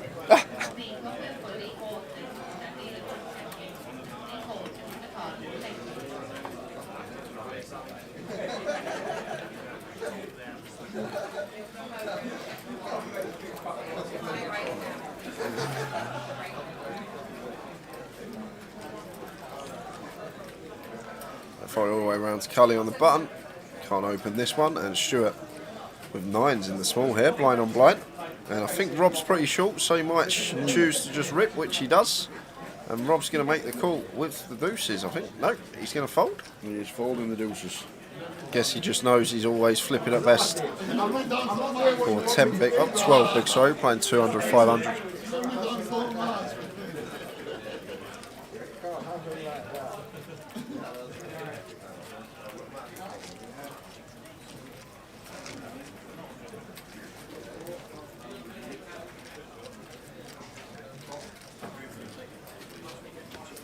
Yeah, I think you're right. The 750 mark was bang on for Coventry, and that's why they change it around a lot. They look at what's been done in the past, and the clientele regarding the locals as well.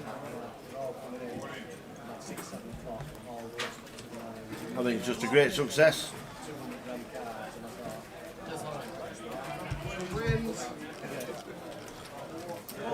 I was quite impressed. And I've hit that many times and never gone that far up.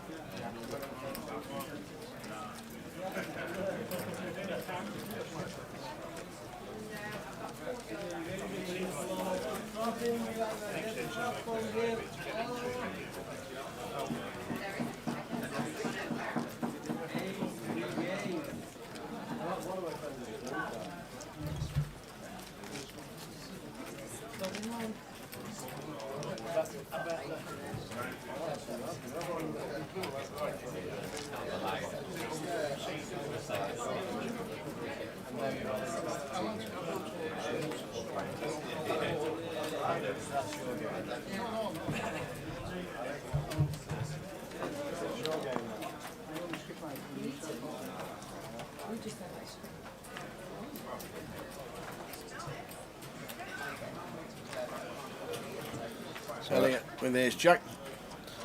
going to open to 1.1. The blind at 2.5. And John Mooney, nice hand to call here in the small, suited Broadway. And John going to flick in the defend with a Reggae Ace in the big. 3-way.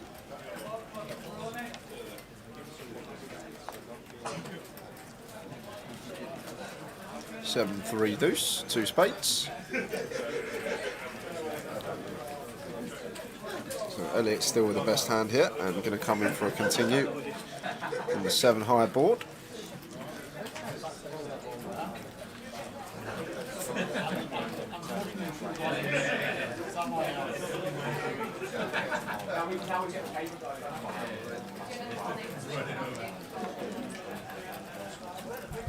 Right, deal of shuffling, I'll run you through some players that have busted in the field. Let's God Tower.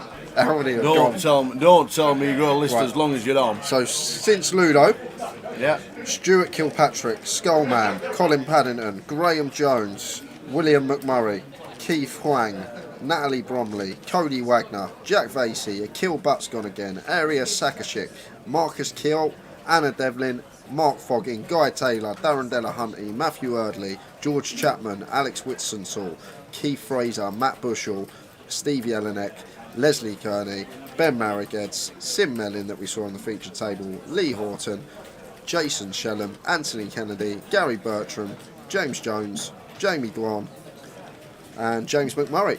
Wow. So we have lost all those players in 2 hours. Wow. We might get some tables free for the turbo soon.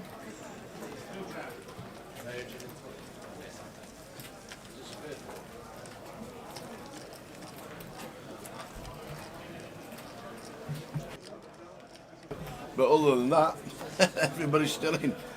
Oh my days.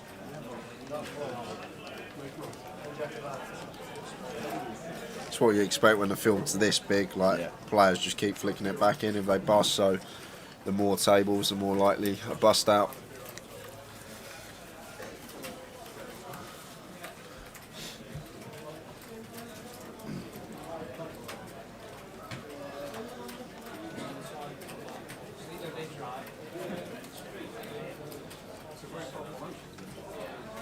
New deck, please, 17. Okay.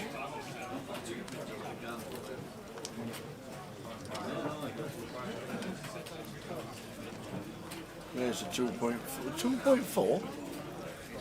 Yeah, well, surprised Rob didn't just open rip this ace-10 here, but just come in for a raise for just sub half his stack. Obviously won't fold in if someone put him in. Rob gets that one through.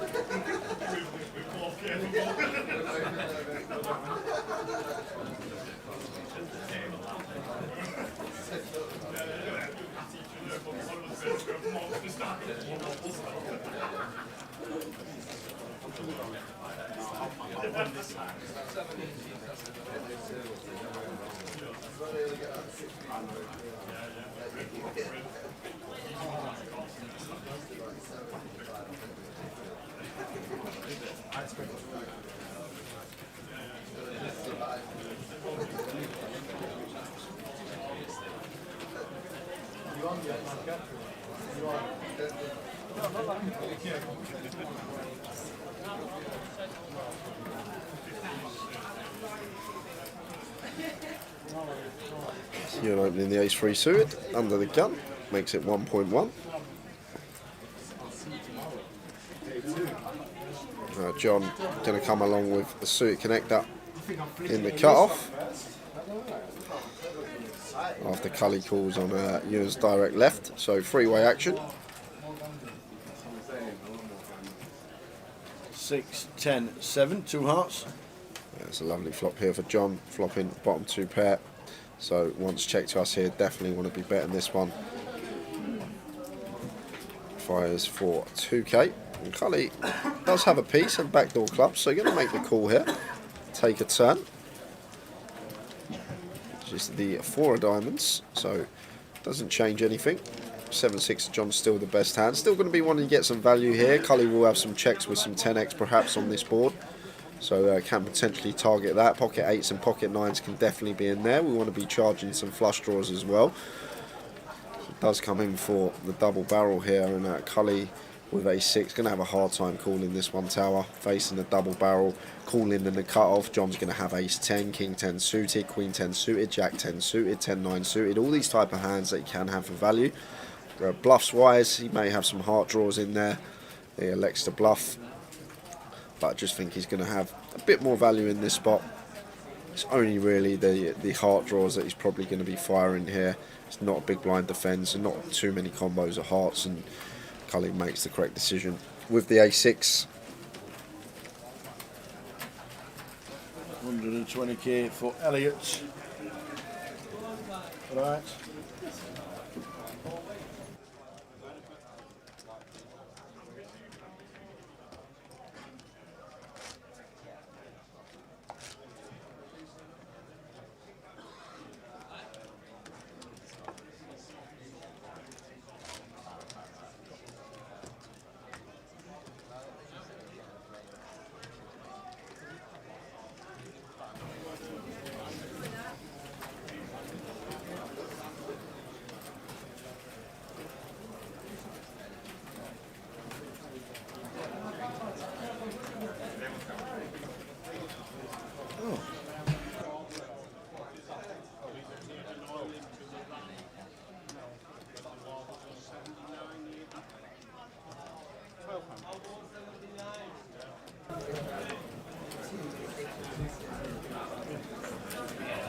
Don't think so.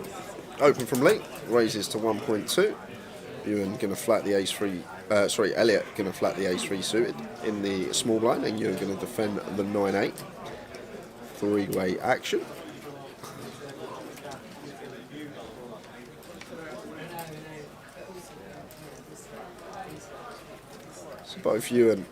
So both Elliott and Lee flopping top pair.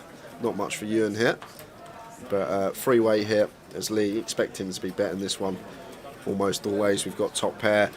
Don't want a heart rolling off for free, so just want to be firing here. There's certainly a lot of hands we can get called by. Elliott can have some Broadway holdings with a heart in the small, which will make the call. We can also have some worse ace-x, as we see here, and Ewan can have a whole host in the big, but with 9-8 off, can't do anything but fold, and we see a turn.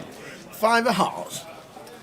4 hearts on the ball. Yeah, so Elliott picks up a double gut shot to go with his top pair, but neither player with a heart here. But if we're Lee, want to be checking this one, Elliott can definitely have the king or queen of hearts in this spot. It's a 5 on the river, so the ace jack will get the check mark here. And Elliott, this is actually probably going to work here.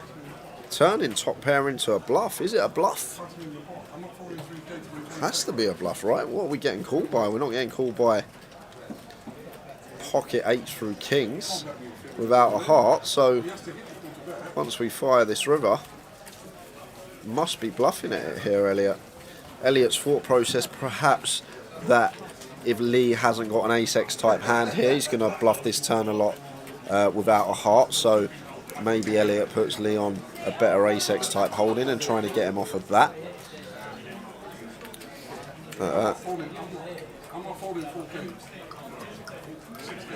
And the ace-jack of Lee going to take it. Nice call from him.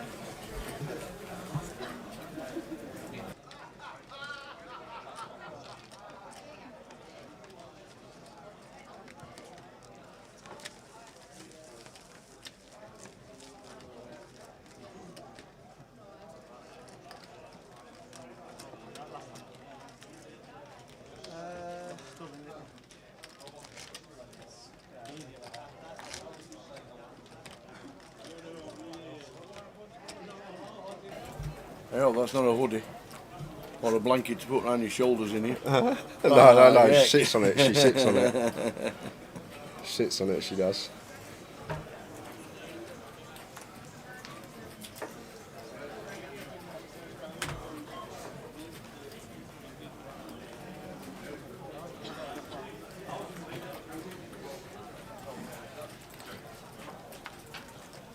All folding round in turn.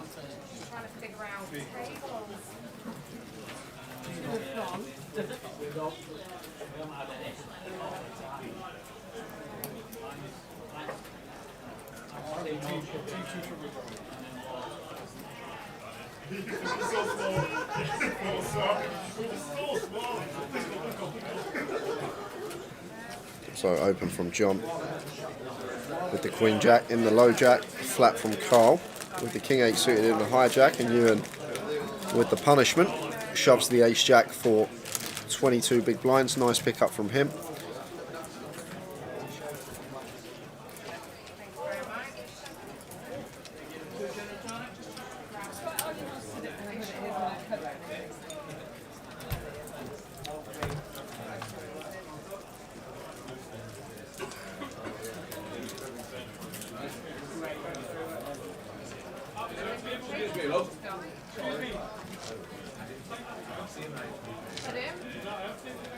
No, yours coming, don't worry. I've not got you.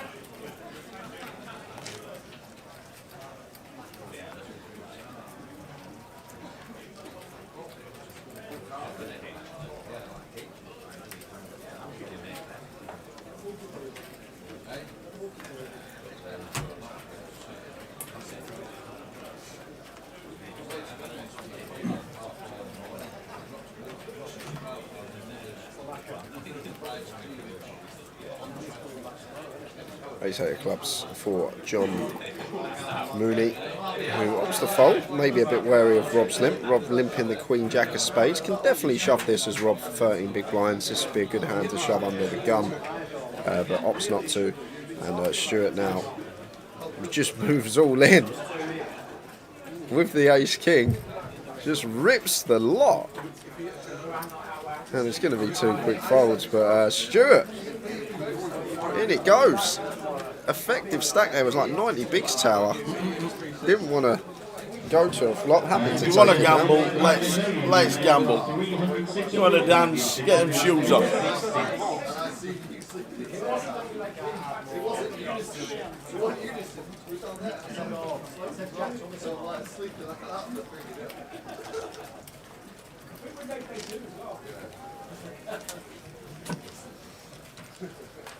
There for you.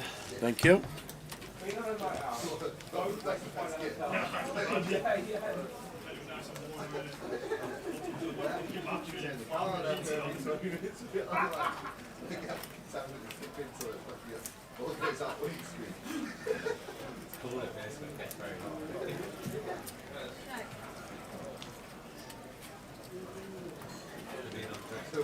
So Elliot folded to us in the hijack. Ace 9 going to be an open.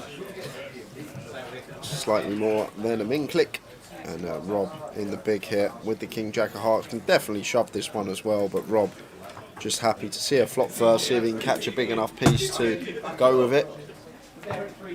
And that is a big enough piece for him. And this is going to get all in because we've got nut flush draw versus top pair. Thank you so much.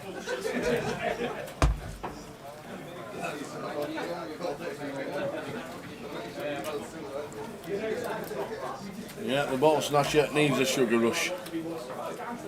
I just can't understand how he's got a hoodie on in this. Where's the cards? Well, 10 or a heart is needed. There we go. King Jack above number 5. That's it. The Ace 9 above number 1. That's the way. That's it. I think this dealer we got is his first ever time on the feature. So yeah, we got a. Which is fair enough. Heart on the river. Rob doubles. Lovely. Everybody's got to get the first time onto the feature. You got to start somewhere, Tyler. Everybody starts somewhere. Are you pot washing? I can be. You'll be pot washer. I'll go pot washer. You'll go pot washer, and if you want to bring back some ice water, that would be amazing. Yeah. Thank you very much. Pot washer's off. We've got a new pot washer around here. Is Chris McGuire still in, by the way? I think so. Okay. Well, that's good. As long as he's still in.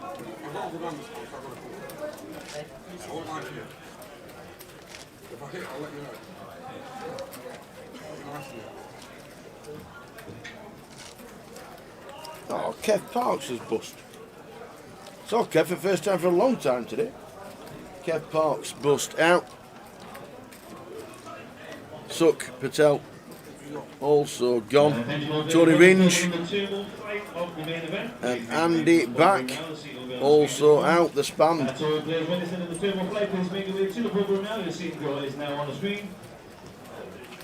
I know the turbo's just about to start, but 313 runners in day 1B. 313. Let that sink in.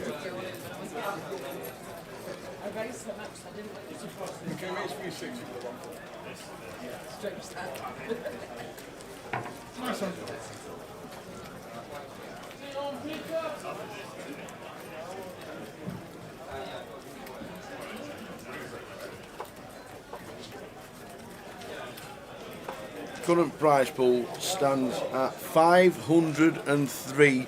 We are over $500,000. And I mean over $500,000 in Blackpool. The last event was a 1K, 367 runners.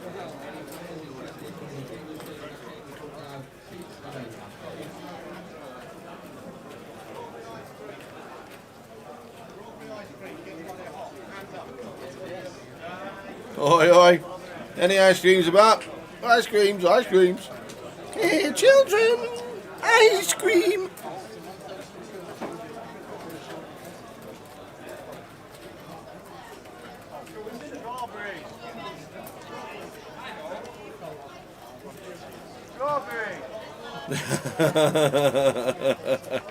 Elliot Murray shouts, strawberry.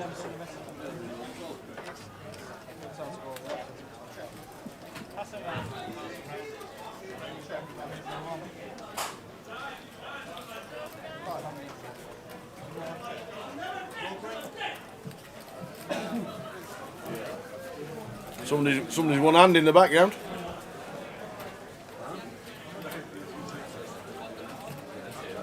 Attention all those ladies in the turbo, please make your way to the ball room now. You'll see the drawing is on the screens. We will begin in just under 1 minute.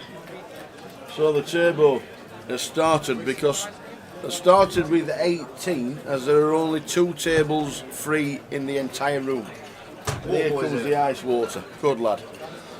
So the turbo is going to start with 2 tables, as there's only 2 tables available in the entire room. 2. But don't expect it to finish there.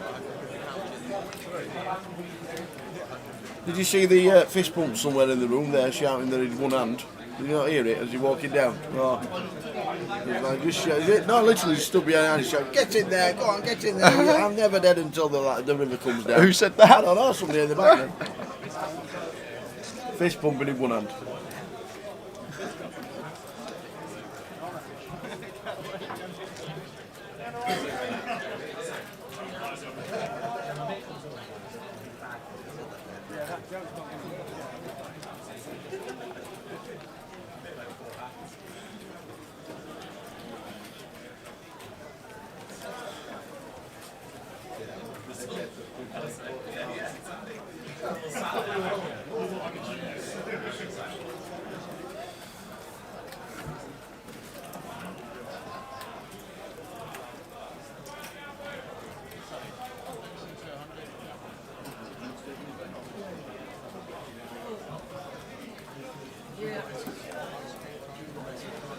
So raise and take for Cully with the ace-9.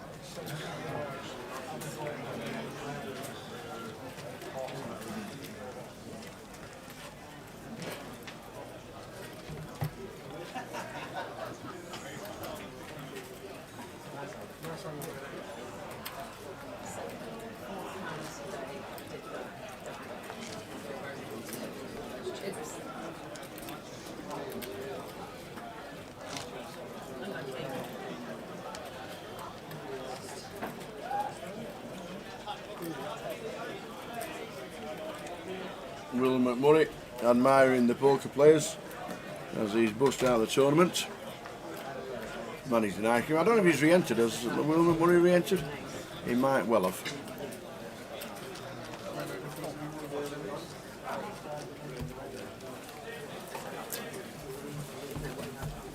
He might well have re-entered. Let me see if we can find him on the list. Come on, Will, I'll give you it.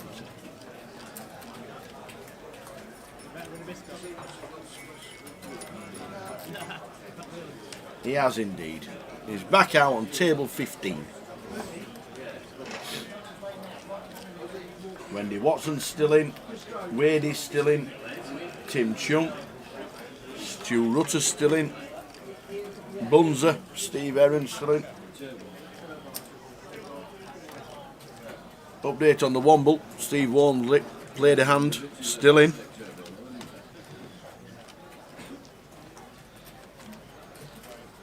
Vinnie Wilson's playing. Rob Sherwood's playing. Rob's back in. Rob. Triggs back in. Rich Kellett's still in. Rennie Share's still in. Riggy. Paul Grummett.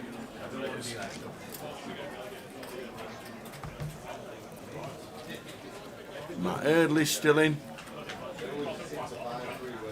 So yeah, Rich Kellett going on. Had a big double, didn't he? He's king against, was it 8s or 9s that he had the double against?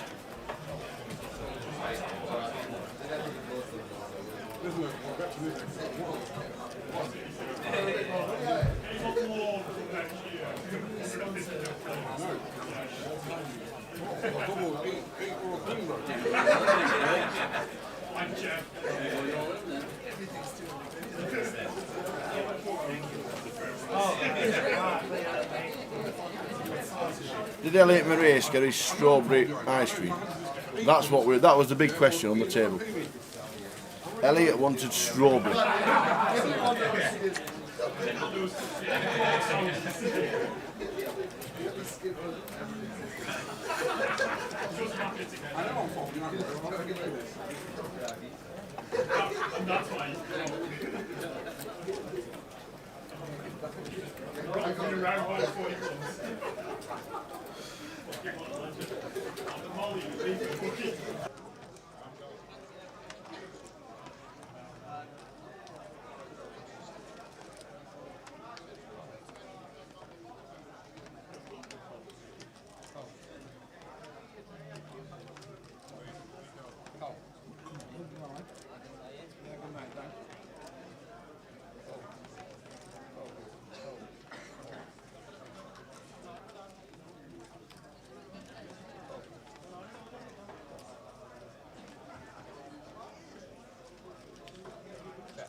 So what does Rob do? He calls King 10-8, flops top pair. So too does Ewan McNicholas. Ewan checks.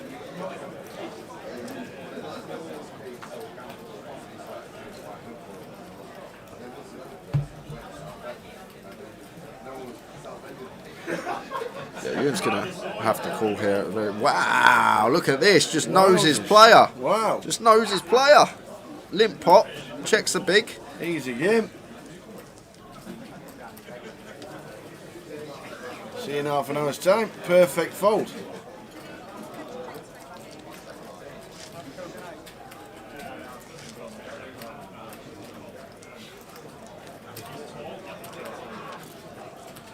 Yeah, that's it. I guess against Rob Cook there, he just thought, you know what, Rob, I don't think you're betting worse than a king, and I've got no kicker, so makes a good fold. I didn't actually see the size that Rob opted for. He might have gone large. No, the flop size that he bet, I wasn't sure in comparison to the pot how big he actually went, but still very good fold from you, and just able to fold top pair in a limp pot, heads up after we checked our option and we flopped top pair on King 10-4. That's a very nice fold. The exploit fold.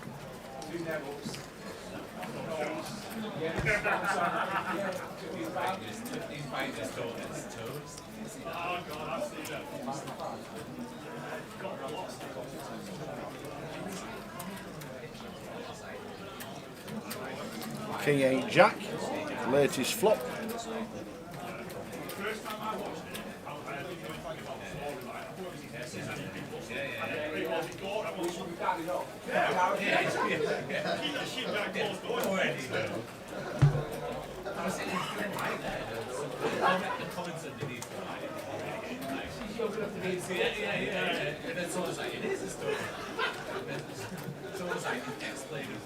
So after opening 7-6 Subi, Carl opted to continue on this particular board, like it.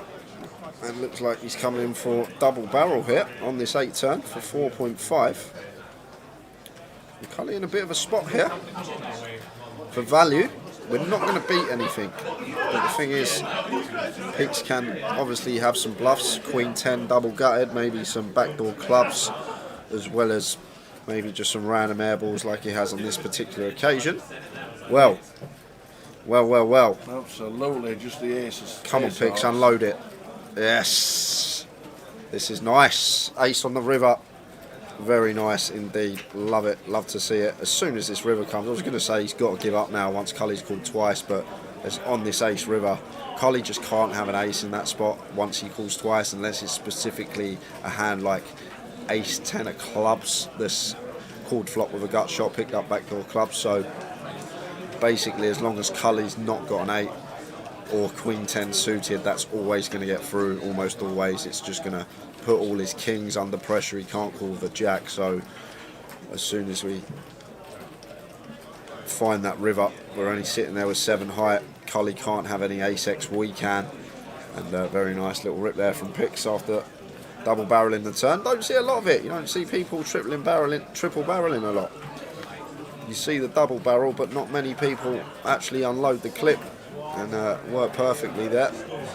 Certainly did. We know he's got the game. There's Pickles.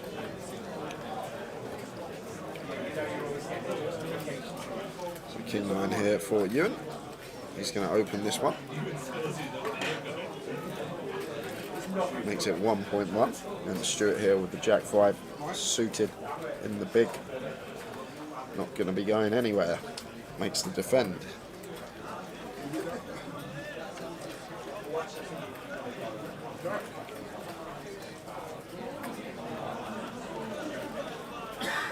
Eight, 4, 2, 2 clubs. So complete with for both players, but Ewan with the betting lead, so he's going to come in for a continue. Doesn't need to go too big, opts for just south of quarter pot. And in comes Stuart with the float. We do have a lot of good backdoors, a lot of good turn cards for us as Stuart. Ace of hearts on the turn this time. Stuart picks up will draw, and Ewan here with just king high here. If I'm Ewan, could potentially be a double barrel in this, try folding out some 8x, 4x, deuce x that our opponent can have. The river is the 10 of clubs, and Stuart opted to float flop, and the king high of Ewan is going to take it.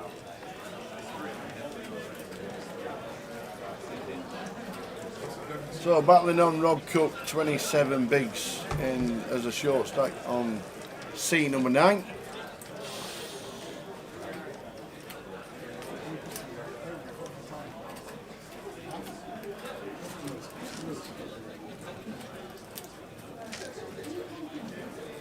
Hey, keep it low. No pictures. Keep low, no pictures.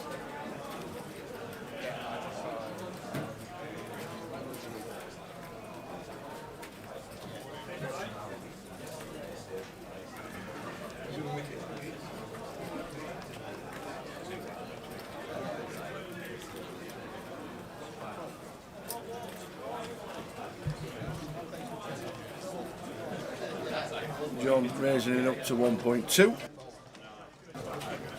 All folding round in turn. To Stuart in 8. Yeah, Stuart's not going anywhere, pairing the small. He's going to make the call, and Rob gets out of the way with the king 6 off in the big blind.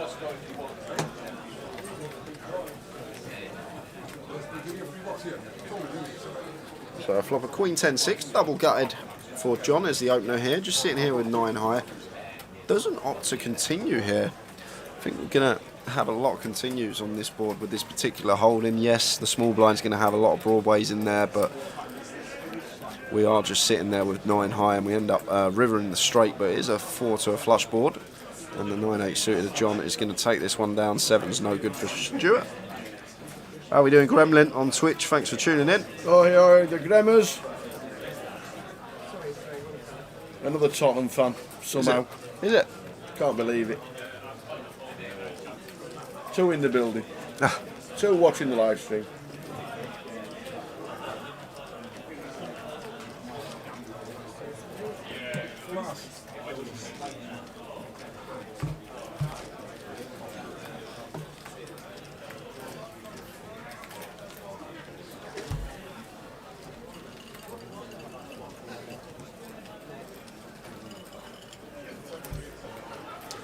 Is Boz still in? Alexander Butchers. He hasn't busted today, so if he Has he not? if he has entered, I'm guessing he would be. Did Boz not make it through yesterday? Should we have a look? We'll have a look after this hand. I've seen him here today. I've seen him walking around here today.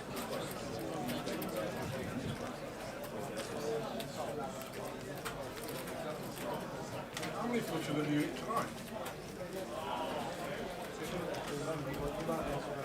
So cut-off open from Cully with an ace, and Stuart going to flat the Jack 10, ace 9 forward 2 spades.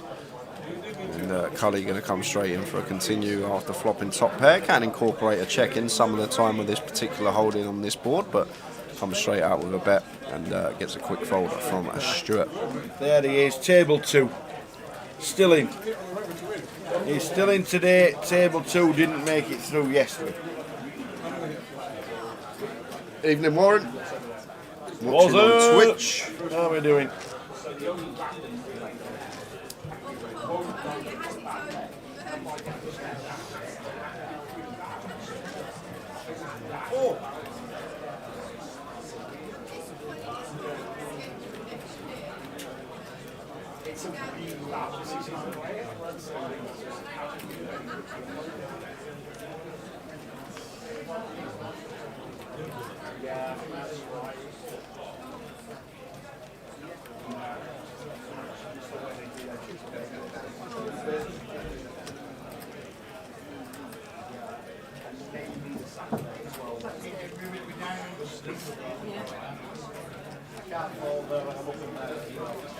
Elliot raises to 1.2 and John will defend with the 8-6 suited.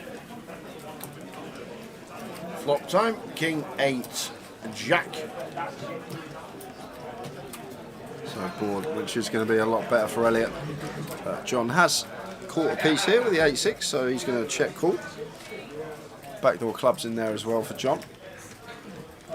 Same as before though, Elliot can come in with some small bets on this flop with this particular holding, but he can also incorporate some checks in with middle pair versus big blind range, and turn's going to go check, and 3 of diamonds on the river that look like, so the check mark is going to go the way of Elliot, and it's very difficult for the 8-6 to bluff here. We do have a smidge of showdown, maybe we're ahead of some 7s through deuces, but we don't beat much here, and Elliot's actually come and raised a fin here, targeting specifically an 8 perhaps, or maybe trying to fold out a king. It's a bit mergy, this one. It's actually opted for pot as well, 5.5 into 5.5. Gets the job done nonetheless. More eliminations around the room. Cody Wagner, Paul Fisher, Jonathan Prested, Mark Foggin, Paul Jackson and Gary Swan. All eliminated out of the room. We play until round about 1:45, 10 to 1 tonight. It's been a little bit of a late day. Slightly late start, extended breaks, added 5 minutes here and there because we have to give the dealers a bit of a break because they've been working non-stop. It's been that busy. So yeah, it's a bit of a late one for us today. We finished just before 1 AM. Straight home, 8 hours kip, back again tomorrow. That'll be us. And Ewan finds 9s. I might start working in PJs on a Friday. Raises to 1.1. And Pick's got nice hands to defend in the big. Defends the Queen Jack. And it's heads up. 3, 6, 6, 2 diamonds. So Ewan with the 9s here. Expect to see it continue a lot of time. We can get some action from some gut shot of picks and 3x as well as some flush draws. with this particular holding, can't do much else a lot of the time but fold. But Pigs is going to pull out the float, out of position, maybe thinking about repping some boards on later streets. Ace of hearts on the turn shouldn't really change anything from Ewan's perspective. The only ace-x we're ever worried about here are ace-3 and ace-x of diamonds. So Ewan going to come in for a second street here, start targeting some 3x, maybe charging some 4, 5 and flush draws, and going to get that one through. Pigs opted to float on that particular turn. We've just got to shut down. Yeah, Slinks. I'll pass it on actually. I think you're right. Get the ladies on the table. That's what I want to see. I don't know how many's in the room today.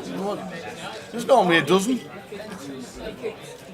Swifty's still in. I've heard the giggles. An headache must be going. We've heard the giggles.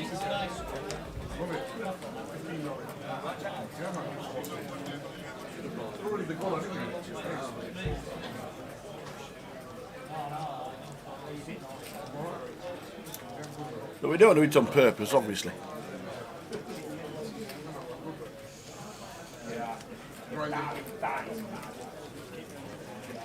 Because it doesn't matter, organisation-wise, it doesn't matter. It's still the same thing.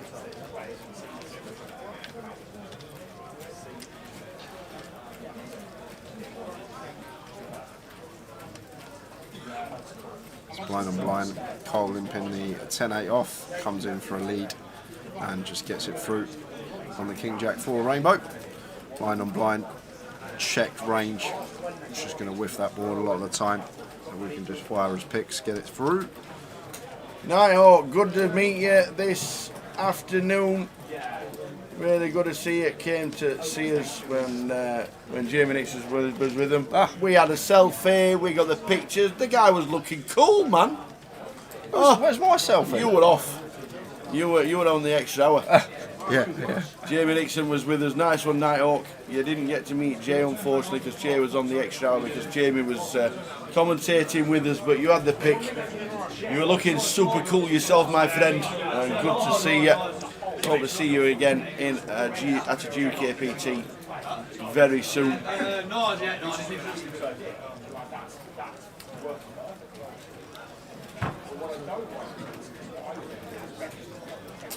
So we've got Ewan opening under the gun and Lee here with the pocket tens. Ewan playing the stack of round 36 bigs.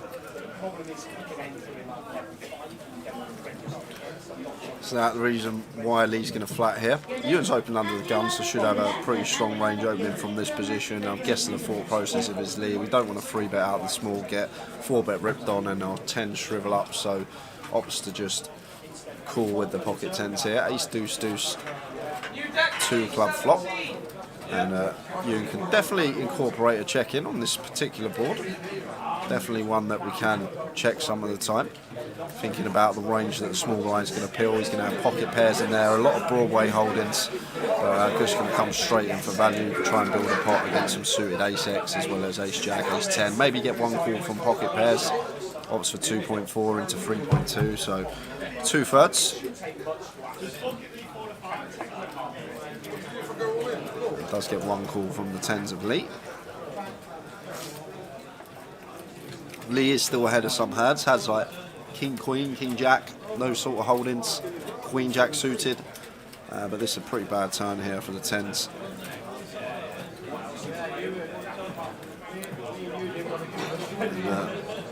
All ace-x now chopping.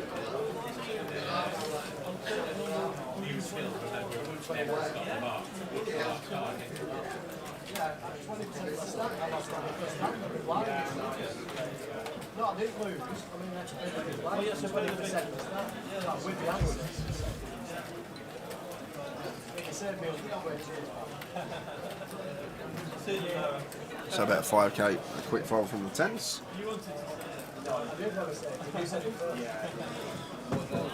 Can the following players make the rated table 2 in the card game? 2-5 takes home the cash game.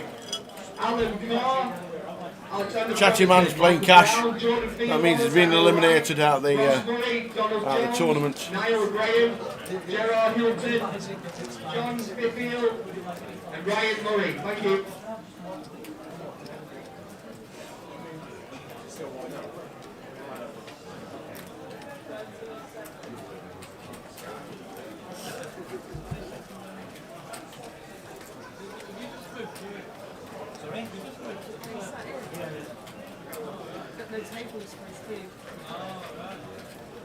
So Rob with Ace King.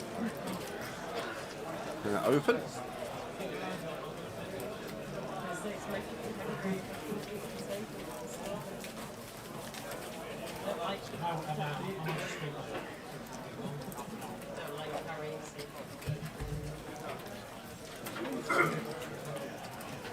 Back-to-back tens for Lee, and opts to flat once more.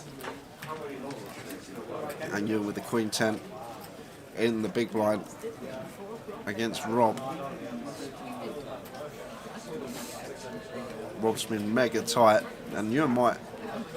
He's definitely not thinking about free betting. He's thinking about folding that spot potentially against this particular opponent, opening from early position. Thought we didn't want to get in some sticky spots down the streets, perhaps. 10, 6, 7, 2 spades. Case 10. The case 10 brings a bit of action.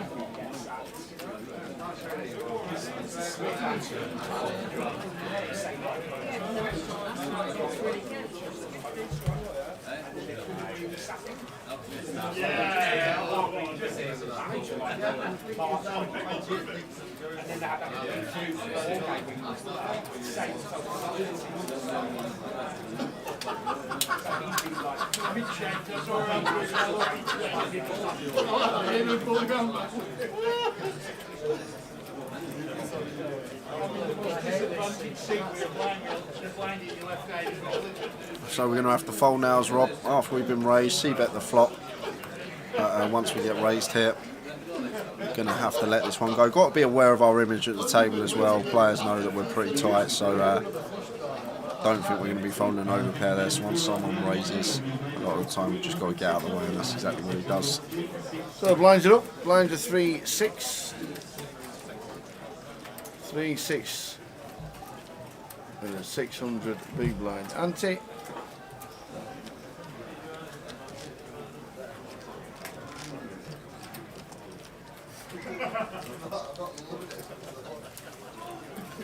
$313 have played this day 1B as it stands at the moment.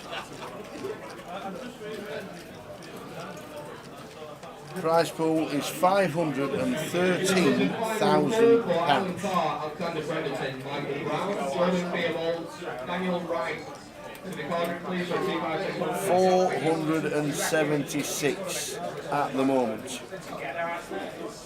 476. Amazing. Please can Scott Pondy, Phil St. Choppy, John Clemens, Archibald Seaton, make the way to the quadrant, please. So a couple of limps. First one from Stuart, under the gun with the 4s. Carl's going to over-limp in the hijack with the King 9 suited, and Elliot now going to take advantage with the Ace King. Going to raise it up on the button, but going to get called in all 3 spots. Cully called in the Queen 8 suited in the big. Both limpers are in as well. 4-way to this one.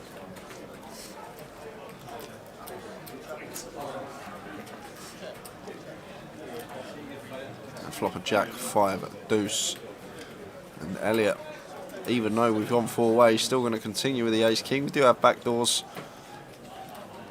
but Cully here with the Queen 8 suited, not going to be going anywhere.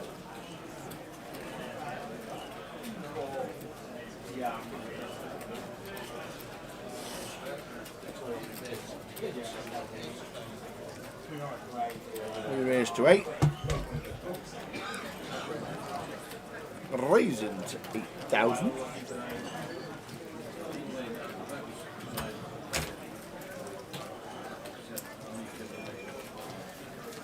Please, Lily Fiddle, Tom Phillipson, Scott Bell, Robert. Elliot just can't call here, tower. I know we can see he's got the best hand, but we just can't call. Yeah, Cully can have some flush draws, but we've bet into 3 players and we've still been raised after repping the range, and he's going to put it in. He is just going to put it in. And Cully's not going to be going anywhere, and Cully's actually equity favourite here. That's the other thing. Elliot's got to understand how equity's going to work against the flush draw with ace-king in this particular scenario. We're going to be flipping against flush draws, assuming that the ace of clubs isn't in there, and against all value hands we're behind anyway, and it looks like club needed. Club is needed, and it's an 8, but Elliot there gets the lot, stacks Cully. But the thing is, in those situations, like even though ace king, yeah, you may put your opponent on a flush draw, and that's going to be like the only bluff Cully's going to have in that spot. And against a flush draw, we're basically in a flip situation. And the time Cully's got the 2 pairs out, the big blinds, the jack 5 suited, the 5 deuce suited, the set of 2s, the set of 5s, we're nigh on drawing dead. So we're either going to be in a flip situation or drawing dead a lot of the time. So like over the long run in those spots, it's not going to work out too well for us. It worked out perfectly in that particular situation, but looking at it from a wider perspective in those scenarios, a lot of the time you do just want to be letting it go. It's worked out perfectly there, but yeah, you can put your opponent on a flush draw sometimes, but you understand the range. Against that range we're flipping, and then against the value range we're nigh on drawing dead, so never going to have our opponent crushed.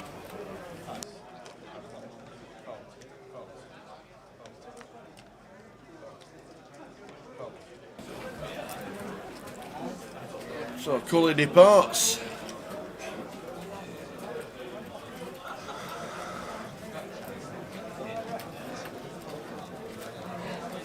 Quick wander round room. Dryton. Oi oi. Dryton.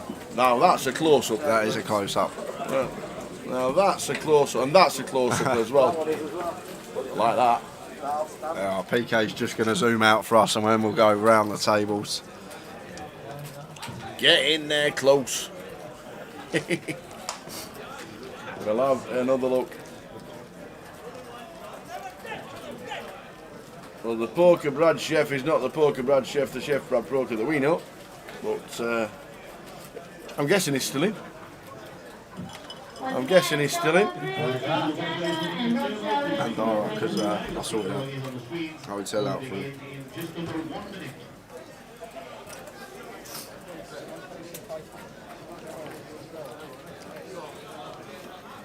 Pictures up and down, up and down, up and down. Having a chat. John Mooney raises to 1.5 with the hooks. Raise and take, no action for John.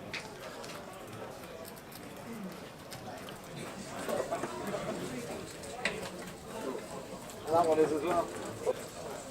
This is the final four for Michael Miller, where I want to bet a score of 10 games. Michael Miller to the Yes, card. if you don't sit down, you're not playing. No.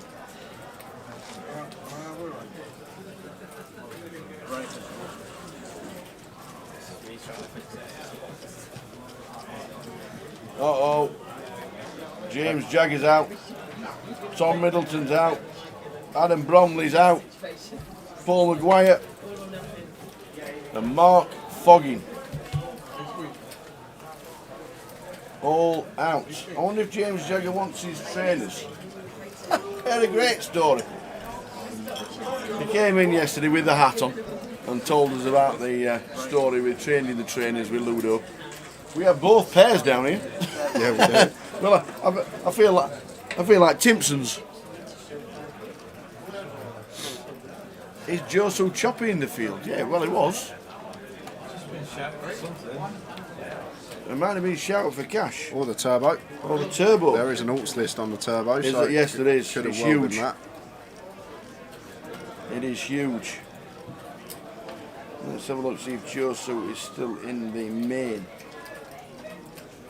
Joe Sue, no, he's been shouted for the turbo by the sounds of it.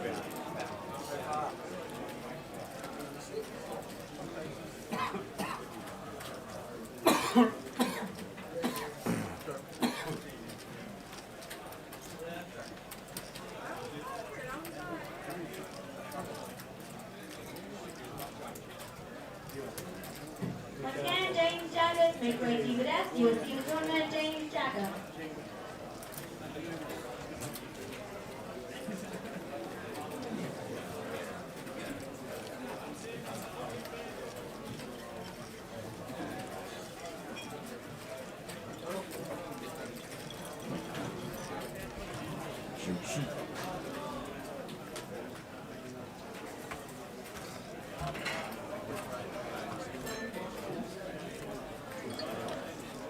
Yeah, I think he shouted Joseph Choppy out at last event, wasn't it?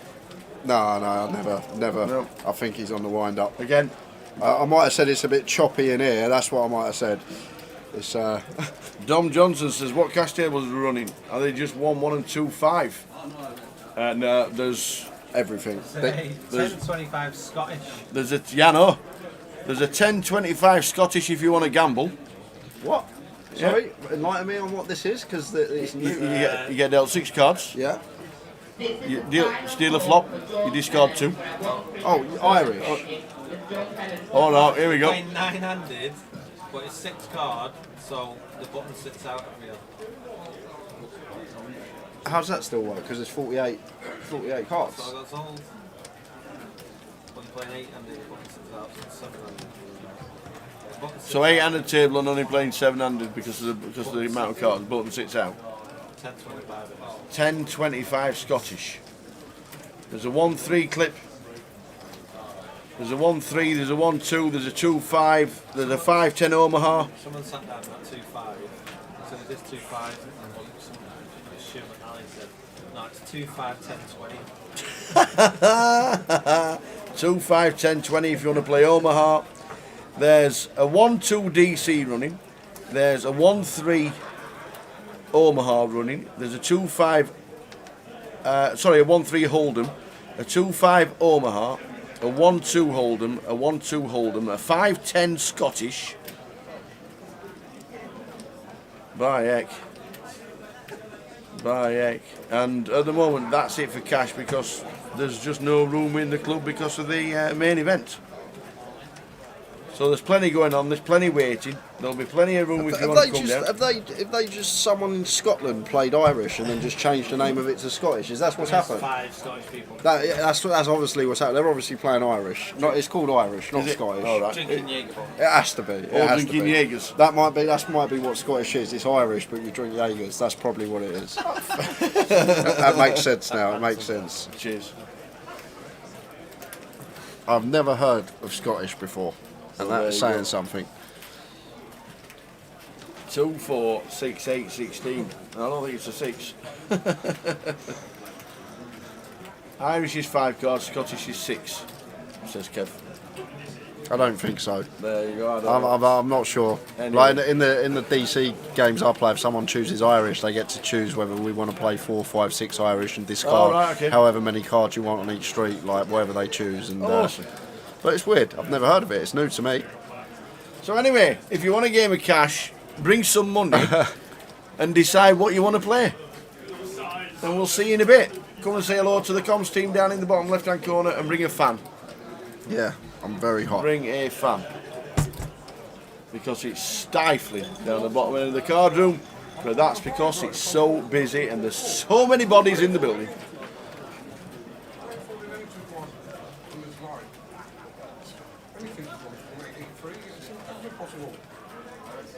$315 in the main today. Day 1B.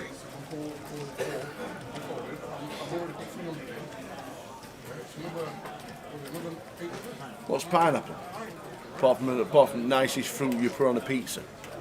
I don't know what crazy pineapple is. Right. Some people call open-faced Chinese pineapple for some reason, but no idea. I don't know what crazy pineapple is.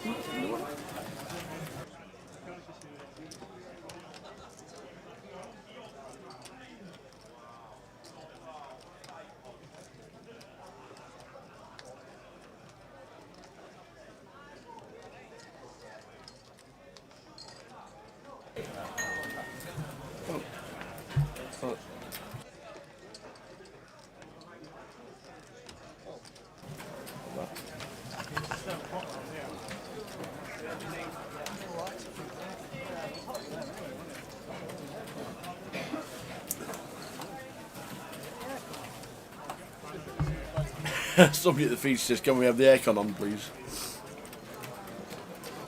So there we go. There's all different variation. I'm pretty sure if you just fetched a deck of cards and some cash, you'd get a game of cards somewhere. I'm surprised there's not a Kaluki Championships. We how many people play Kaluki. Yeah. Guess where we're going next?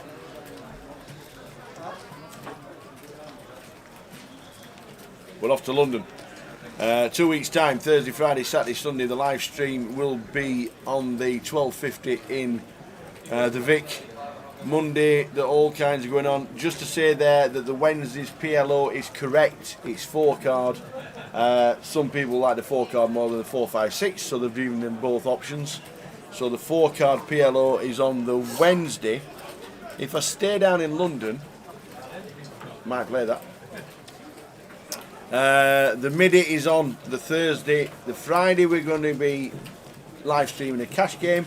The Saturday we're going to be doing the NPL playoff, which we can't wait for. Yeah. That should be fantastic to live stream that. And on the Sunday it's going to be the midi final day. That's going to be on. And then the final week of GUKPT 2021 is going to be with us. On the Monday, the high roller, this guy's playing the high roller, the 1K, the PLO. There's high roller satellites, there's a high roller of 2700, there's the seniors of 250. I might play that. Yeah, play the seniors. I could play the seniors. Could, yeah, on the I could play the Tuesday. seniors on the Tuesday. That starts at 6 o'clock. I'm It's a normally bit in of bed a by late, 7. it's a bit of a late start for the seniors, isn't it? I'm normally in bed by 7. The UK 6 match, which has been online, the UK Heads Up, which has been online, the Bounty and the Haymaker Knockout will be there with David Hay, all the players that have won their seats via the free rolls. There's thousands of people playing the free rolls every week. And then the final event for the team, because it's been such a crammed year, but from July when we started all the way through to next couple of weeks, as you see there, Thursday, Friday, Saturday and Sunday, we will be doing the grand final, the 2K. We've both said there'll be 750 in the prize pool. We're looking forward to it, the final event of 2021. And it has been one hell of a year for Cardroom Direct, for Jay, for myself, for PK, for Andy, for Dave, for Simon, everybody involved. And by that time on Sunday, I think we'll have earned a little small glass of champagne. Yeah, I think we would have. I really do. Because comes that when you think a full season done in 4.5 months, and then we have with a 12-day grand final as well of coverage, like from on the live stream. Yeah. Yeah. Get the strepsils ready, son. Yeah. Get the strepsils.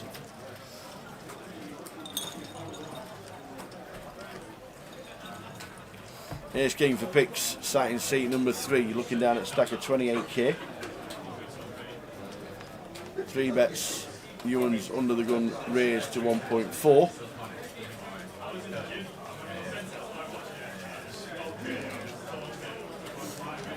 Just a quick fold from Ewan. Can't do anything with the King Jack, but get out of the way.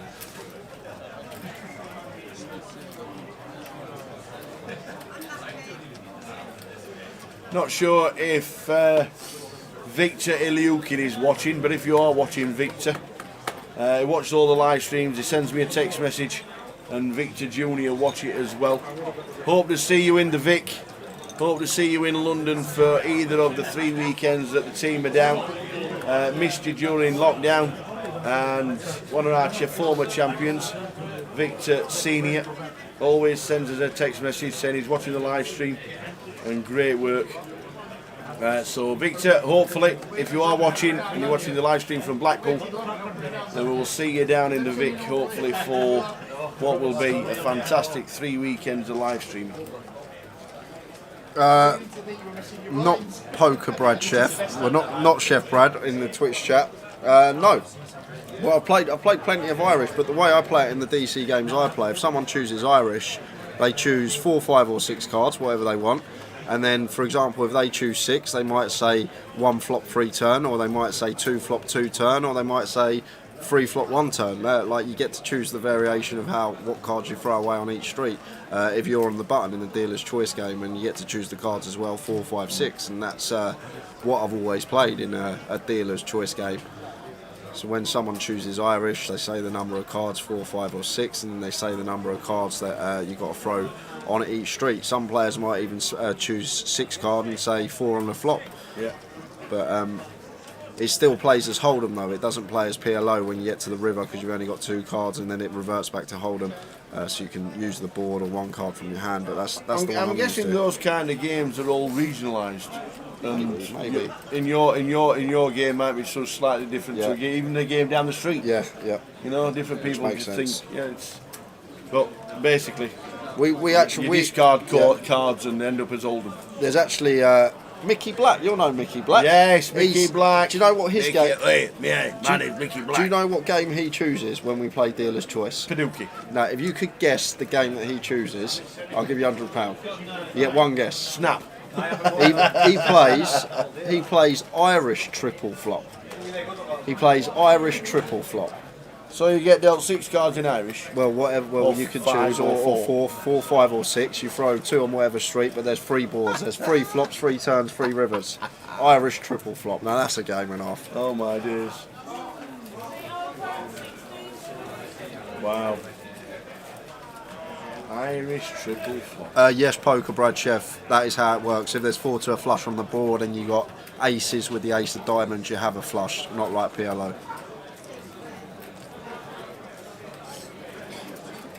Crazy pineapple twist. You see the flop before discarding one of the dealt 3 cards.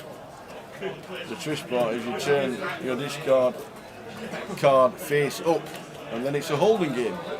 By heck. Kev, we need a home game soon. Sort it out.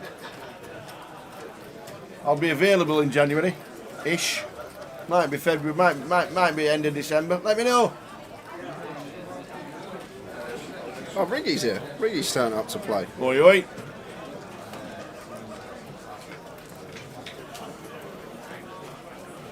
Come on, the Riggy. I'd never heard of Scottish until today, guys. It was oblivious to me. I never even knew there was a game called Scottish, so that's a new one for me. Got picks here, flop and a set on Queen 5, 6. Powerhouse G lives in Blackpool and is not here at the G Casino. Powerhouse. Why not? Where have you been living for the last 4 months? Under a rock?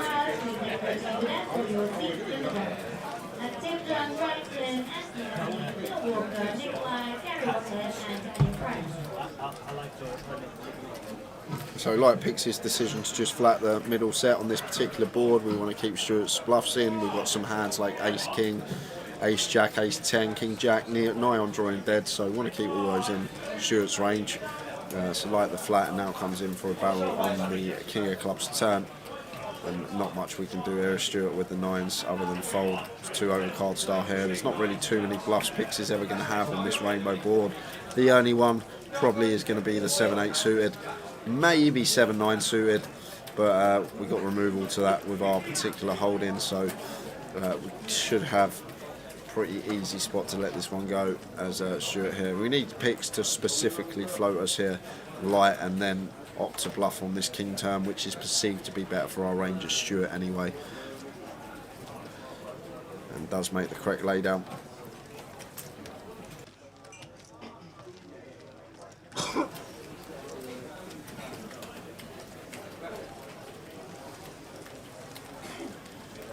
"37 minutes until the end of this session."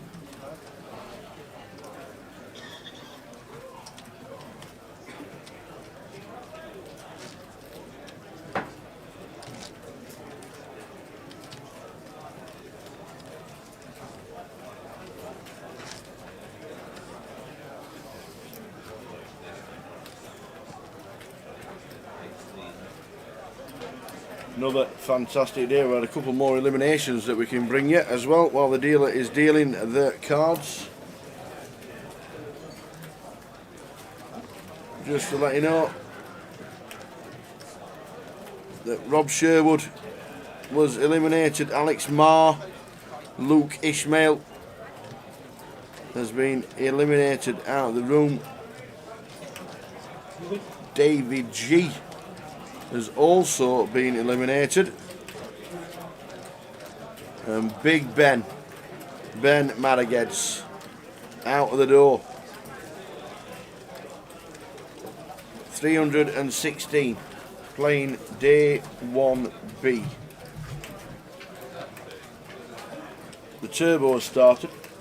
and as we know, the turbo would have got 80 to 100 runners, but because of space here in Blackpool and the amount of runners playing the 60-minute flight, then the turbo at the moment is at 42.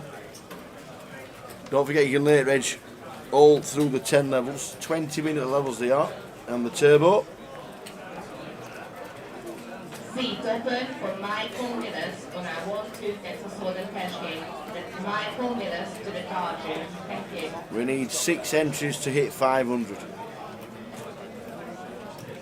6 entries to hit 500 runners.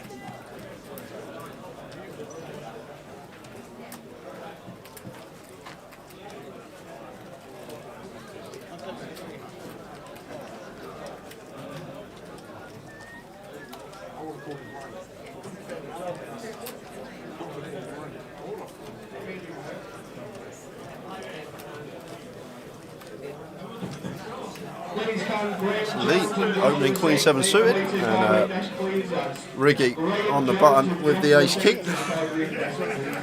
Comes in with a free bet to 3.7, just sub 3, exercising perfectly fine with position, and Lee, after his loose open, just going to have to get out of the way.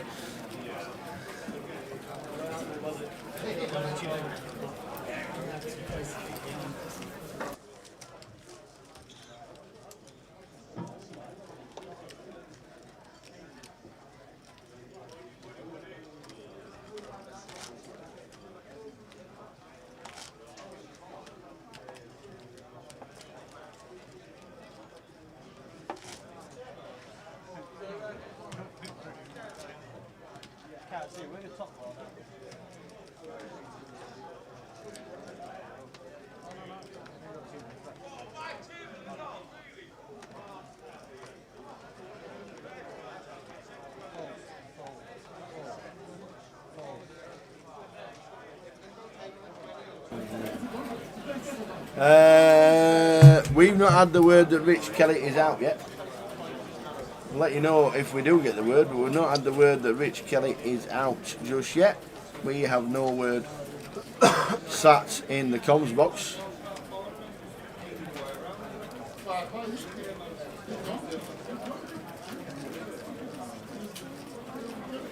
Last man out for us was Ben Malaged.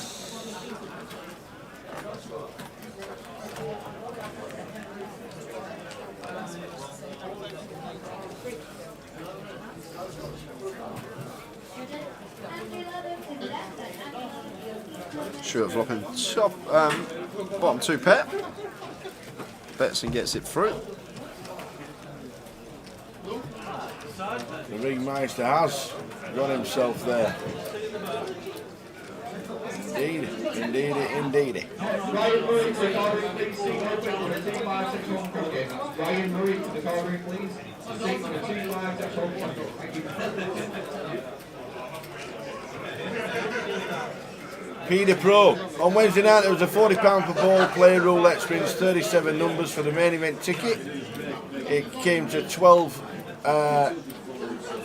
37 times 40, so that is 1480. Yeah, there's £230 extra. It literally went to the player.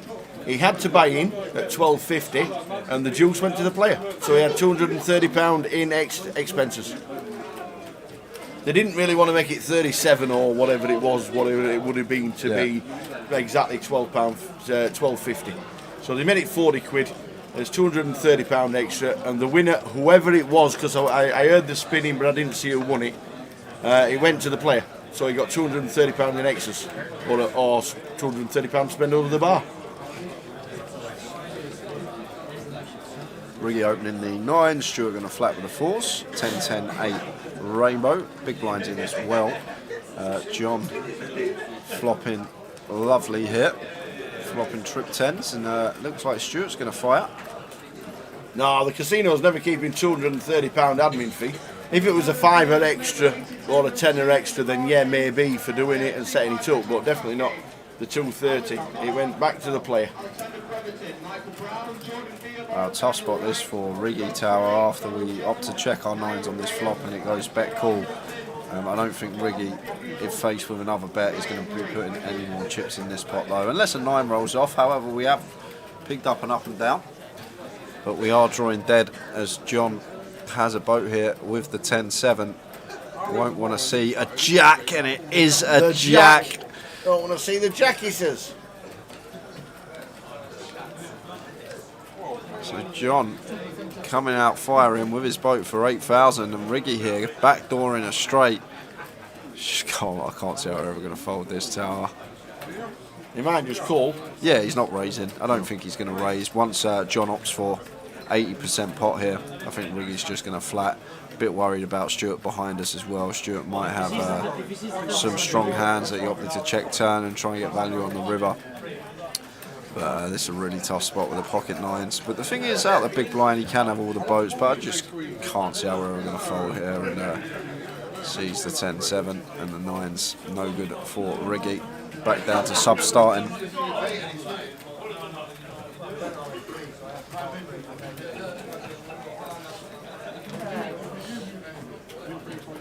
So we're back with the pad. There we go. We've got standard numbers now, Dave Doherty. We can see who they are now. We're not zoomed into Drayton's eyes. Well, Rene Drayton and Dave Doherty all sat together. Always good to see all the out of tables. Yeah, in the pictures, Drayton's won 2 GUKPTs before. Rene's finished runner-up. Leeds, Dave Doherty champion as well. Tom Middleton has got millions over the online waves and live as well. Such a good player. Rob Sherwood, short stacked on about 16,000.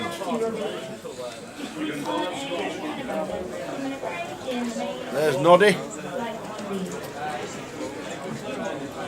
Chris Woods. There's Woody. Chris Wood. Oh, the pot washer. Chris McGuire. Ladies and gentlemen, the pot washer.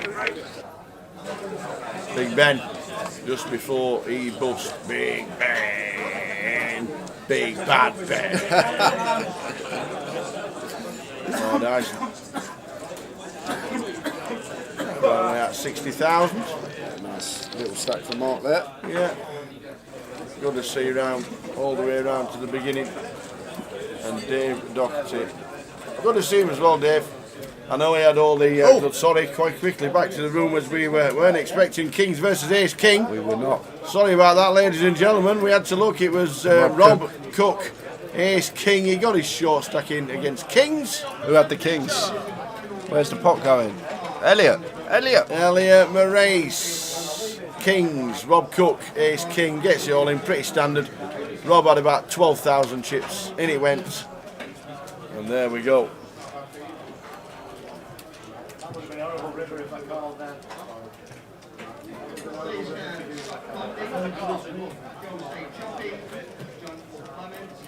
Hiya, Peter.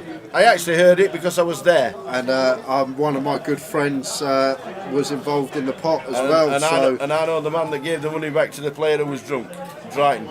Yep. Because Drayton actually, who we've just saw on that feet on that pan there, was in the hand, and he gracefully, and he could have said no, and he could have said, yeah, we're flipping, we're going to spin the cards. He could have said it, but Drayton very gracefully said, give the guy his money back, because he was absolutely leathered.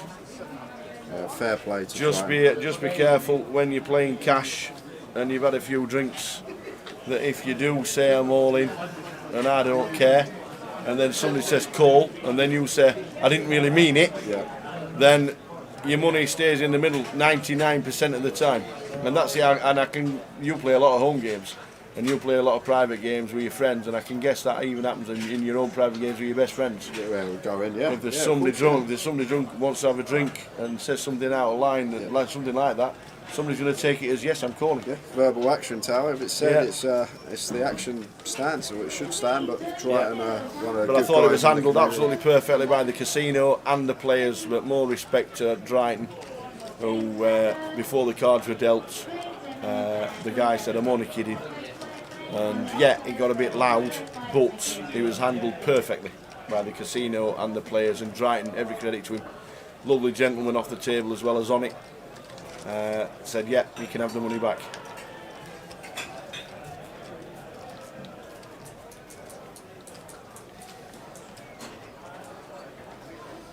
I heard you're heading to the Walsall for the 25-25. Indeed I am, Mr. P-Man. The Walsall 25-25. I might need backers for extra bullets. but yes, I am heading towards Walsall for the 25-25. You only need one bullet, Tower. Well, that's what I'm thinking. I really am. That's exactly what I'm thinking.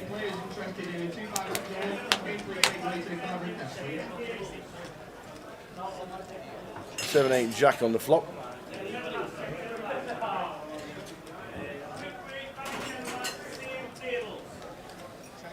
Back at 10 past the same table.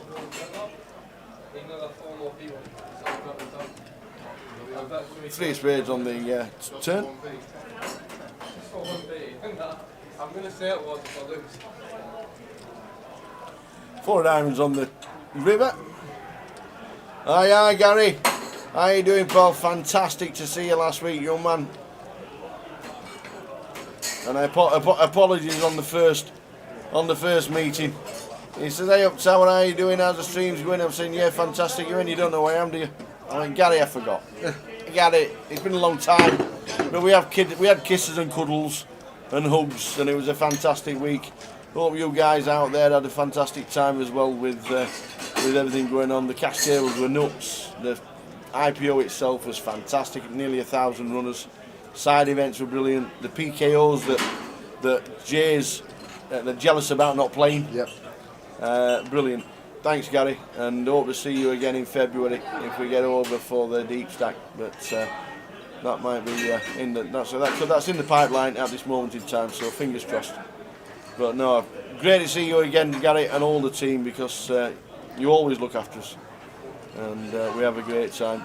And the IPO is just brilliant, and it'll be bigger and better next year for sure, because it's everything's coming out of lockdown. You'll have had 12 months of getting back to normality. We'll have gone through winter again, and then fingers crossed everything should be back to normal for 2022.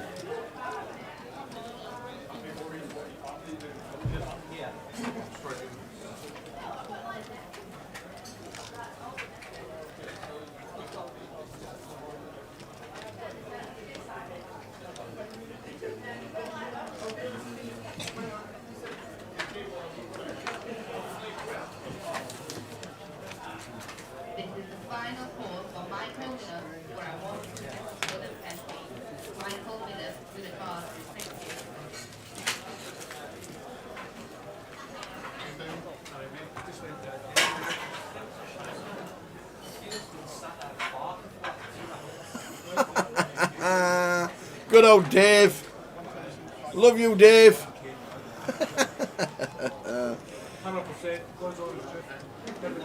Yeah, nice one, Gary. It was a pleasure to be over there again with all the team, and another perfectly run tournament. It's open from Lee. Suited ace in the cut-off. Wanting to be opening that one, and rigging with the suited king in the defend. And beautiful flop here for the ace 4 of spades of Lee. Going to be continuing this one a lot of the time here. Flopping nut flush draw, overcard, wheel draw. Whole lot going on this flop.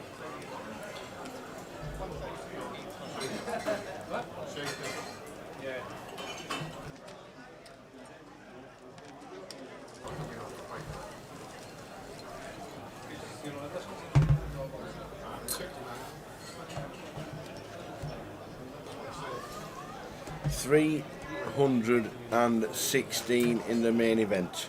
Today. Not ever, not complete, not total. Today. 498 in total. We need 2 runners for 500. We need 2 runners for 500. Who's it going to be?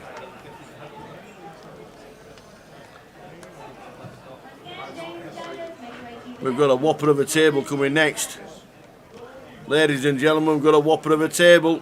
Re-entry for Rich Kelly, Dan Charlton, Dan Stacey, Murph's in seat 1, Andy Taylor. Woohoo!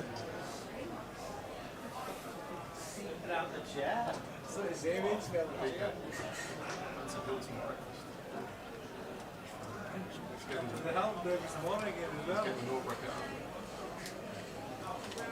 I just think you say that, indeed. Yeah, I just think you It's Ewan on the button, legitimate holding.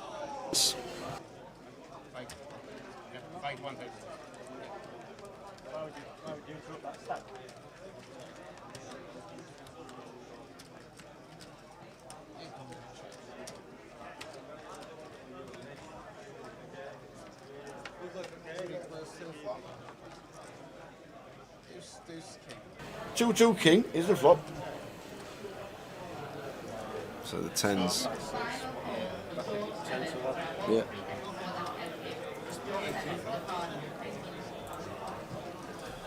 So Ewan flops best, gets 2 quick folds.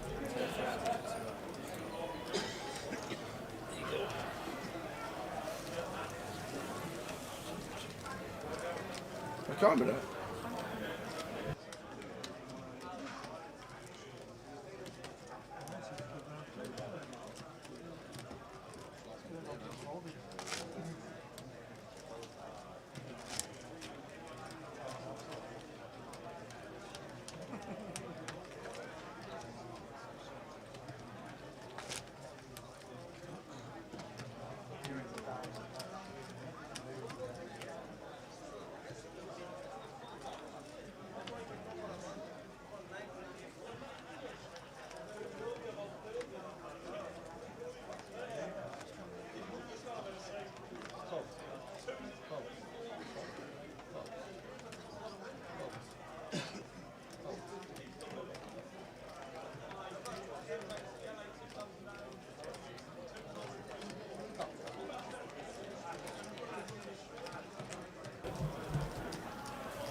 How come there isn't a miss blind button being enforced in cash?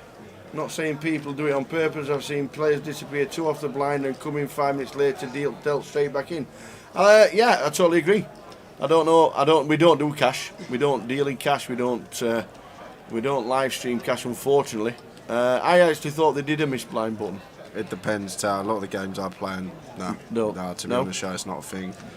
Do you think somebody would say something if somebody did it on purpose? That's the thing. Like, you notice it as well at the table. If someone keeps doing it, then maybe you can say something. But the thing is, like, you might want to go out for some fresh air, a cigarette, go get some food or whatever, and come back like whenever. You can come back at any position. Like, it's not like someone's going to be waiting around the corner, peering their head round until they see the button in a good spot. For them. Like, it's just. I think it's fine. Like, you're only gonna maybe save yourself. If you're playing 2-5, like £7 or something like that, and in a 2-5 game, that's tiny in comparison to the game.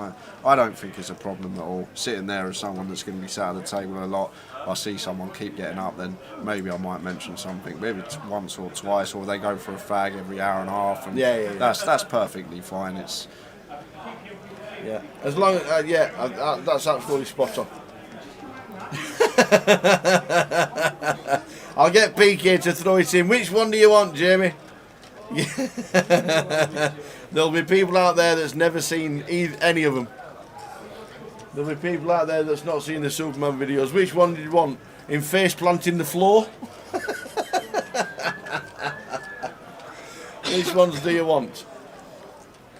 Do you want the changing? Do you want when he comes down and playing the sit and go in Coventry? Or do you want him? Flying at the side of the car? Let us know which one.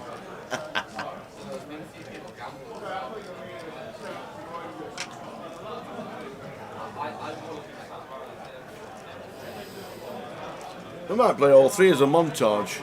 Put them all together, and just leave it on loop. Yeah. All of them. Because what they did. What they did when Superman fell down is what they didn't tell me is that they were filming it, obviously, and we went down, and I did it on purpose, falling down. Obviously, it was all staged. And what they didn't actually is if you actually watch the video that's done correctly after Superman had fell down, he comes down, he lands on the floor, he runs to the camera. And he advertises Goliath, as you do. What they did do, while I was falling on my arse, basically, is they moved 50 yards further back. So I had to run 50 yards more. And by the time I got to do my little piece ticket, I was absolutely goosed. I couldn't speak. I'm like, so the actual video was funny. It was so funny. Oh, the floor one, then the car. We'll get them up. We'll get PK to put them up. Yeah, Jamie Nixon making day 2 on 1 bullet. See, things happening at the GUKPT in 2021 that never happened. and Jamie's one of them. Ewan opening the ace queen of hearts. Stuart's going to peel the 8-7 suited. Skullman here, ace 9 off. He should be getting out of the way this stage of the day, you expect. But no, it looks like he's going to. If he free bets here, I don't actually mind it. Actually much prefer free bet with this particular holding than a flat, but doesn't want to see a flop in position on the opener and flatter. And Pick's got a nice hand to flick and defend, getting this price on a call. Close to 8-1 there for Picks with the queen jack and the big.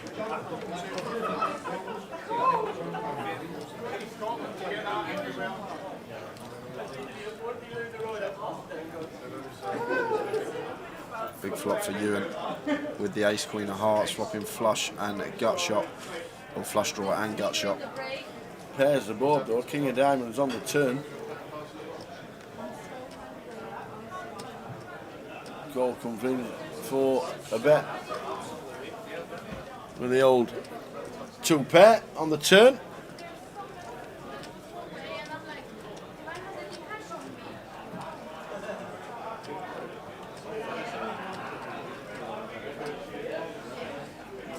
Ewan calls a 2.7. Everybody else gets out of the way, heads up to the river. Ewan eyeing the Picks. The river. Oh, the river's the offsuit 10. Oh my days. Oh, call Pickles. Oh my days. I know it's a paired board, so it might safe call. So he's only calling on the bet that Ewan's going to slick in now. But Ewan might have to jam this. He's got 1.1, 1.2 SPR.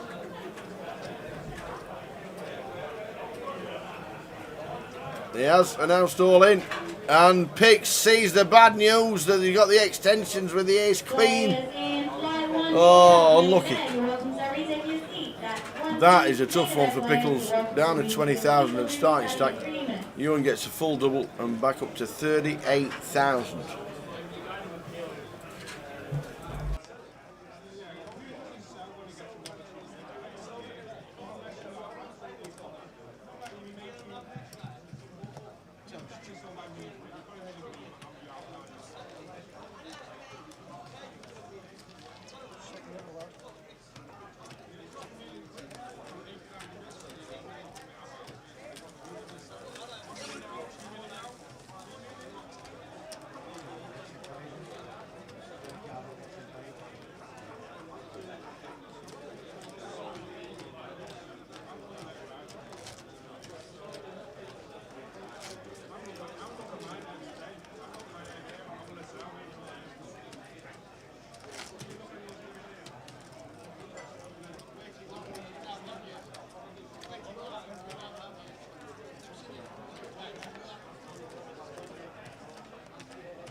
Oi, oi, Mick the Mod.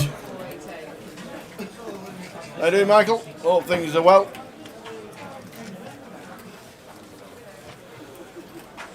Is Katie still in? Says Alan Budge. Yes, she is still in at the moment. Not had many giggles of her today, but she is still in.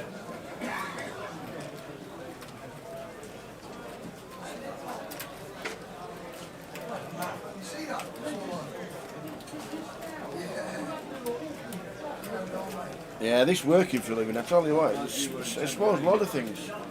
How many people have been to a bonfire tonight? Because tonight's the official night.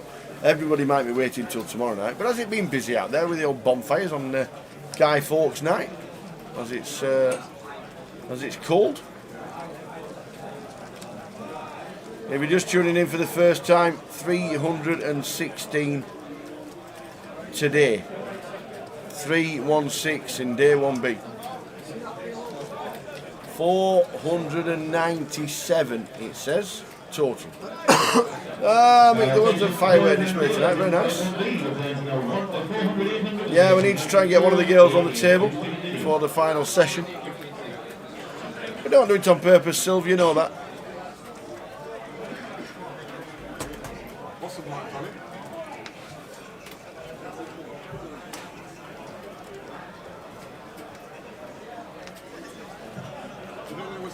There is please Warren Aspie, make way to the desk for seat in the tournament. That's Warren Aspie. We had entertainment of Cora, didn't we, on Thursday? After winning a seat online. Loved it. Playing with Dave Doherty. Champion, she kept calling him. You're the champion, you're better than me. You're the champion. She was awesome. She was awesome. You could definitely go and watch that back and have a like. It was a really, really good watch when Cora was on here. Great to see her having a good time as well. Like satelliting in, obviously playing a competition she wouldn't usually play if it weren't for the satellite, and really enjoyed herself on the feature table. And I think everyone viewing at home enjoyed as well.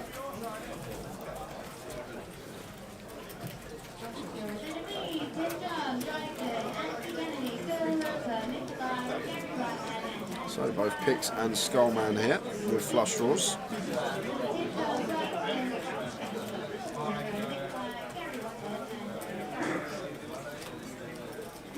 And Pix back doors into the nut flush.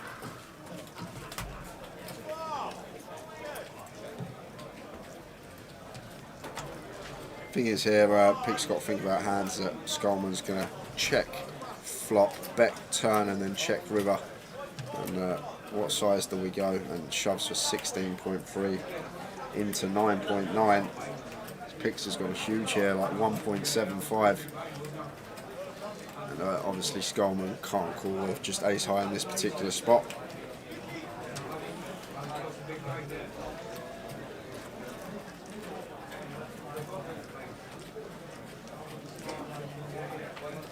Anybody want to do a 25-25? Let's have a look. There they are. They've added them. They've added the 25-25s for this at the end of the season. 25,000 guarantee, £250 buying Newcastle and Walsall the same weekend, 9th till the 12th of December. And then Leeds, Bury New Road and Luton on the same weekend, the following week, 16th to 19th. Leeds and Bury New Road playing their own clubs. Play day 2 in Leeds and have their prize pools collected together, and you play off for a monster pot in Leeds. I'll just let you know, if you are going to play Walsall, you're playing for second. Tower's there, so there won't be no trophy given out because this man's going to be taking it. There's now a race to get a trophy behind his heads. I've got a few from the past before I was sat next to you. How many have you got since you've been there? There's a race. Oh no, I've got 2. I won a deep stack 25 on my first year here. Remember, in Luton. Did you bring one to the telly? I didn't bring one to the telly, but no, since I've been here, I've got 2. Still none then. Do you know the funniest thing about the 25 one, Tower, is I was in Luton playing the deep stack. The final day for that, we've chopped the final table.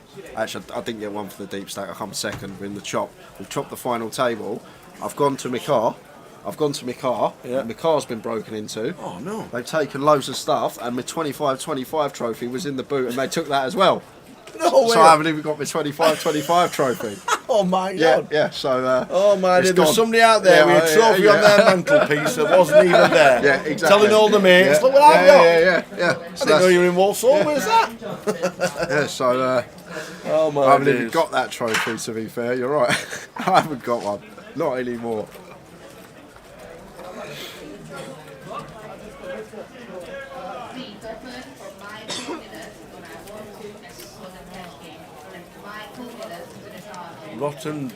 Some rotten people about, you know, taking Jay's trophy. Do you know the worst thing about that as well, Ty? In my car, I used to have. It's a funny story actually. Do you know the little instant lattes? Yeah. I had them in my car because I used to like having them wherever I went, and I could do one and stir it. They even took the box with my lattes in them, the little latte sachets. Oh my days. It's just. Well, if you're out there listening to this thing, shame on you. Yeah, exactly. You can keep the lattes. I'll have my trophy back. There's somebody out there that's not won a 25-25 that's got the trophy. Yeah. To be fair, they probably used it to burgle the next house. They weighed a ton. Yeah, they did. It was just glass, wasn't it? It was just.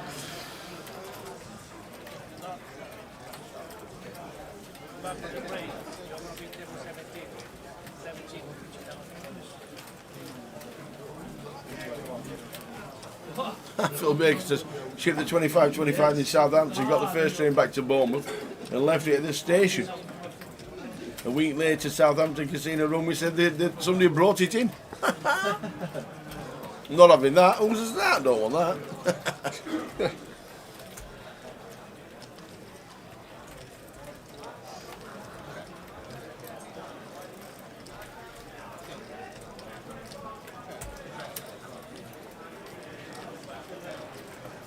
Check, and you're going to take it. 2-pet. With the 2-pet.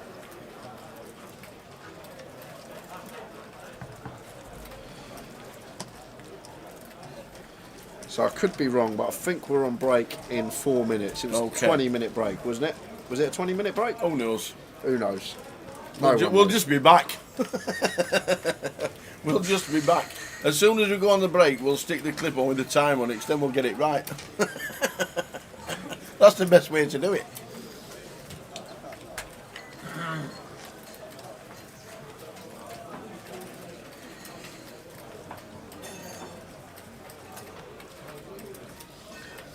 If it's a second-hand trophy shop in Hemel that sell on trophies, it might be in the window. It might be already there. Someone might have sold it back to him. It might be there in the window. 38 quid. GUKPT 25-25.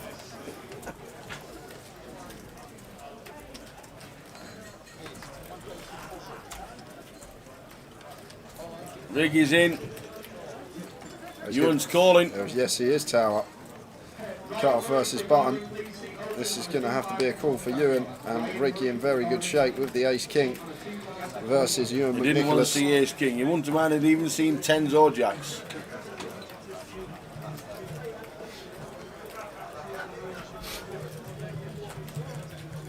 Ace-King of Riggy is all in.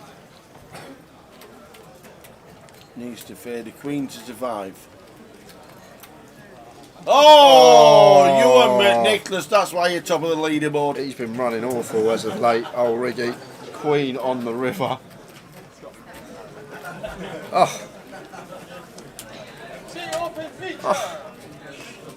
Hey, the bottle snatcher does it again. Who needs to play good when you run that well?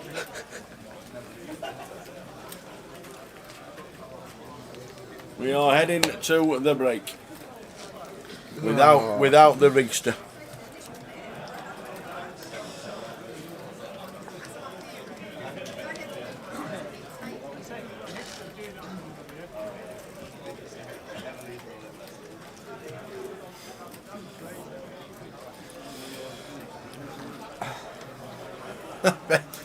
Ben T sat in the shout shouting, "King, King, King!"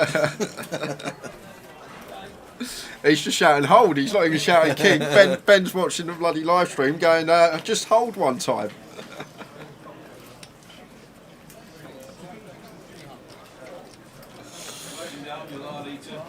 Heading towards the end of the session. The clock's in red, so we're down to at least the last 5 minutes. So you could be right. You could be right. We could be back at 10:45. Fingers crossed we are, because it looks like it's 2 or 3 minutes left on the clock, and we'll be back at 10:45. We'll stick it in the chat that we'll be back then, because it's a 20-minute break. So we're back at 10:45.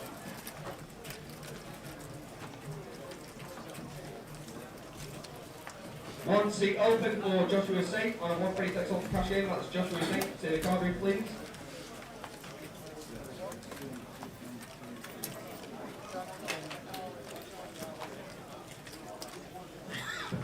John Hopkins. All the players are standing up. I think you're absolutely bang on, my friend.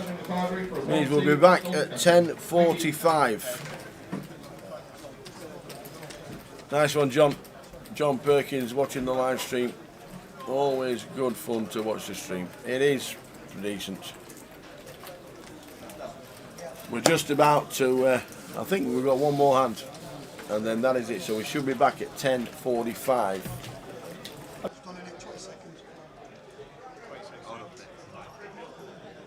He might have the bosses in his ear. Oh, what might be really? Okay. Fair enough.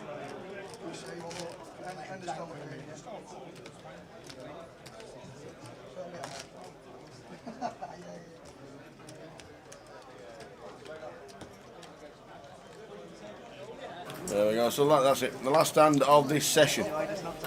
The clock is on 0. Everybody's wandering around the room. Quick cup of tea. Well, glass of water. If you have a hot drink in here, you're mad. All folding round in turn. Round to Stuart with the 10s. Skullman comes into seat number 9. Getting out of the way on the button. Small blind not calling. And neither is the big blind, and that's... Yes, he is. He is calling with John. 5-4. John is calling with 5-4. 2.5x, just going to defend. See if we can catch a piece.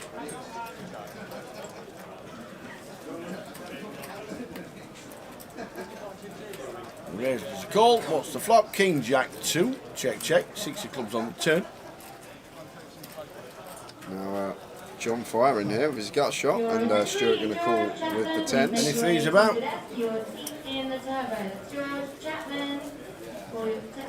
And it goes check, check, and the 10s of Stuart are going to be good. Look like they're going to win. Didn't see the river, unfortunately. Don't know what the river was. 5 or a 4 tower. A 5 or a 4. Well, that is it. Another great session yet. Again, we're gonna rub ourselves against you and McNicholas. Yep. Get some luck between us, Yep. and we will see you back here in 20 minutes for the final session. Please join us in 20. We'll see you then.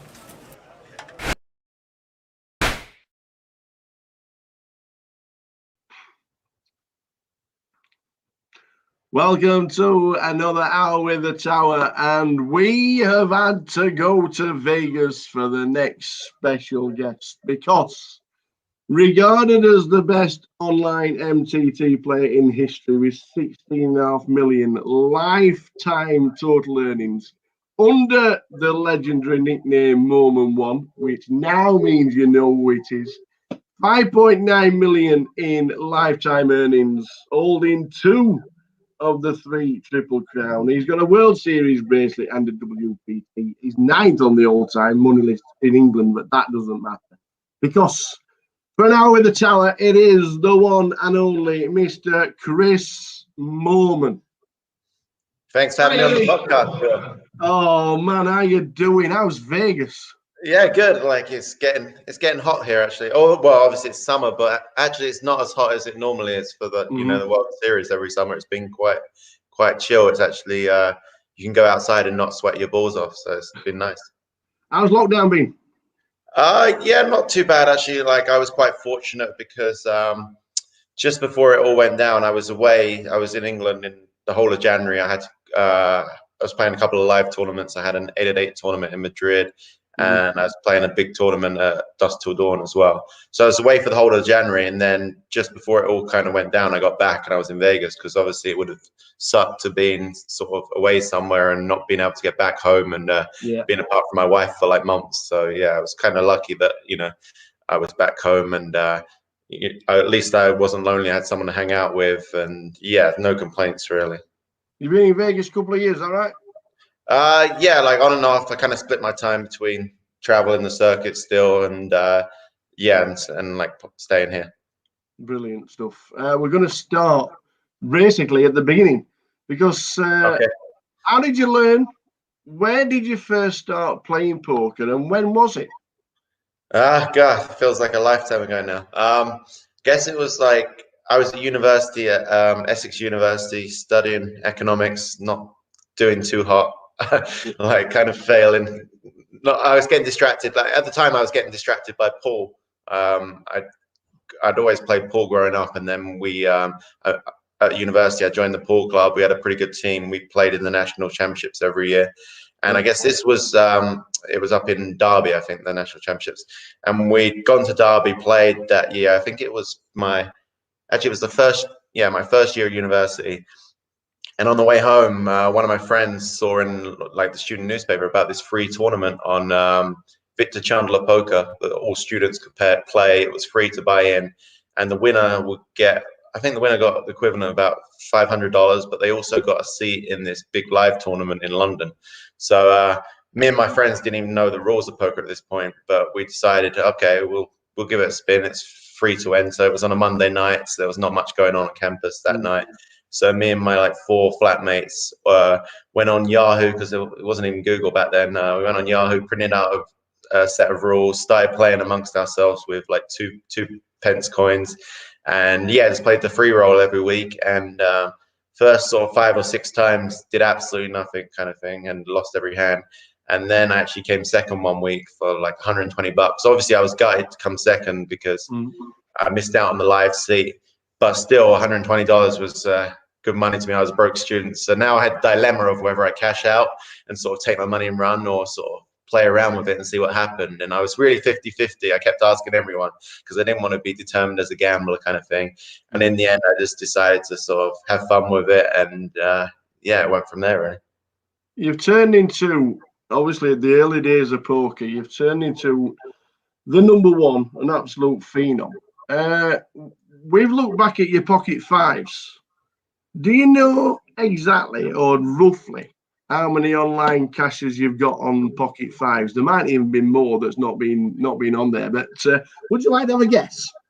God, I don't know, like maybe 10,000. I don't know. It's just 11,594. That's to date. So that's a lot of poker, yeah. A lot. That's a lot of poker. That's a lot of cashes, by the way. Yeah.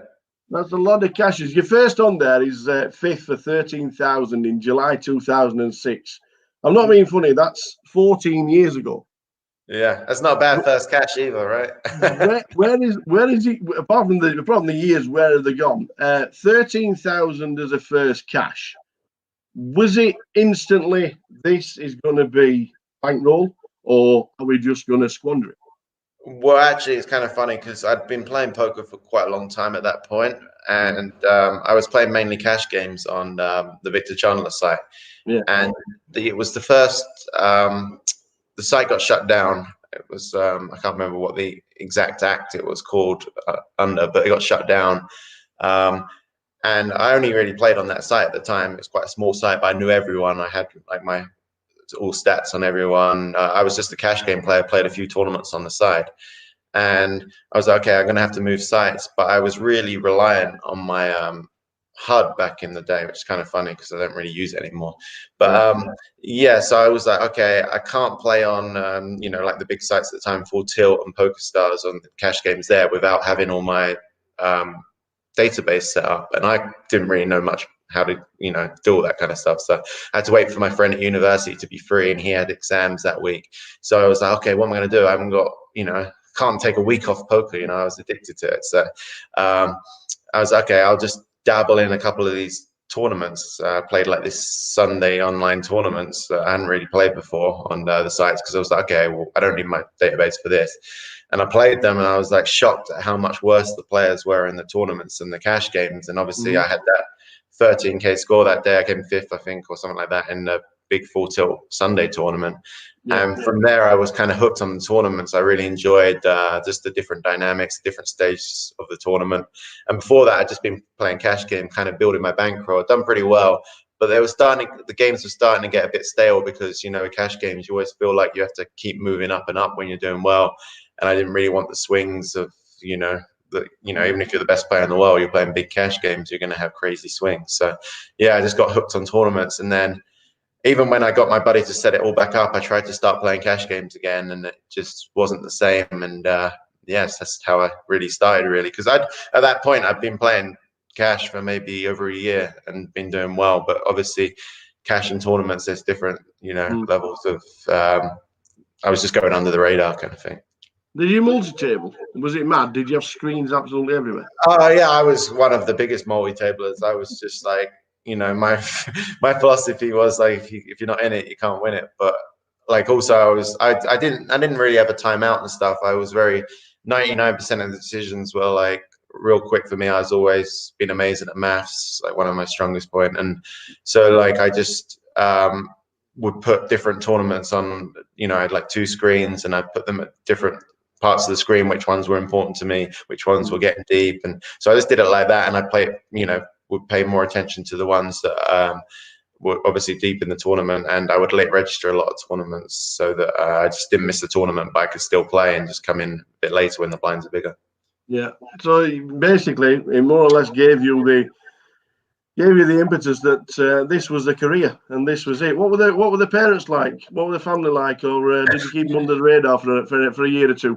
Well, yeah, kind of pretty funny. Maybe a year or 2 or 10 almost. No, well, because what happened was I was playing at university and sort of going to less and less of my lectures, doing really well. At first, it was just sort of a bit of fun, and then I was making some serious money, and I was like, wow, maybe I can do this for a career.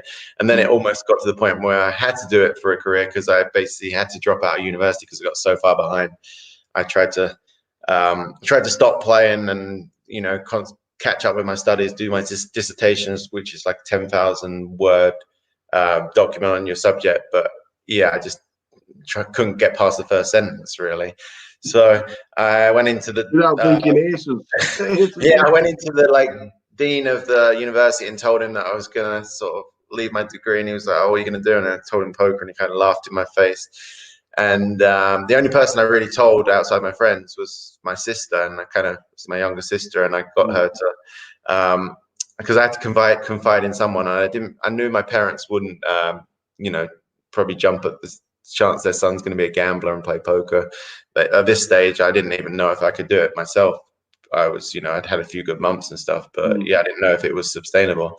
So yeah, I just grinded, stayed at university. A couple of my friends were in a lower year than me, so I just stayed on the campus and played a lot of poker. Just took up all the information I could and got better and better, and paid off all my student loans. And then in the end, when at the end of my university, I ended up making up that I passed my degree essentially, which, but I went for I basically said I got a third, which is the lowest pass possible. So they kind of believed me, my parents. But obviously I didn't have a degree to go and get a job. So I had to tell them, that I wanted to give poker a try, and they were very skeptical. But my dad gave me, he'd seen that I paid off all my student loans. So obviously they were happy about that I didn't have any debts and stuff, and I had some money in the bank. And he wrote down every all the money I had in every poker site, had all my bank account details, everything. And he gave me 6 months to see how much, essentially I'd increased my bankroll in that 6 months to see if it was sustainable to live on and stuff. So that 6 months, at the time, I guess I was like 20, 21 years old.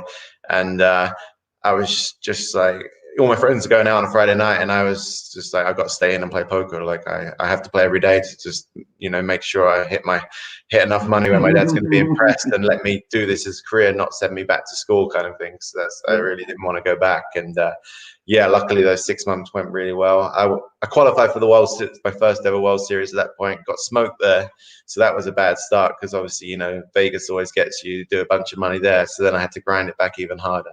And yeah, those 6 months went well and just kind of went from there really. But it wasn't actually until my second book came out where I like kind of said some of these stories and stuff that my parents didn't know. I never told them that I hadn't got my degree until like 2 or 3 years ago. So yeah, I had to break the news just before the book came out, but luckily yeah, it all worked out in the end.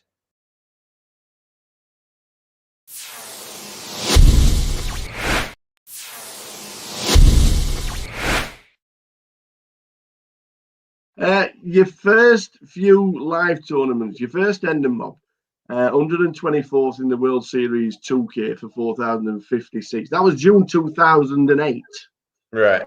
What was it like playing in Vegas for the first time? And how did you find it good at Vegas? Because obviously you played a lot online. So playing live to playing online, did you just have the complete contrast and thought this is just as easy as playing online?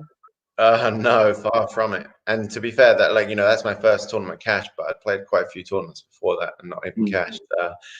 Yeah, as I said, I'd gone to I think it was it 2000, maybe the 2007 World Series, or maybe it was 2006, which was the one that Jamie Gold won. That was that one. It was 2000. That was 2006. Okay, so I played that one, and obviously you just said that my first cash was in 2008, so I'd obviously played a few tournaments in between as well.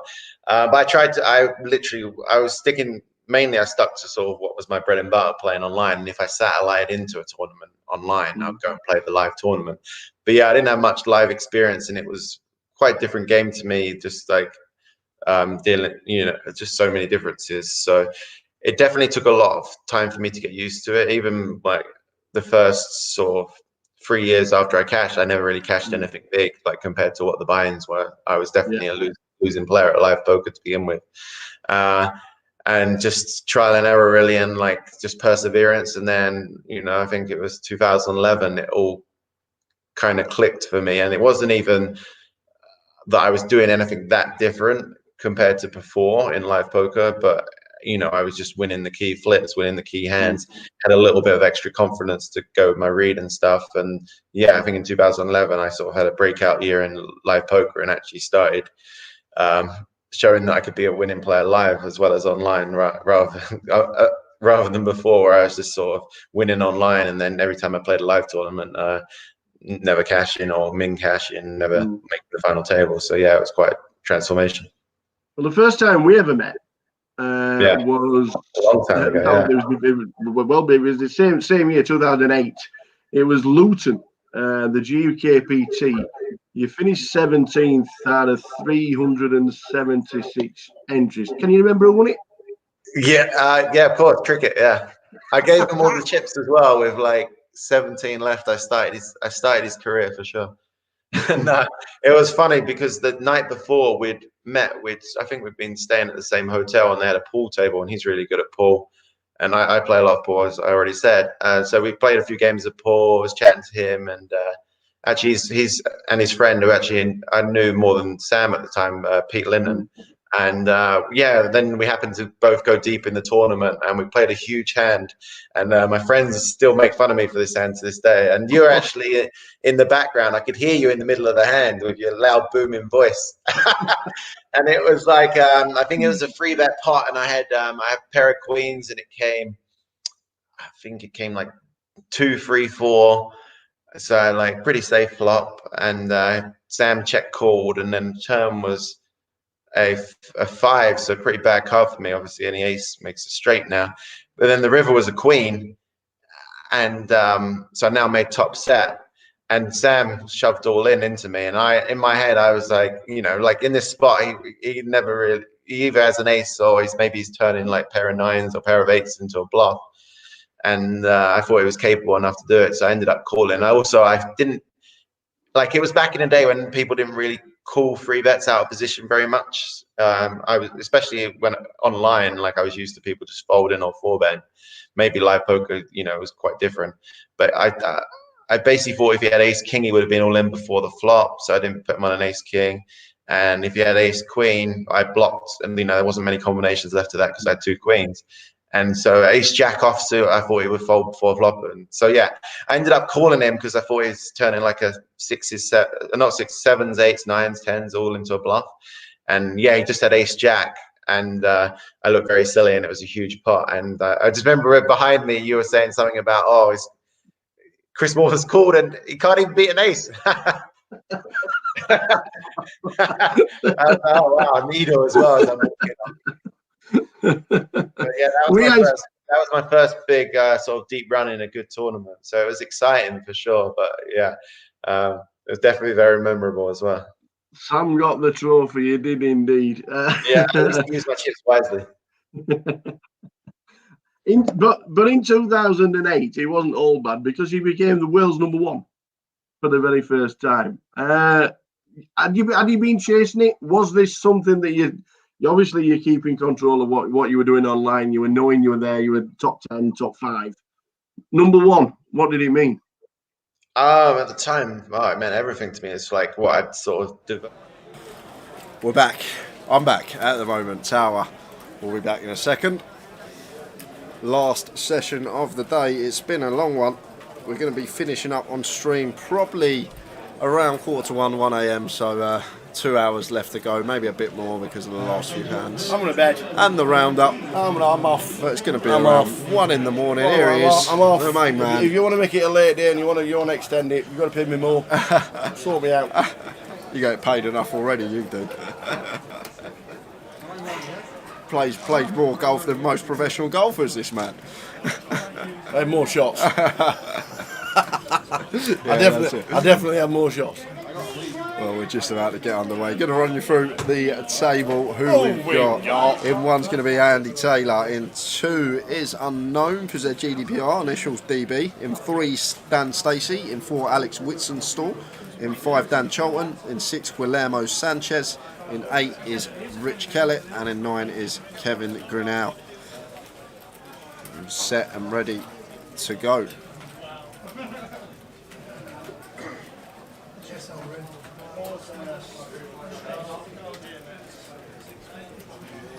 Let's do it.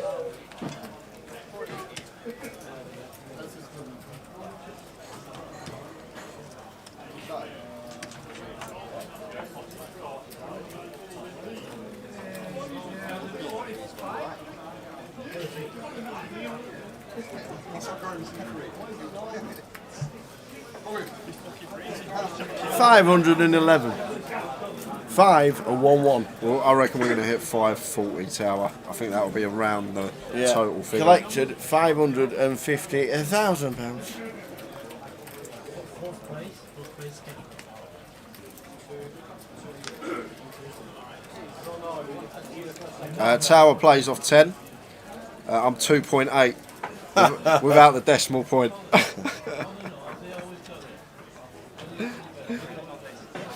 True story.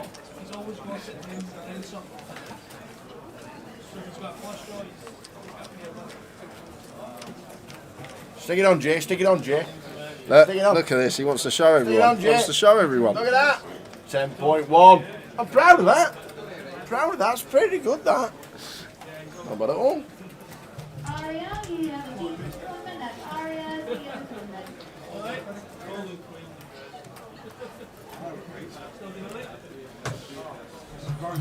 Pretty good, that.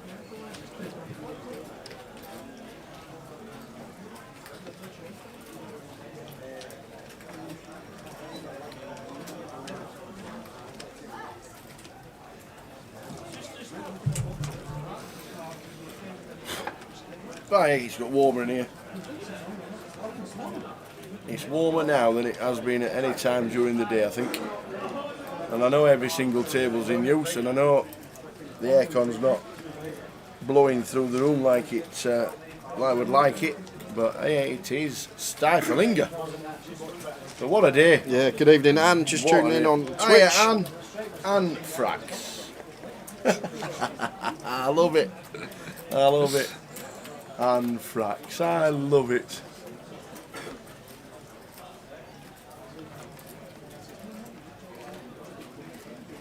Hi, Frankie. Doing a great job as always. Went down to London to their latest event, ran it on his own. Amazingly busy again. Dan Cholton nicely chipped up, going to raise to 1.6 with the Jack 10, 4-8. So just a click sizing you're going to see from most players this stage of the day. And D with the Jack 4 going to defend, getting 4.5 to 1 on the call, heads up to the flop.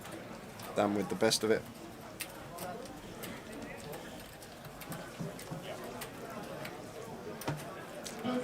Oh! Just a nice flop of Jack 3-4. Yeah, a top pair for Dan Cholton, and D here with top and middle and really short, so could be well on his way to a double up here.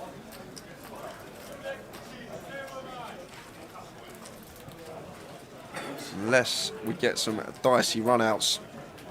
So 9 of hearts on the turn. And D checking once more over to Dan Cholton, and it's going to be interesting. Dan just sets him in, and D's going to make the call, and Dan's going to need to find a 9 at 10. So bust D, but D in very good shape to double up, just fading 9s and 10s, and 2 are already in the muck.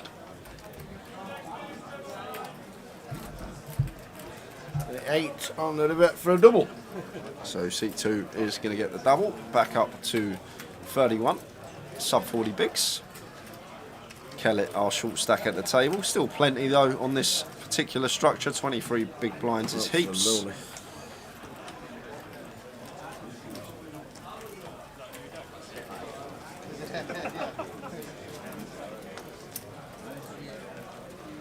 So we lost in the last few minutes and early start of this one. Stu Rutter eliminated Gary Whitehead, Lee Danaher, who was sort of the bar, Nick Filoni. Nick's having another bullet. Riggy, as we saw, Andy Gillette. I've not seen Andy. Andy Gillette's been. Warren Aspey, Joseph Field. And that is it at the moment. They were the last eliminated before the break.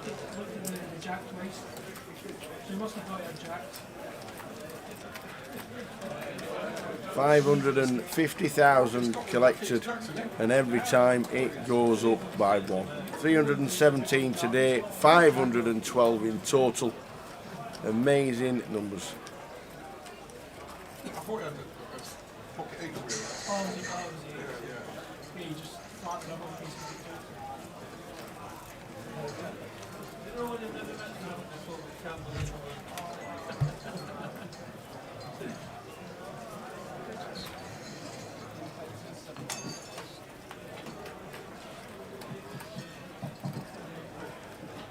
So Alex opening under the gun with the ace jack, and Dan on his direct left with the ace queen. Can go either way here. And come in with a flat or a 3-bet. And opts for the call. And Guillermo here with 6s plus 2. Got this action in front of him. That way we're going to 3-bet this one. So it looks like he's counting out calling chips. Excuse me. That's going to bring Kellett in with the ace-5 of clubs. He's going to make the call late position. Seed open 17-1. And what's Andy up to here with the king-8 of diamonds on the button? There's lots of money in this pot. It does just make the lay down. And D with the pocket 8s. Going to come in for a call himself, it looks like. And we've got 5-way action, level 9 of the day. 5-way to the flop on level 9, unheard of. Just an 8-6 ace flop. We'll take that.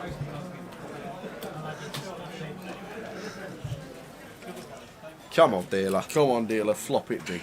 Come on. flop it be? Queen, well, 6, this is deuce. good enough, Tower. We That'll got do. top pair, top kicker. We got middle set for Guillermo. So definitely going to see some chips put in here. Dan Charlton, God, it's going to be a disaster start to the session for him. With Dan here, want to be betting. We don't want to be going 5-way to the turn. I know we can see that he's in a whole host of trouble, but needs to be betting this spot once the original pre-flop opener does opt to check. That's exactly what Dan does. We want to start thinning the field down, start being able to range the opponents that do make the call on the flop. And as well, more importantly, almost always here, we are going to have the best hand. Unfortunately for us, that almost that I just said is the times that players will have set of 6s, set of deuces. Maybe the big blind can have a queen deuce, queen 6 suited. Saying that, Dan Stacey wasn't even in the pot, so that's irrelevant. Oh! Cold deck galore! And the queen's about. Oh, this is danger for Dan Charlton, Tower. This is real bad news for him with the ace queen.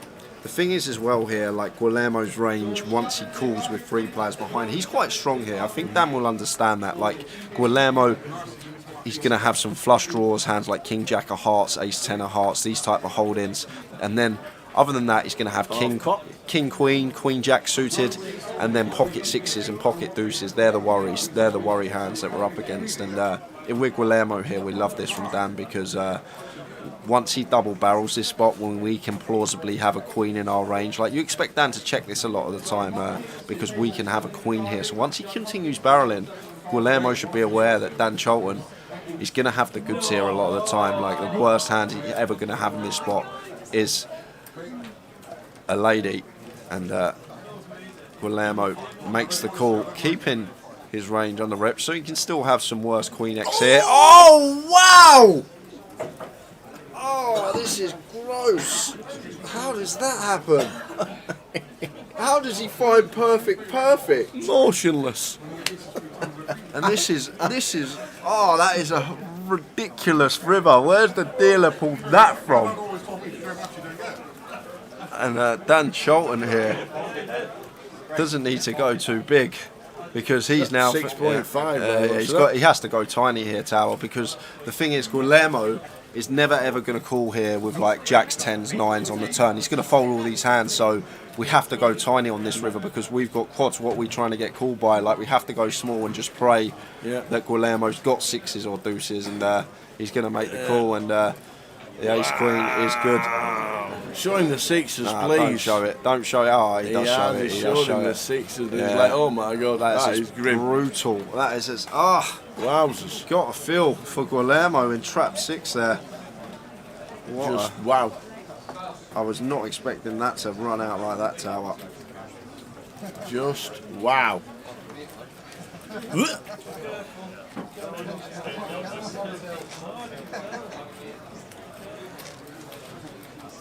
The child Tom. I really wish the river brick there because I think Dan Charlton would have been good enough to bet fold ace queen.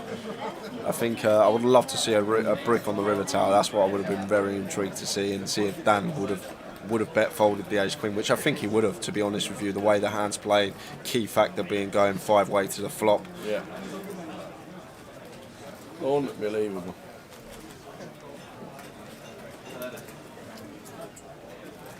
Yeah, boom there, you're not wrong. That's poker, baby. So the final session, live stream finishes whenever it does. I think it's 3, is it? 4? 3 a.m., 4 a.m.? Something like that. I think we finished later than the turbo today. I think we finished later than the turbo.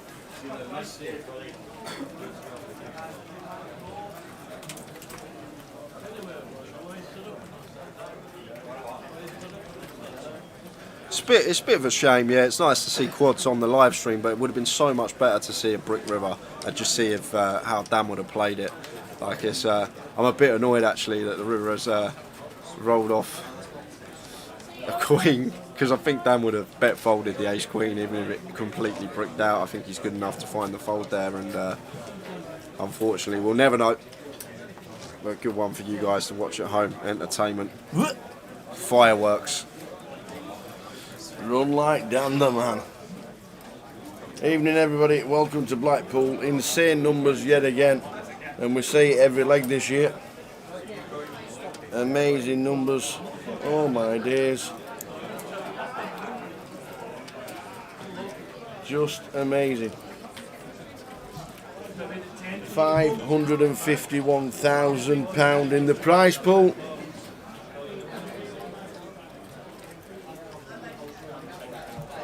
So Kevin with the King 10, he's going to open.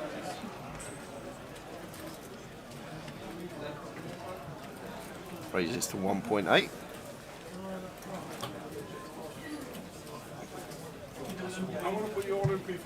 And Andrew not insta-folding the Jack-9 here. Is he thinking about a light free bet perhaps? That's exactly what he's thinking about.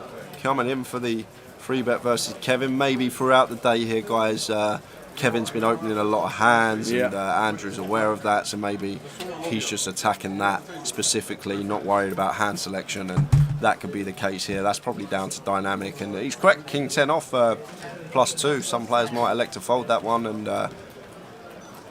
nice little pickup from Andrew there, with just Jack 9 off.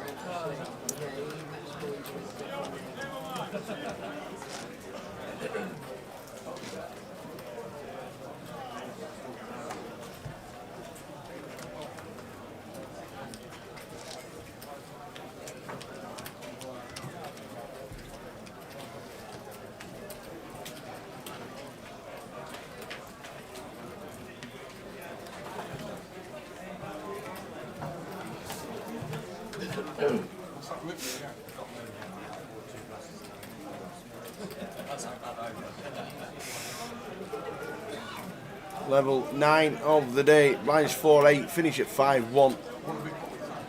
Under 2 hours left. Finish, we reckon, about 1:45 in the morning.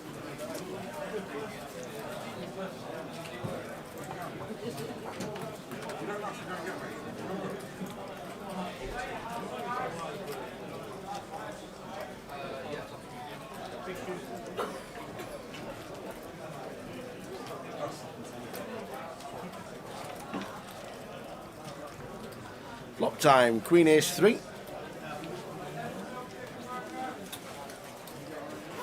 Absolute legend in Stoke, Dan Charlton. Absolute legend everywhere he goes.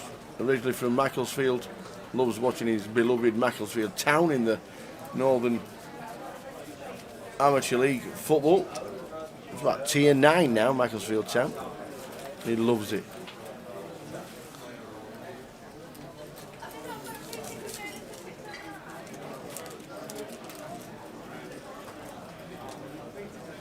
Brings a flush draw for Dan as well on the turn.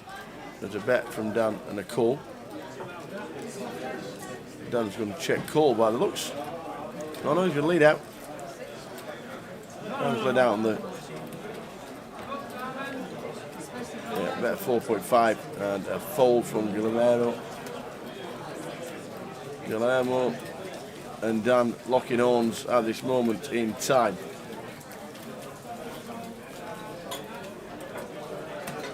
$317 runners today. Can't say enough. Today, day 1B, 317. Here he is, Samosa Man, a CFO. Where is he? Popped in. Oh, Yeah. right. Thanks very much. Thank you very much. Good to see you, young man. Very busy. Enormously busy. Ridiculously busy. Cash tables full. That's Scottish. What's that about? Is that the one that Stato sat on? Yes. Absolutely. The C4's back at home in Manchester. How long's drive Manchester to here? 45 minutes. It's not too bad.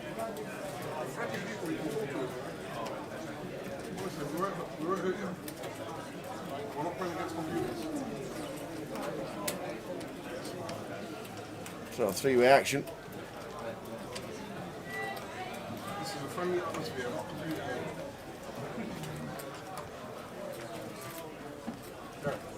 Yeah, Kevin opened ace jack under the gun and he's been free back on his direct left, so he's going to have to get out of the way here. Okay, he's going to make the call. The thing is, rule of thumb really, if you're opening ace jack, ace 10 off, these hands under the gun and get free bet from EP or anywhere really, and you're out of position, a lot of times you just want to be dishing it into the mark. You're going to get yourself in a lot of trouble down the streets, and Kevin maybe has his reasons for appealing here, and oh no, what's he doing? He's coming in for the old peel the free bet, donk.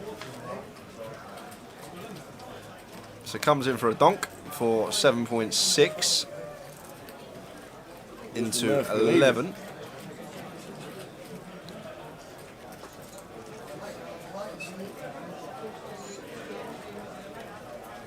Andrew here with the 10s, going to make the call in position.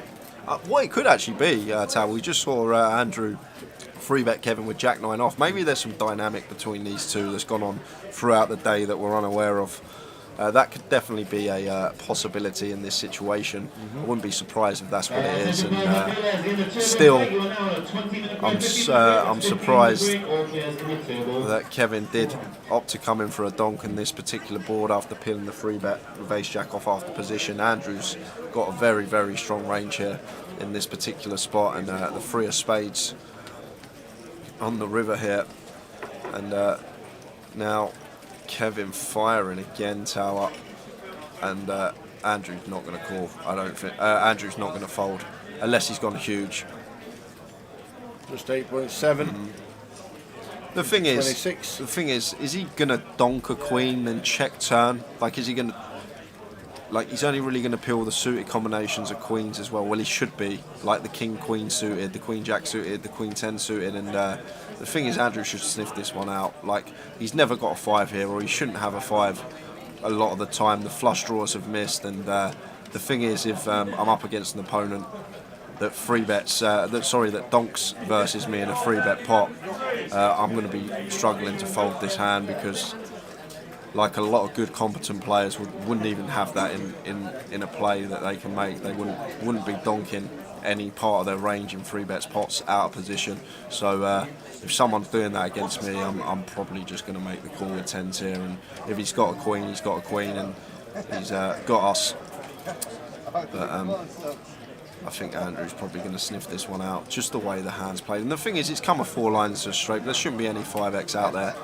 And what Andrew might be thinking, does he donk ace queen, check turn, try and get the check behind, and then come in for his value on the river once he knows he's got the best hand? That's what's got to go through his head. But yeah, there's the call. Big call, good call. And bit of a misstep there from Kevin.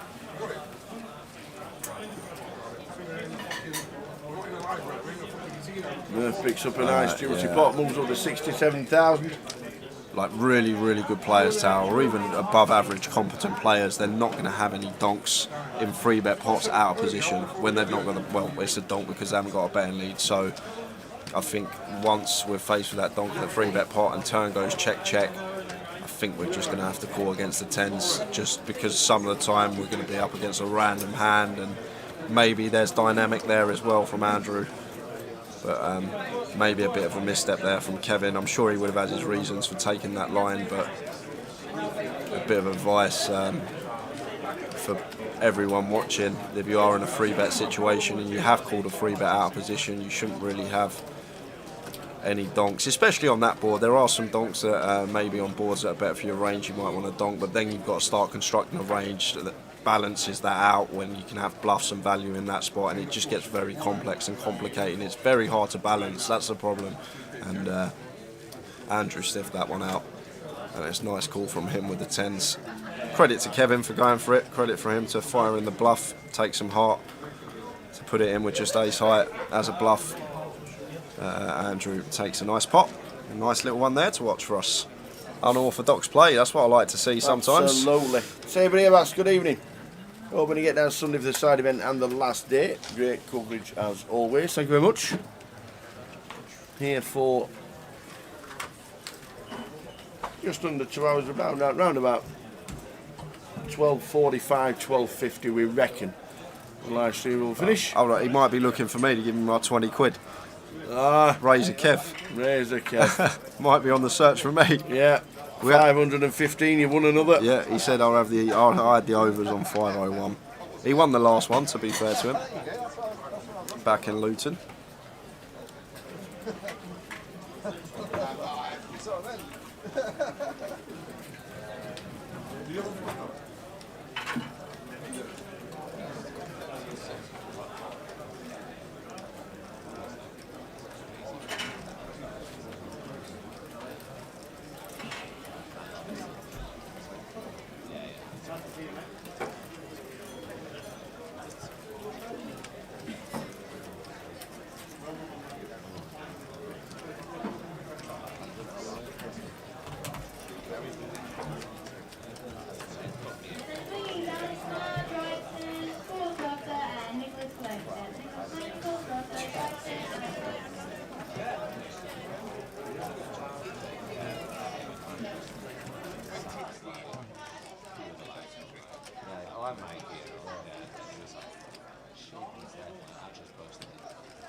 So Kevin continuing with the ace-5 of hearts on this board.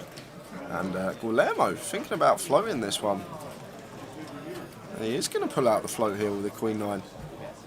Okay, Guillermo's opened. Okay, so Guillermo can still have all the strong hands here. And it's actually Kevin coming in for a donk lead again, this time out of the big blind and with the ace-5 of hearts, with some plausible backdoors.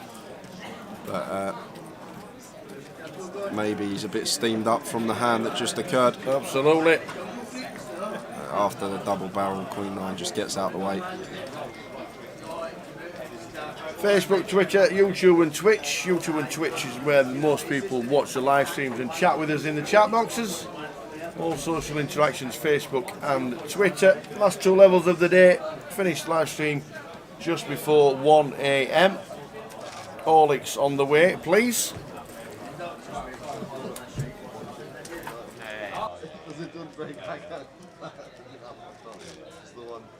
Did you say it instant call? No. I've never heard anyone say that.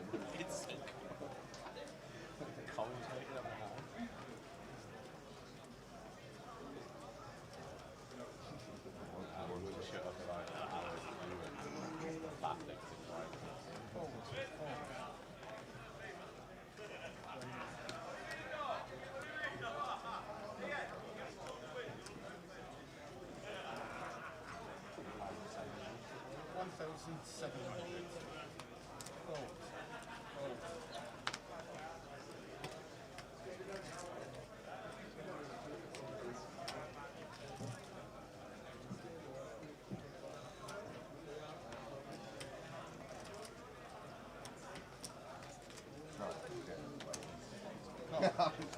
A little bit.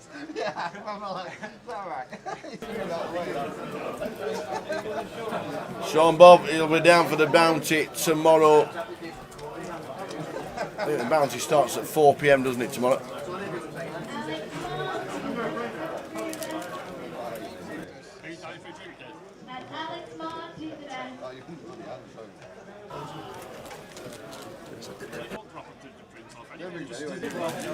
Seven, 9 deuce on the flop, up and down for Alex. Top pair for Calagado.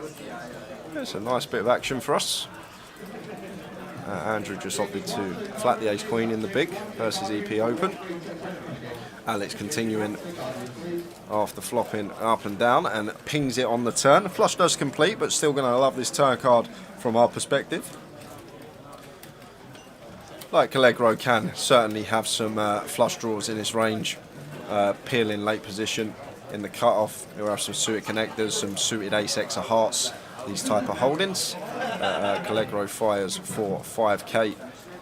And Alex well aware that he can be up against a flush here, but we're just too high up our range to ever be folding unless the river comes another heart. Well, it's the jack of spades, so it's actually a good card from Allegro's perspective, but it does go check, check, and the 10-8 for Alex can take it down. 317 in the main day 1B today. Unbelievable.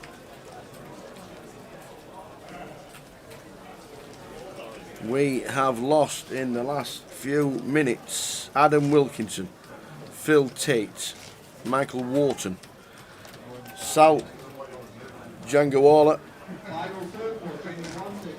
Paul Herbeston, Bixie, has gone. And Shane Wilkins also eliminated at the tournament, as well as Jonathan Stokel. 105 players remain out of the 317. Oh, the Skullman's wandering out.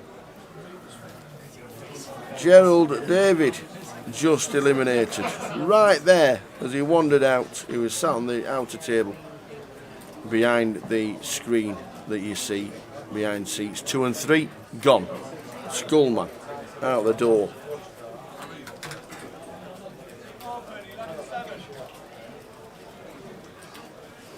Is Sven McDermott still in? I think he is, actually. Quickly let you know. Been told to swerve this table, they've had too much.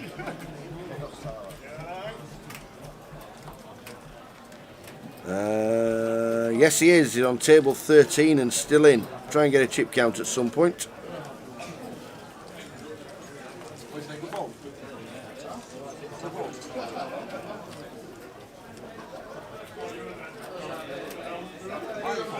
But he is still in.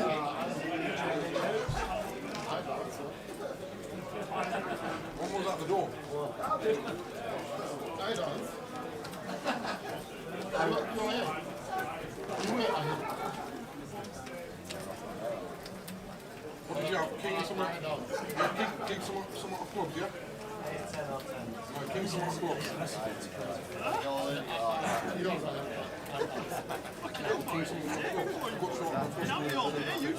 Attention, all players remaining into this table 5, please retake seats. You have 3 minutes remaining on the break. That's all players on the table. Please make way back to the summer. You have 3 minutes remaining on the break. All folding round in turn to Caligano.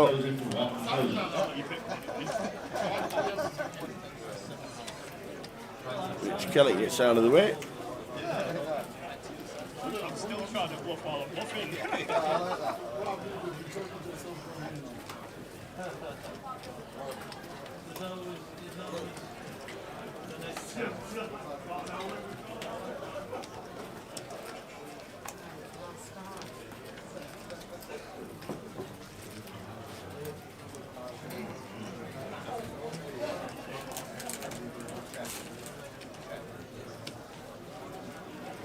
Flops a set, decides to check.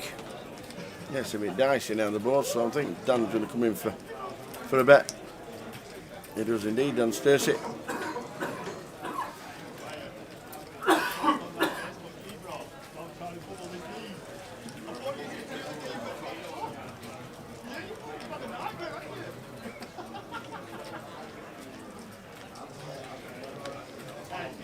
It's a cash line. It's a cash line.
Dan raises to 1.4, gets 3 bet from Caligaro in 7.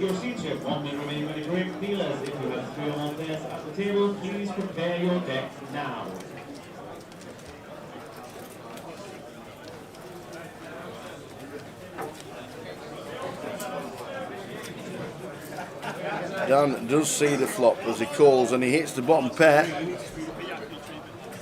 Won't feel too confident, but I think he's going to call once.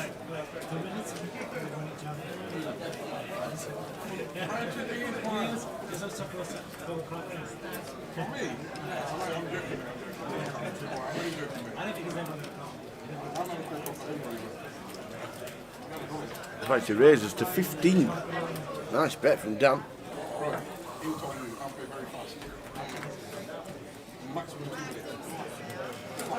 And out of the way. Maximum 2 minutes.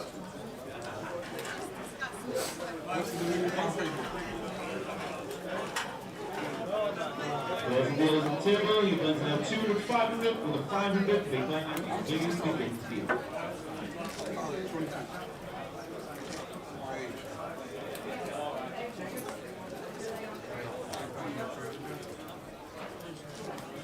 This for old man. Keep on running tangle with me. Tomorrow.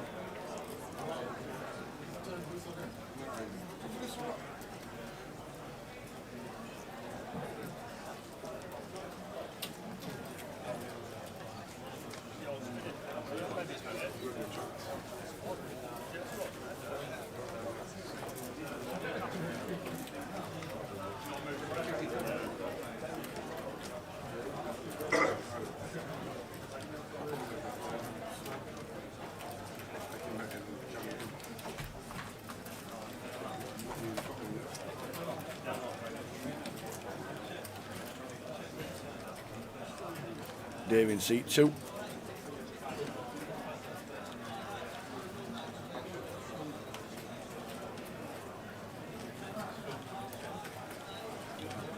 Calls the 1.7 downstairs. You're coming in for the 3-bet.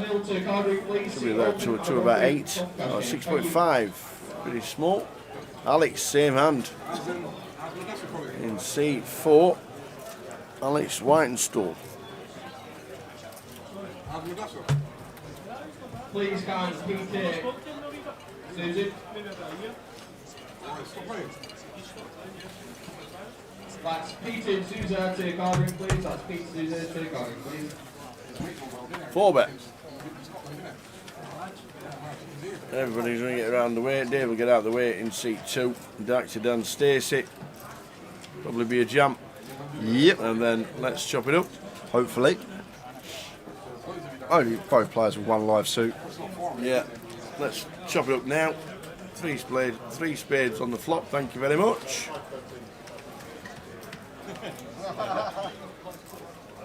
Uh-oh. Redraws. That'll do. No dramas. Chop it up. 517 in the main event. £557,000 collected. OMG.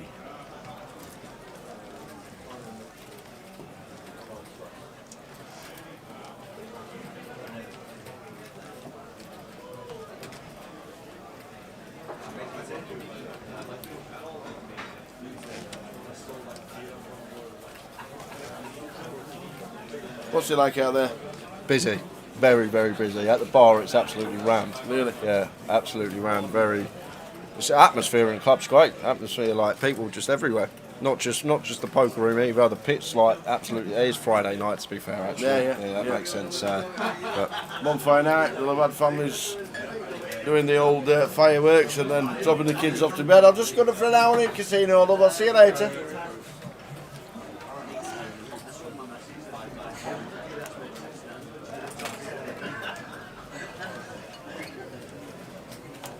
Dan in the calf wants to be opening this one. One's folded to us. We've got an ace. Fine to open in the cut-off.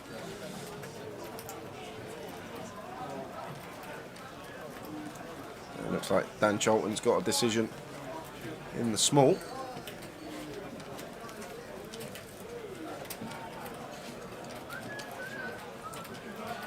Incoming free bet, that looks like. Counting out free bet and chips.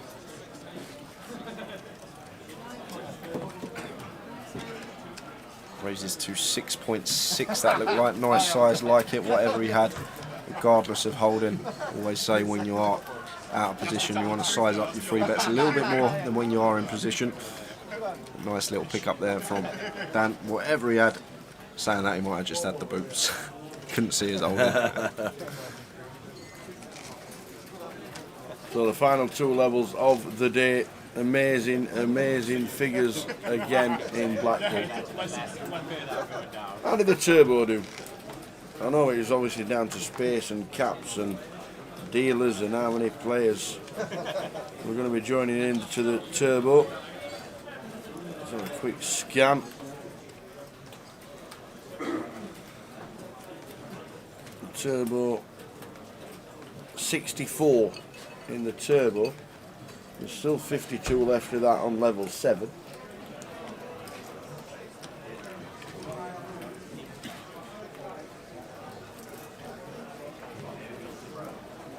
It's a raise from Andrew to 1.8 with the ace queen early position. Raise and take for him. No action.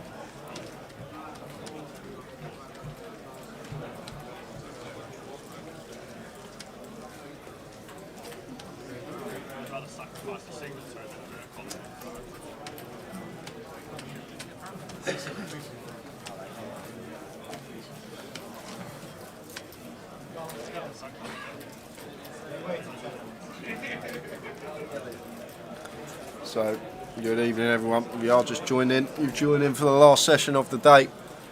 It's been some turnout here in Blackpool. 557k in the prize pool at the moment.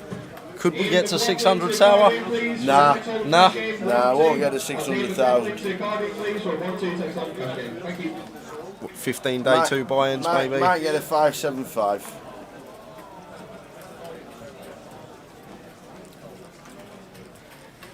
Which is an incredible effort by everybody involved. Kevin. And then one by one tomorrow we lose players with no chance of getting back in the main.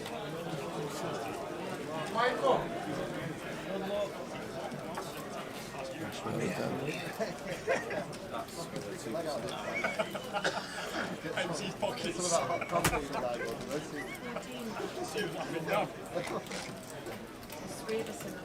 Don't worry about him.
Good to see a bit of action here between Dan Stacey in seat 3 and Calagero in seat number 7. We've had a 3-bet. Well, Dan's playing 30 odd bigs here. He's going to rip it. In they go. Callegro will make the call. Snaps him off. Well, should be snapping him off. Yeah. Which he does. Sees the 10s against Ace King. Classic. Not the classic, but it's a flip. And it's a big flip as that as well. There's 61k in the middle here, so this is actually pretty big. This is like for 75 odd bigs. This is a big one to win. Dan Stacey holding his own at the moment, fading aces and kings, and story remains the same. River to fade, and it's the 9 of clubs. So Dan Stacey going to get a well-needed double up to 61k. That's pretty big for him. Callegro down to a 25. Let's see what's going on out there, Tower. Go on then. Let's have a look. Who we got? Go on then. Craig Dawson. Sat next to Wady Ashraf. Craig looking fresh, all trimmed up. Yes, got himself a seat in the satellite after being alternate number 124. Got himself a seat. Turned up at the wrong time. a bit like when your final leads. We'll turn up at the wrong time. Lynn's back in. Sat at the side of Ludo. Come on, Lynn. Make it for day 2. The house is still in. Bousey looks like he's doing all right as well. Fair amount.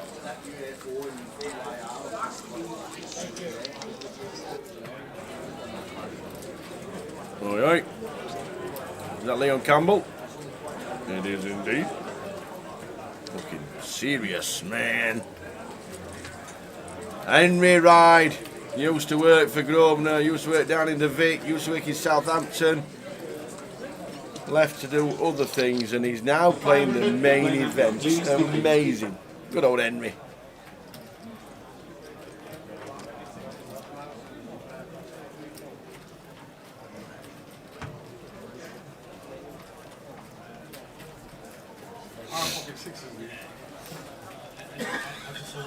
Around about 90 minutes to go until the end of the day. If you're sticking with us, thank you very much. If you're going to catch up with the YouTube tomorrow, then good morning.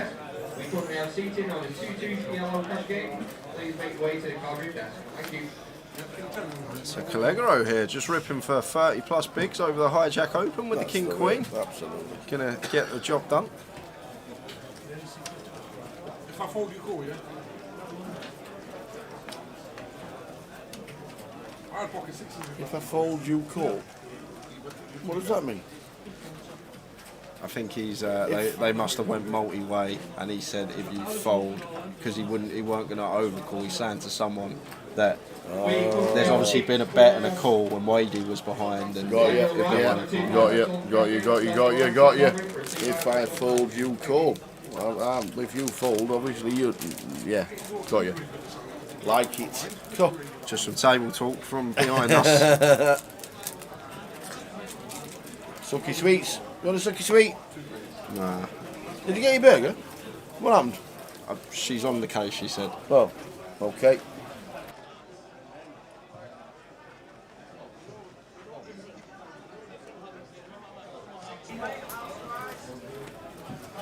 Kings. Yeah. Again, the hands.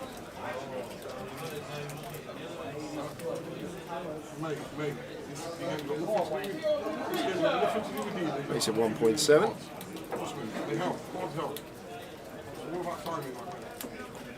What's Andy up to here? With the Jack 7 suited, I don't think he's thinking about flattening this one tower. Might be thinking about attacking Callegro's stack size. Callegro working with around 35 big blinds, just subs, so puts him sort of in that limbo spot if we do come in for the free bet. With our particular hand, he's going to have a hard time calling, so he's usually in the remit of shove or fold. So I actually like this from Andrew if it is a free bet. He's gone actually really small though, he's gone for 4.8. Only thing I would say is the sizing, snap jam from Callegro and quick fold with the Jack 7 from Andrew.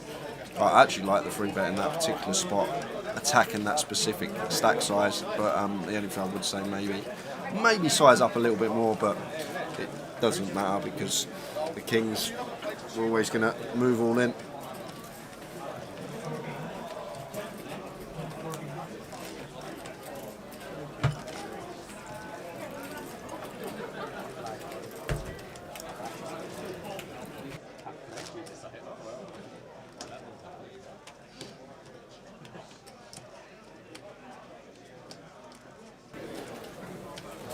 On seat open for Jacob Stone and the 256 off cash game. That's Jacob Stone. Take ordering, please.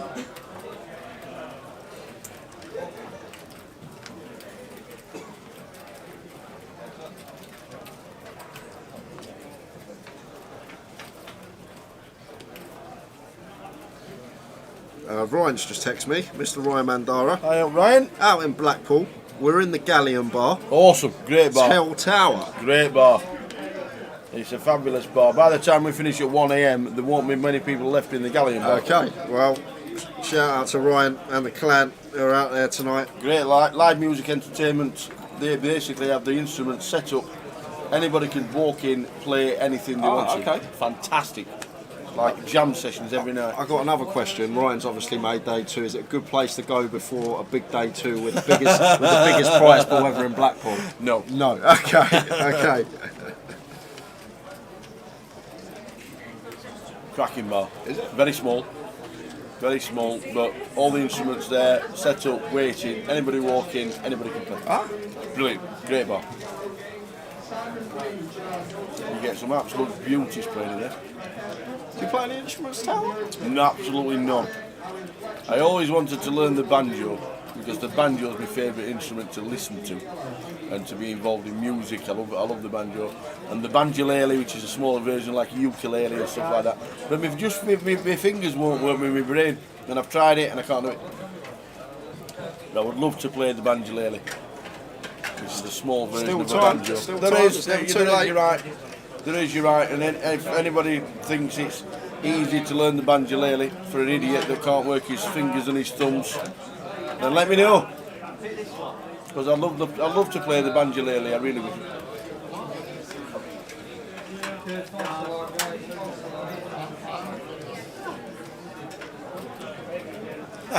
Maracas, you're not wrong. Or the triangle.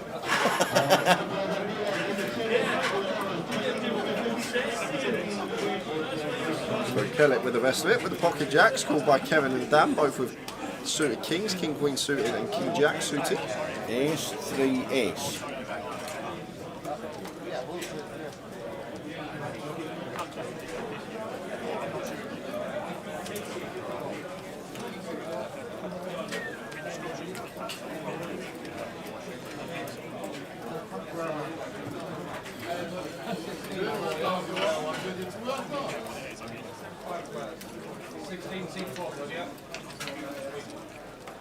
So Rich Betts gets called from Kevin in seat number 9, who picks up a flush draw.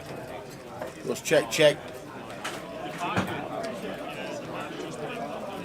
And Rich with the jacks is going to be good. He might bet really small here, Tower, try and get some heroes from 6s through 10s and be able to fold to a raise if he's shoved on, because we're protected here because we can have an ace here as Rich, so Kev can never shove like this. 3k into 8, perfect.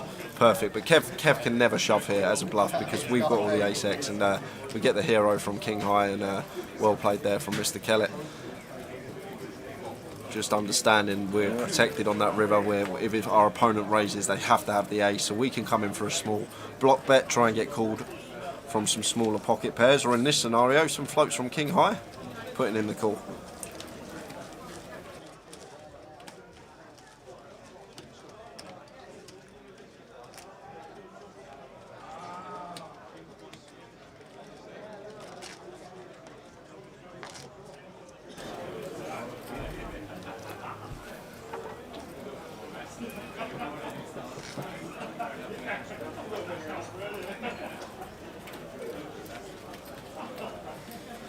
No, I really would. I'd really love to learn how to play the banjolele. I'm just rubbish when it comes to musical instruments. I've got the best, and I am the greatest air guitarist in the entire world. I can play the air guitar better than anybody else. I would win championships if I entered air guitar. I'm brilliant at it. But real ones. And everybody's got an air guitar, and I'm the best.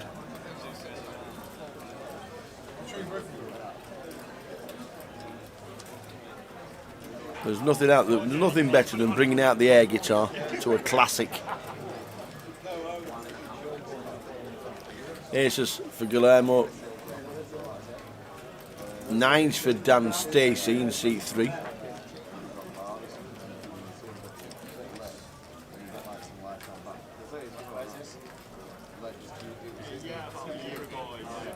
Over 10, 8, 8.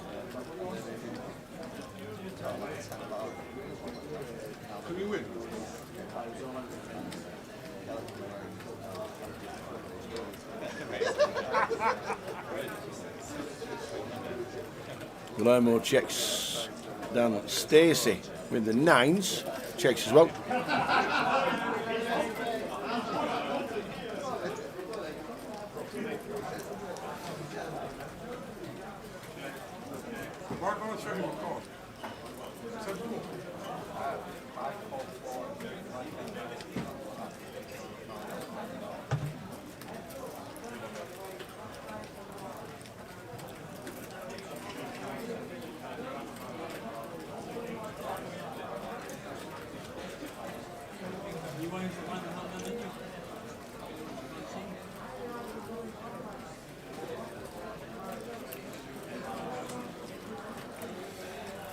So Dan's going to fire. Is that a race? No, just a call. After a better 3.2 from Guillermo. You can't follow the river, can you? Let's speak. And the ace from space. Just to fill him up.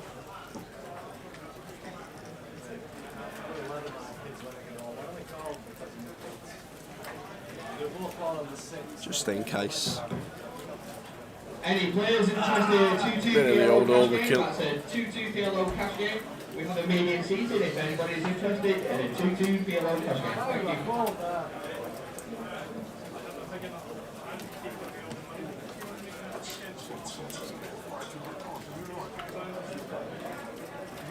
Yeah, I've just sat back down, guys, so I didn't actually see the action, but really like the way Guillermo's played this, checking the flop here. Really big fan of that from him, and then betting turn, going for it on the river after we boat up. But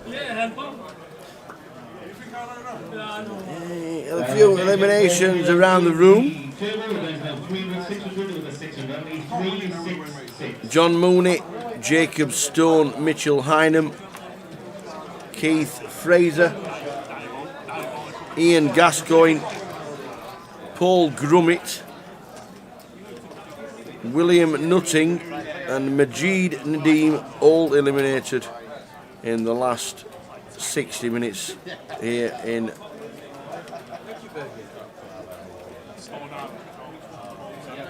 she's gone to chase it now. Again.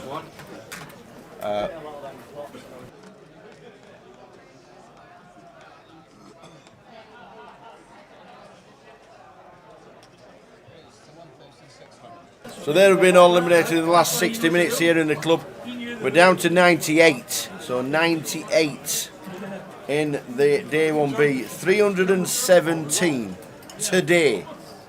Amazing.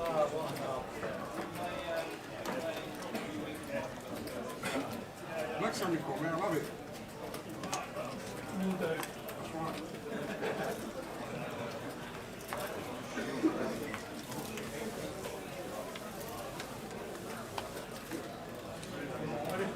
Queen 4-7, latest flop. And complete whiff for everyone here. Alex might take a stab here, Tower, with just 8 high. We've got equity to the nuts and backdoor diamonds as well. As well as that, we can perceivably have Queen Jack, Queen 10, King Queen, Queen 9 suited, all these hands on the button. So can credibly rep a queen in this spot, as well as 4s and 7s. And that's just going to get through. Nice little pick up for him with just 8 high. I reckon about 75 minutes left of the live stream for day 1B. Ha! Josh Hornby. Reckon there'll be a 5-card Scottish main event. Oh my days. Well, there's some antics going on the cash table out there, and there is absolute heaps on it as well. Yeah. Every time there's an orbit, there's a shot. Is that what they're doing? Every time somebody wins a pot, a big pot over a certain amount, there's a double. Oh, there's been carnage.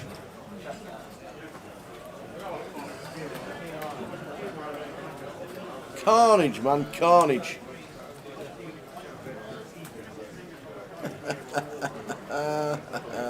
Oh, Penny, your keeper's going. Got the sack today from the calendar factory. From the calendar factory. I only took a day off. Did you hear about the 2 blokes that stole a calendar from that factory? No. Yeah, they both got 6 months. No. Oh, I'll tell you what. You're doing We'd make a good team here, Penny. We'd make a good little team. You're doing me, you two. You really are. It's late on day 1. We're nearly there. As Sal said, about 75 to go minutes. As Rich opens ace king under the gun, dangling a flat at the bottom of the ace deuce suited, and Callegro's in with the 9 deuce clubs, and they've got some action. Ace 10 3, 2 clubs, flush draw for Callegro. Rich top pair, top kicker, and Dan Cholton with top pair himself.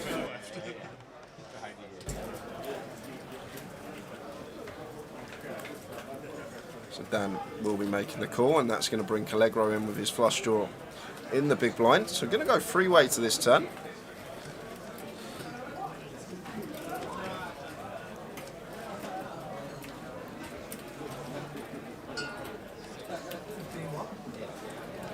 smashes the turn, does Callegro. He actually gets the check mark here.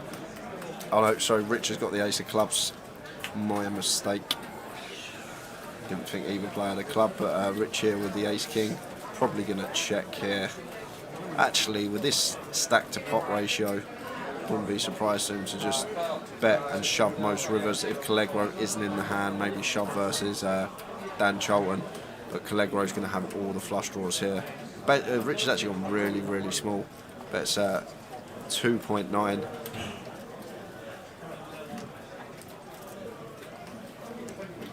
We're just never in front here as Rich. That's the problem. Like, just snap folds the ace king with the ace of clubs, and correctly too. A lot of people just put it in there, but I guess that's why he went so small. Maybe rather than checking, he opted to go that size simply so we can fold against Callegro's jam, rather than checking behind it, check through brick river, and then we got a call, a bigger bet from Callegro on the river. So nicely played there from Rich. He's actually played that perfectly to lose the minimum.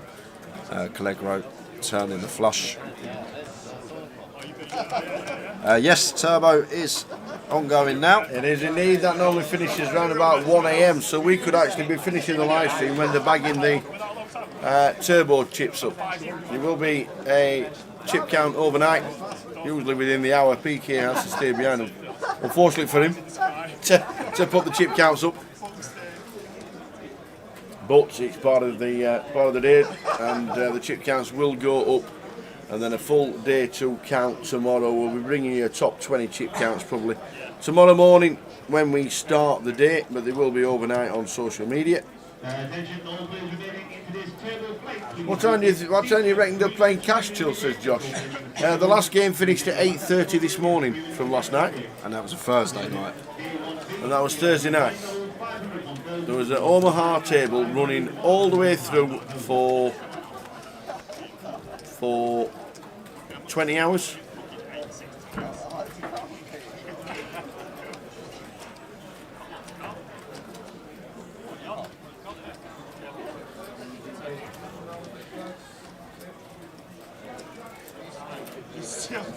Open from Alex here with a Queen 10, Ace, Queen Deuce, Rainbow.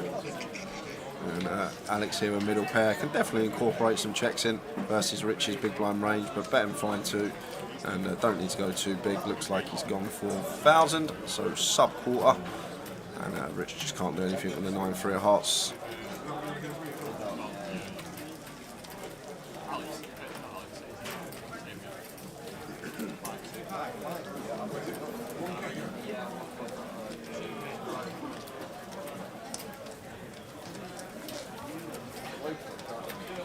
Can't play, Chris. I'm working. I'm a worker from Thursday. Grafter. No cash for me, unfortunately. The problem is, the game looks unbelievable tonight. I'd love to honestly get involved, but got to finish. Got to go get my shut eye. Back tomorrow for a big day too. Doubt Tower would be happy if he walked in the casino at 11. He saw me on the cash. I've been here all night, Tower. I've had no sleep.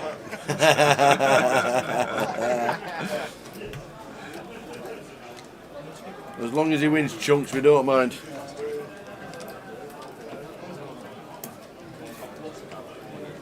And it doesn't affect his job either, which it never will.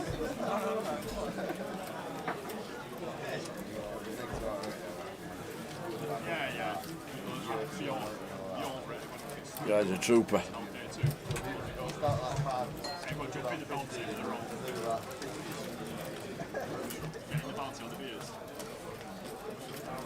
$97,000. No huge stack. Is there any huge stacks around? No.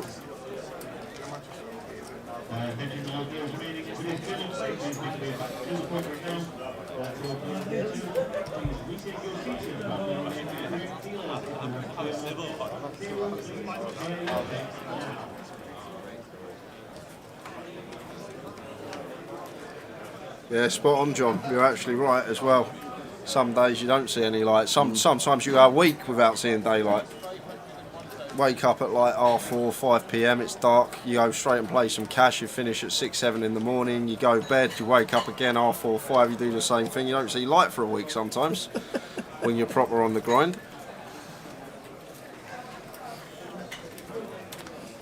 Phil Baker, no Terry or Albert. They're both in Vegas. They flew and went together, rooming together.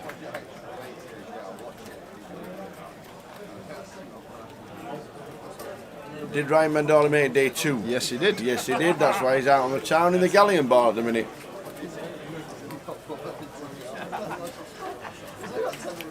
Yeah, that's what everyone's been saying, Phil. Everyone would love to be a fly on the wall in their room.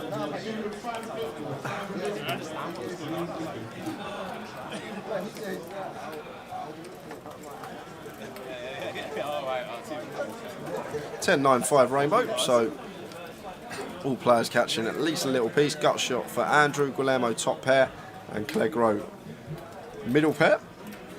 So expect Guillermo to continue here with his top pair. Queen 10 want to be betting this one. Freeway may size up a little bit more, probably around half. It's opted for third, 2.5. And Clegro with position's going to pull with the Queen 9 of diamonds, and that is a sexy turn card for him. Beautiful, the Jack of diamonds. Turning up and down, straight flush draw. And Guillermo here wants to come in for a check a lot of the time. There it is. There's just because there's plenty of Jack X that Clegro can plausibly have in this spot. King Jack, Queen Jack, King Queen makes a straight. Hands like 7-8 suited make a straight. So this is a lot better for Guillermo calling the flop for his range than it ours. Sorry, Clegro calling the flop from ours as Guillermo, but we're not going to fold with middle pair and an up and down. Going to have to make the call. Absolutely. Take some rivers. Pairs the 10. And check, check here, tower. Yep. Always, there it is. Snap, check, check.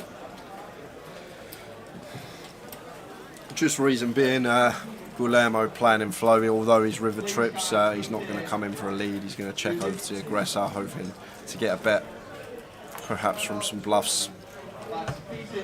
Do you think they'll ever make the World Series main event a re-entry? I don't think they do. I think it will lose that sort of novelty feel. If you ever, the WSOP for years has just been a freeze out the main event, and I think that's something that's great about it. Nowadays in the poker world, there's so many re-entries, rebuys. You can have 78 bullets or whatever you want, and it's like it can get pretty crazy. And I love the fact that the WSOP's always remained as a freeze out. Like they've just kept it as that throughout the years, and I can't see any time when that's going to change.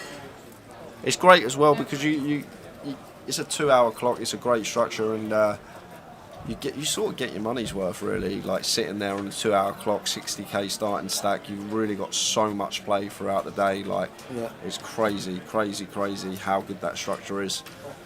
So it's the only one like it. You can buy into day 2 this year. Yeah, you can.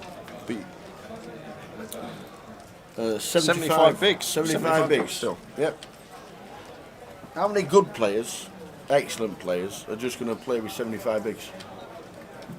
I don't think too many, Tower, because I think the thing about the I will come back to that in a second because D actually we won't, because D's going to be all in here a lot of the time, and Andrew's going to fold, so we'll forget about that. We'll forget about that when it's free bet and it's just going to be a fold from Andrew. But I think the thing about the main event, I think it's best to get in from the start because you get all these players. It's the most recreational field that's a 10k buy-in that you're ever going to play. You get all these sort of players that love the game. They've got the money to find the £10,000 to buy in and have the experience. And these guys are all going to be in from the start. They want that full experience. They want to play from the start of day one. And these are the players that you want at your table. These are the players where perhaps you can find some good spots. You can earn your chips. You can chip up nicely. And I think because of that, like the best players probably would want to get in from the start still. Whatever day one you're going to play, I think you'd still want to get in for the start for that reason particularly.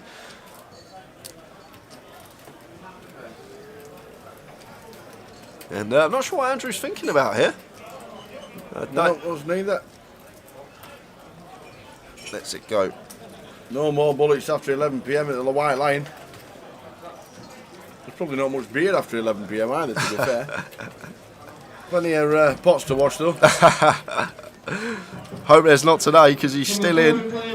Chris Maguire still in the field. Jacob Stone, Thomas Allen, Shane Wilkins and Daniel Dwyer. To the card room please, sir. 2-5, takes on for cash game. Thank you. It's the last level of the day. 500, 1,000, about an hour left. Yeah. Before we finish the day ones here in Blackpool. Turbo's still running alongside the main, but we are nearly there for the day ones, and then tomorrow is where it all starts. No more re-entries. Money time as well. Always look forward to day 2s and day 3s here in the booth.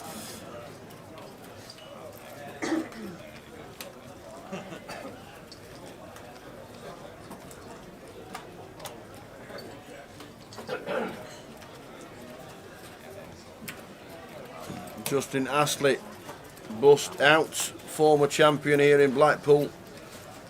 James Baker, Colin Paddington also busting out.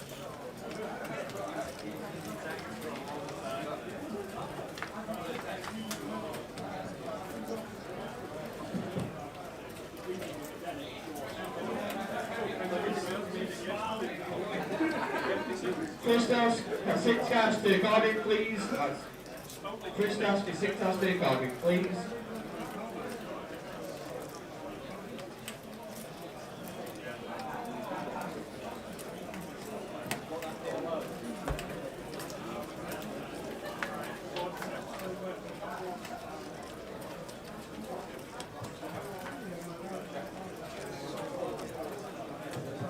Ian McLaughlin to Cardiff, please, for a 6-hole cash game, 1-2. Ian McLaughlin to Cardiff, please, for a 1-2 6-hole cash game. Dave bets 2.4. Dan Coles, Romero false.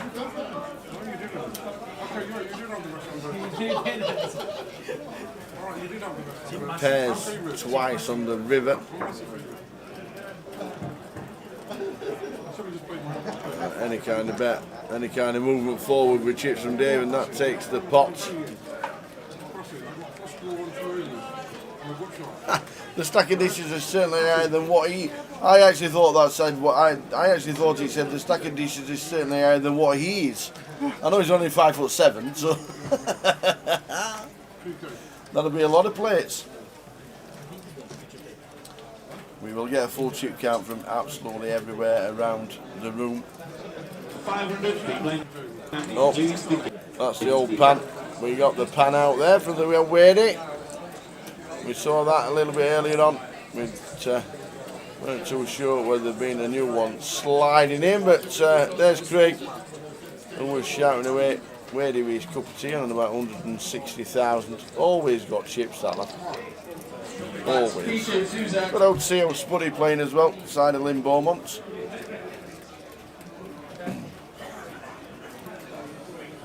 London on its way in 2 weeks' time for the final event of 2021. Does it? What would you like? Gotta get you the drink. Does it? Water with ice, please.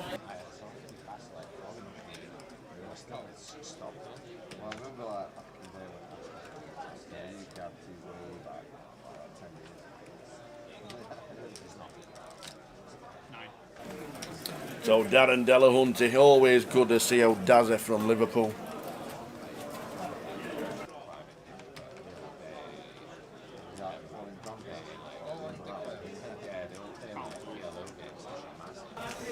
Always good to see Dazza. I think he jumped in the turbo, but it means if he's wandering about, he's not in the turbo anymore. Oh, I've just looked up. Sorry, guys. We have the all-in. Ace Queen V9s, I think this is. I'm not actually sure what Callegro's stack is. That looks like 30 plus K there. So this is a rip for.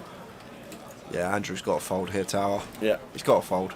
I know we can see he's flipping, but we just can't call this off. The way Callegro's been playing, he's never going to have Ace Jack in this spot. Like more often than not, we're going to be up against Ace King, and the times we're not, we're flipping. So taking them two factors into account, we're basically calling to hope to see hands like 8s, 9s, 10s, Jacks. Yeah.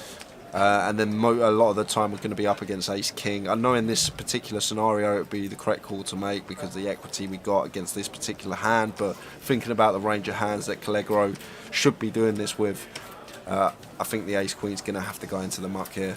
It just rocks up with Ace King too often. I actually love the 4-bet rip here from Callegro as well. I should mention that, ripping for 34 bigs over the 3-bet from Andrew in this situation. I really, really like this from him with the 9s. Not a lot of players will take this spot, but very nice from him. And it comes down to how Andrew perceives Callegro to be playing. Does he think he's good enough to take a light 4-bet rip spot? Or does he think he's on the tighter side and he's more weighted towards ace kings, jacks, 10s, these type of holdings? And that's the decision he's got to make. But I wouldn't fault him for folding here. Versus population, I'm probably going to fold this spot. But versus certain opponents, I would be making the call. So it's down to Andrew to decipher which one of those it is. Whether he thinks Callegro can have some light 4-bet rips in there, ace queen in there himself, maybe even a bluff like an ace 5 suited. Is he capable of doing that? That's what he's got to be asking himself now.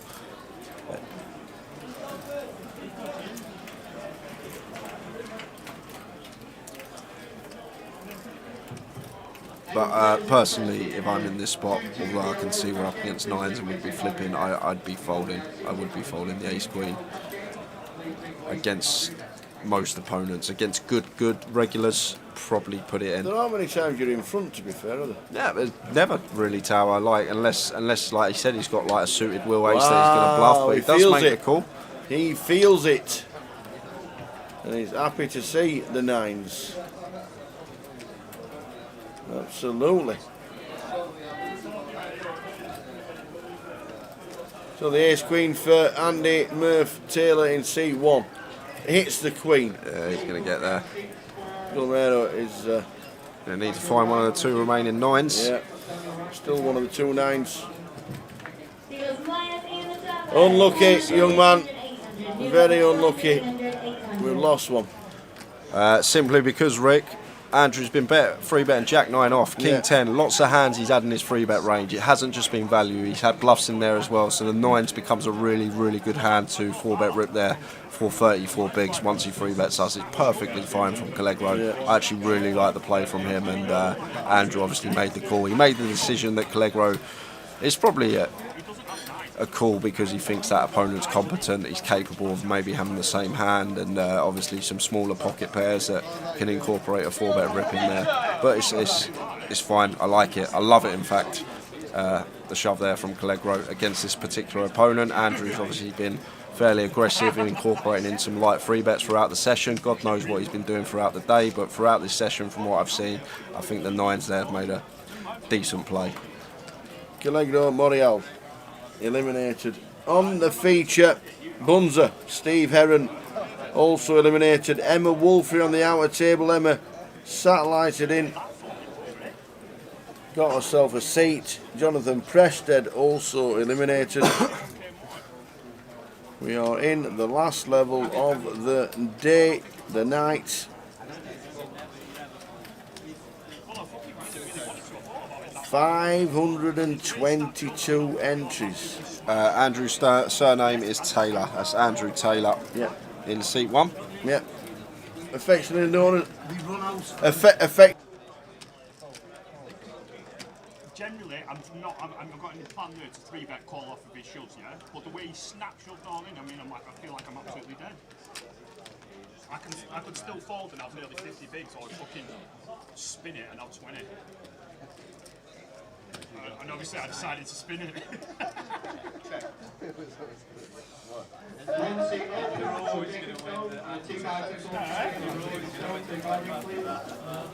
uh, 95 players left.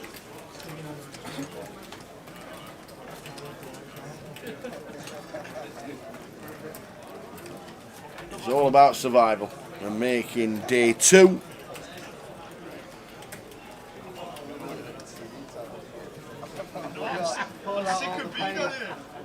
Amazing numbers yet again.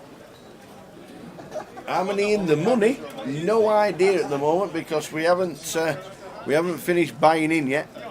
You can still buy in until the last hand of the day today, and you can buy into day 2 tomorrow morning. The prize pool will be collated then, and by I reckon by 3 p.m. the prize pool will be out. But if there's 522 runners at this moment in time, we would be paying 51, 52 people.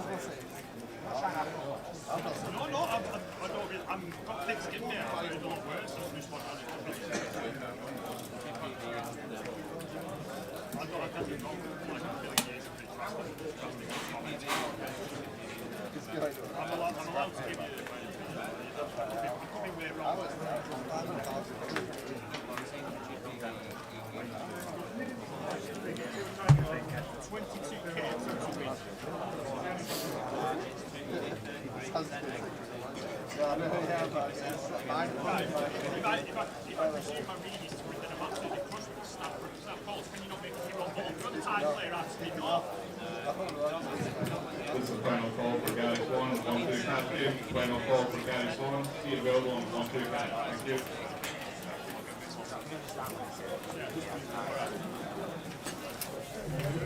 It's the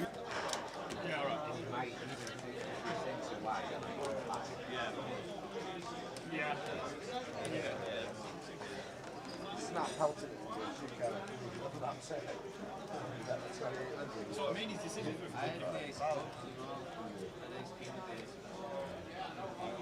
basic closest on the board. No, I basic closest. I never look at it and think, oh shit, Bob's told me. Guess why he's not winning. I never think he's there, guess I'm not winning. 2,200. Wow, quite right.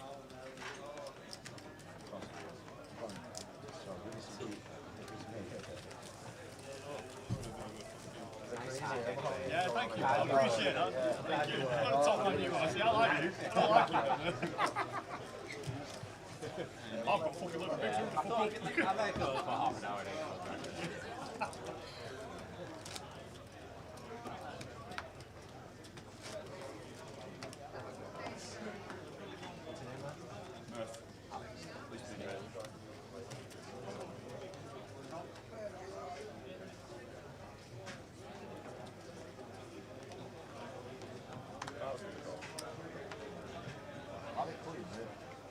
Last name used to be Murphy. When I was a kid at school, and stuck with me. I'm thinking about changing it back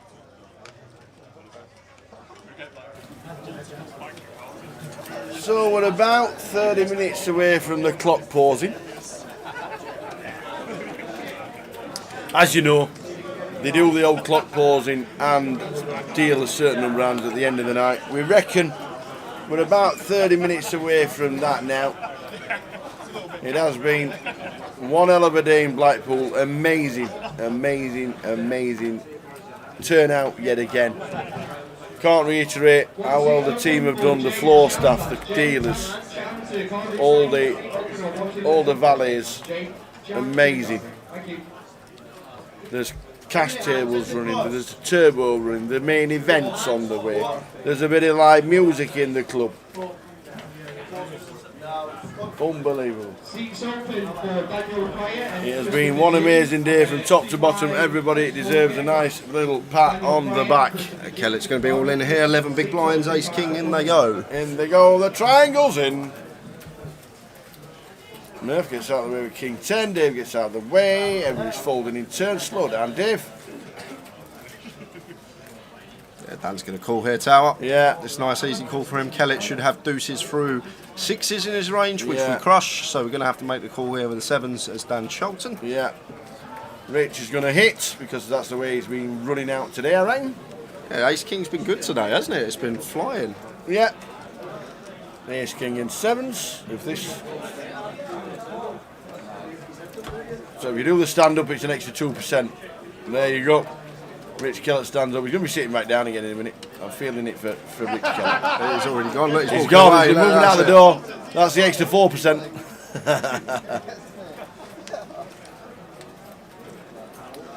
There you go. That's all you got to do. Stand up. Get that little bit of extra equity. Yeah. There you pro go. tip. And just fading the 7 now. Only one remaining. 7 of spades. And Kellett going to get a double. Back end of the day. That's it. 26,000. Andrew Thompson to the card room, please. That's Andrew Thompson to the card room. Do that one more time. You're up to 50k and 40 bigs for tomorrow.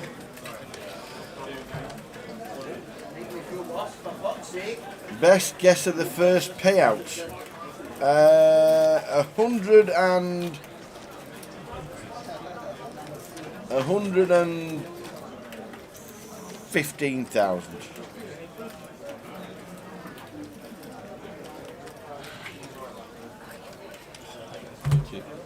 Be right back, guys. I'm literally having 5.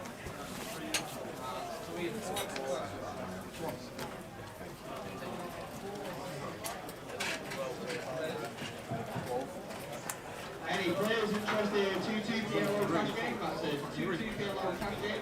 With some medium seated. If anybody's interested in a 2-2 PLO cash game. Thank you. Come back in a bit, mate. Come back in a bit.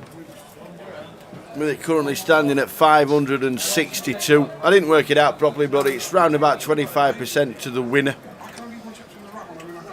What's that? You work it out. What's a quarter of 562? 140 maybe. A bit more. Yeah, it could be 140,000. That'll be 560, wouldn't it?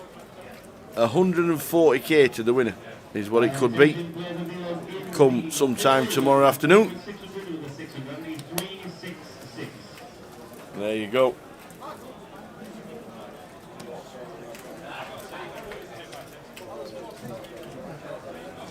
All right. Yeah. So we're going for, Paul, we're going for 140,000. That's what we're going for. And I'm pretty confident it'll be around that.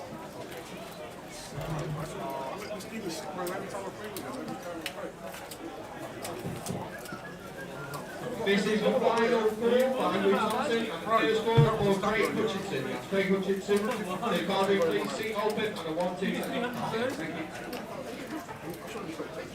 So now got the 10s. Alex in seat number 4. Alex Whitenstock.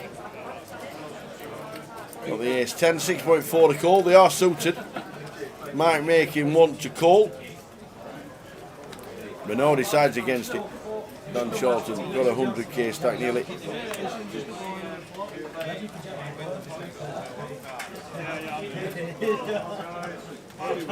Let me see a walk.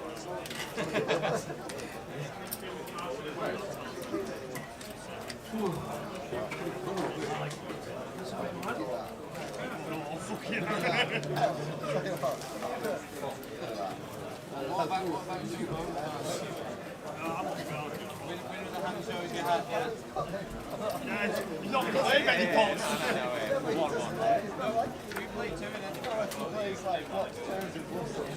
Facebook, Twitter, YouTube and Twitch.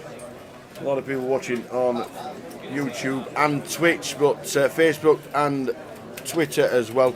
Follow us, give us a follow, and subscribe as well, and you get notifications when we go live, which in London will be 3 weekends on the trot. We'll be going live the Thursday, the Friday and the Wednesday.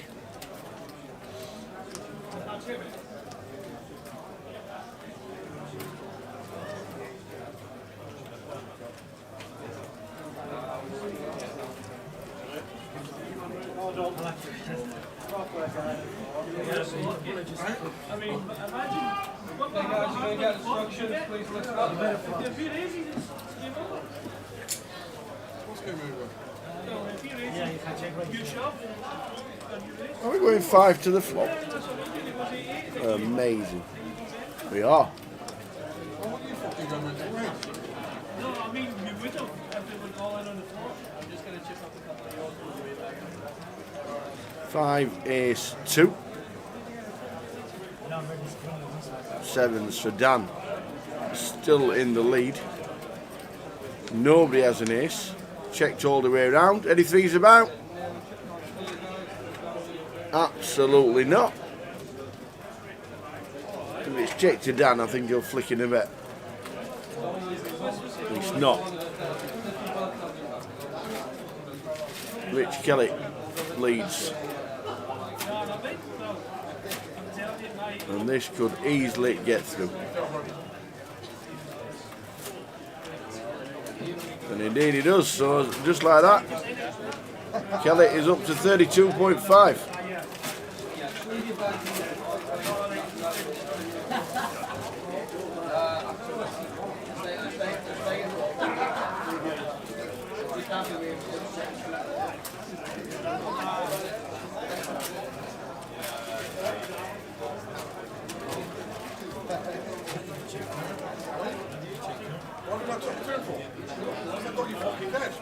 Evening, Alan.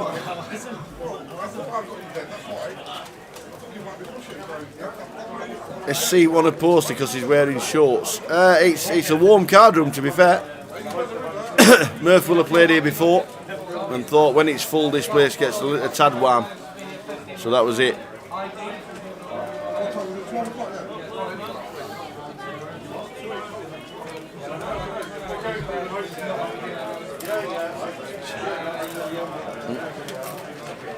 Good luck.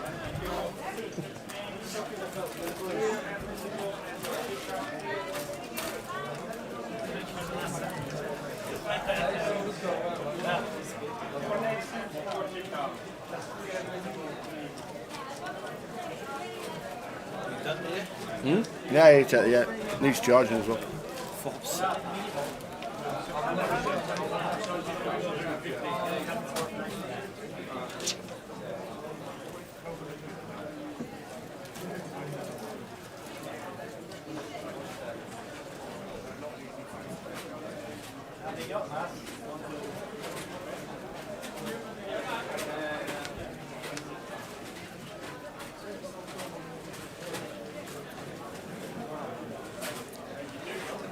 Rich is on a Rich vein of form at the minute. Turns a set and gets the check mark. Turns a set, turns into a house. Not sure how he gets paid, but Rich Kelly is going to about 40,000 and a decent stack for day two. And give him chips. He's a dangerous player. Got to show one. The rule was, they announced, showing one card if we win a hand from now on in. And they all said yes.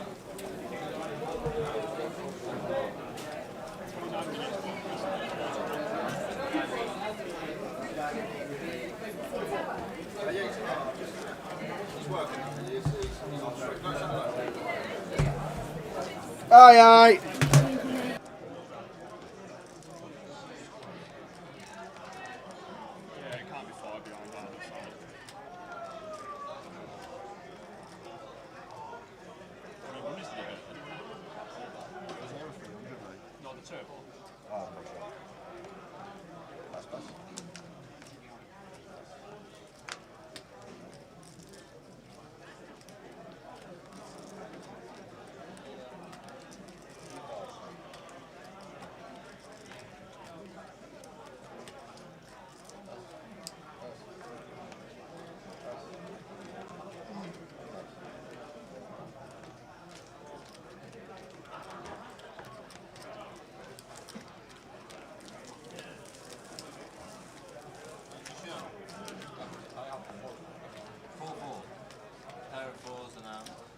Oh, is that how we do it now?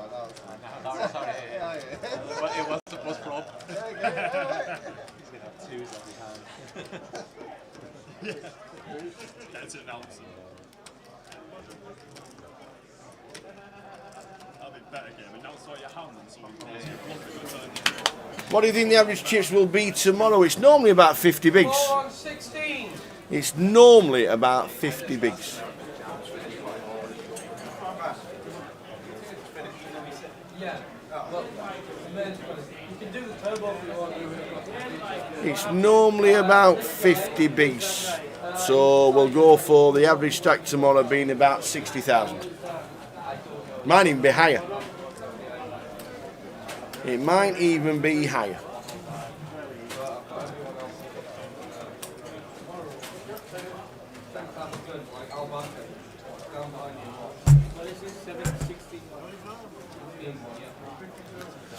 Here's King for Kev, 3 bets 6,000.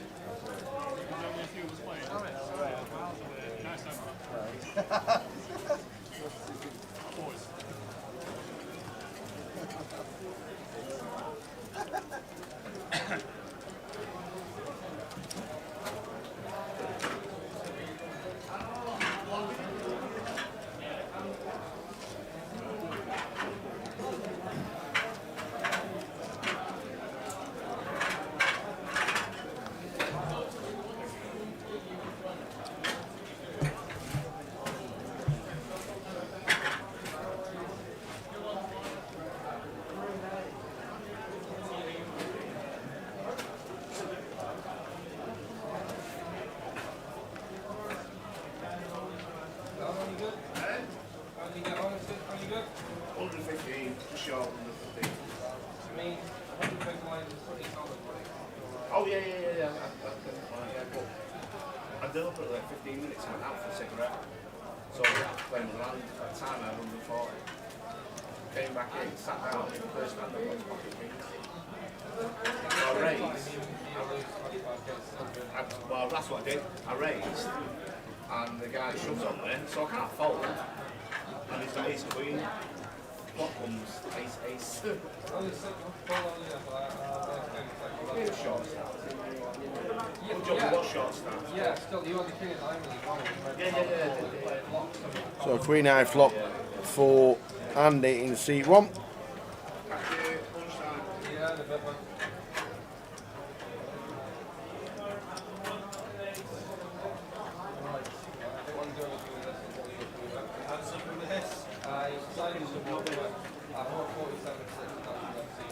Dealers. Dealers in the circle play. You'll have a new line level. 500, 1,000, 1,000. Last level. 500, 1,000, 1,000. I even repeated the first. If you can't see, and if you can't write it for me, we don't know who you are. And there's nothing clear on there about what is going on.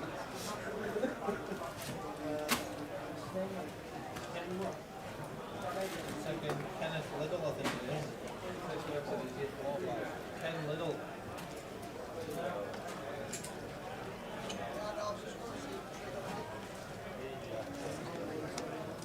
So the final hour, or the final level, is well underway. The clock will be paused in about 15. Yeah, that sounds about right. It's worth the wait, it was alright. We got the burger in the end. Yeah, in the end. We got the supper.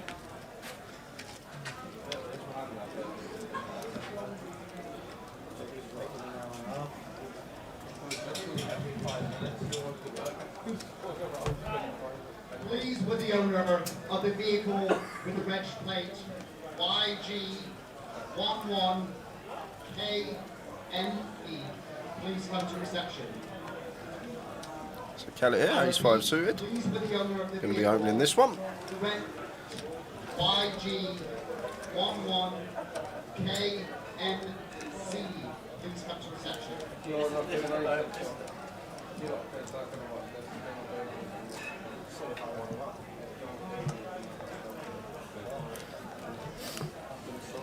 Gets called in 4 spots, as we do.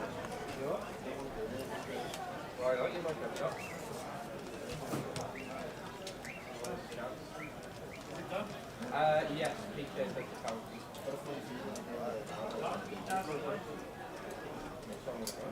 Queen 8-3, 2 clubs, good flop for Kellett, flopping nut flush draw. Yeah, Rich is on a Rich Vienna farm at the minute. You might give you the iPad for the turbo. He's having that level during a game that you need. He's having that level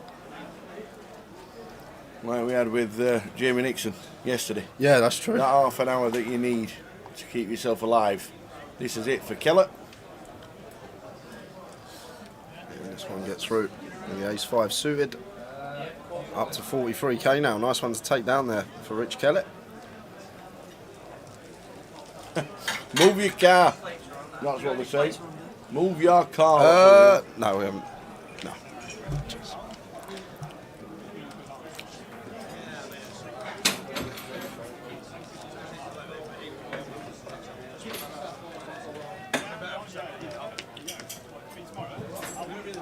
From the following players make the race to Parkview for 256 on the next game. Jacob Stone, Shane Wilkins and Daniel Bryan. The Cardiff plays for 256. Yeah, I imagine that's what I mean.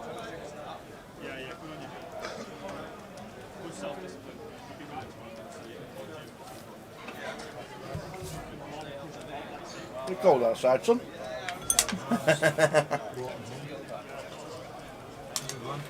You alright? It's been good. Yeah.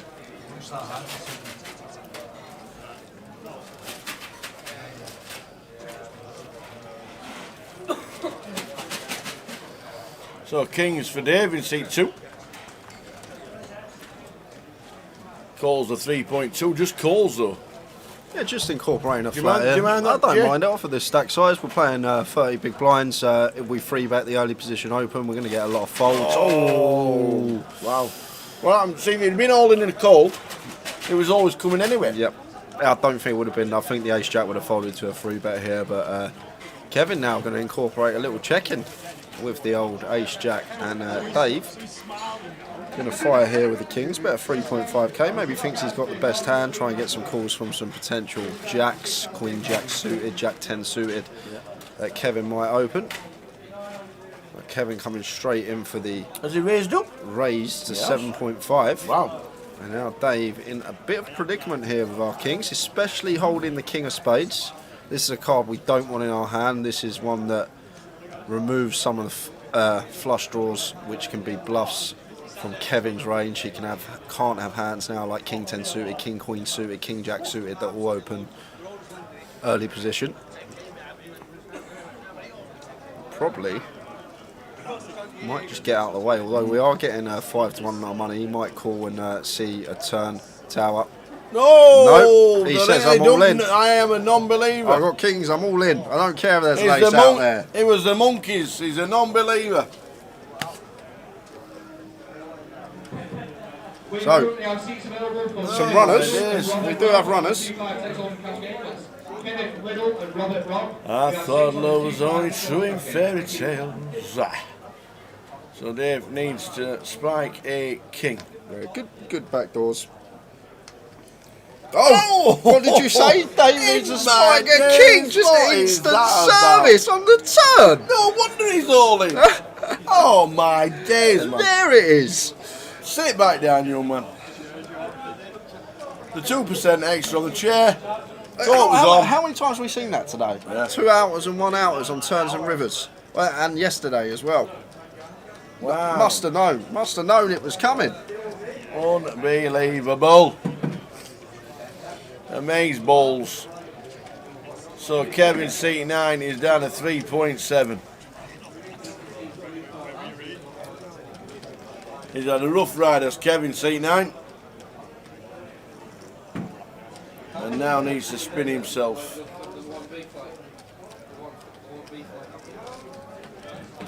Live poker will never die.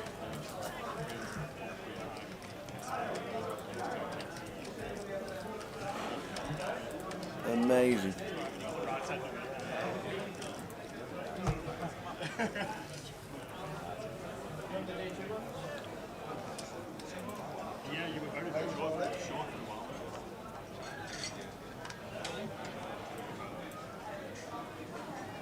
Now Kevin, all aboard the steam train.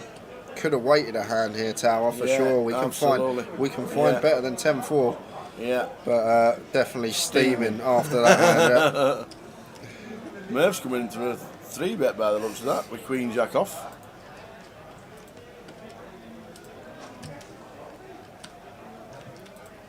That could potentially help Kevin. Yeah, I don't mind this here from Andrew though. What he's doing, he knows Kevin's after that hand might just shove any 2, and Queen Jack fares well against any 2, so opts to 3-bet to 9k, and Dan Cholton sniffs it out, knows what Andrew's up to, and now Guillermo has to fold the 10s after the 4-bet.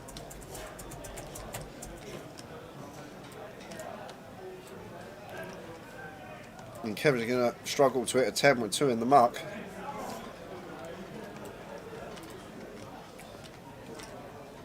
He's thinking about it, but he'll fold here, Andrew, after some deliberation, I'm sure.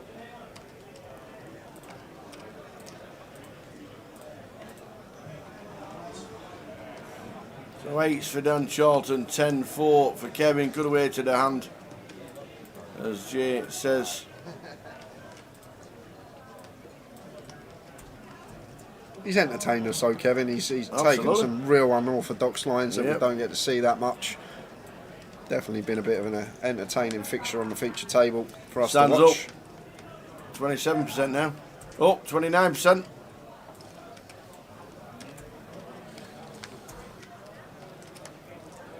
So drawing to the case 10. Unlucky, Kevin. Unlucky.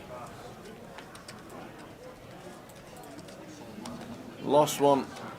And the last 30 minutes of the live stream.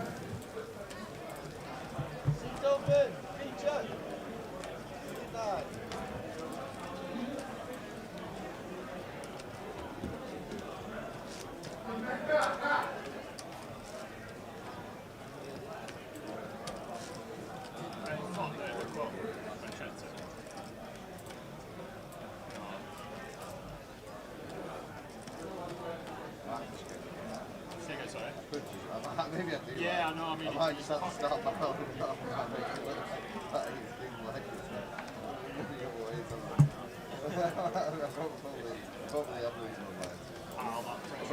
were talking about it all day, they're just going to get it done in this. You've still got time to keep blast it.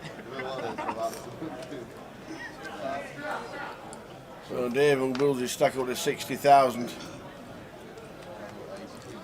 Yeah, and people have gone giddy back in the day. Andrew opening Queen Deuce under the gun. Dave flattening ace-8 off on his direct left.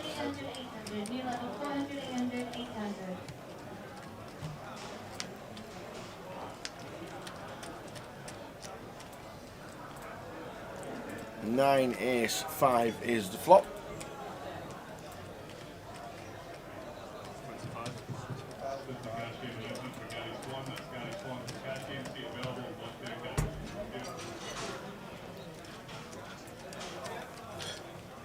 I'd like to see bet from Andrew. On the rare occasion we open the Queen Deuce suited under the gun. It's a ball where we're going to have high frequency C bets. And opt into double barrel once picking up a little smidge more equity in terms of a wheel draw. Ups for 8.5 into 11.9. So around 80%.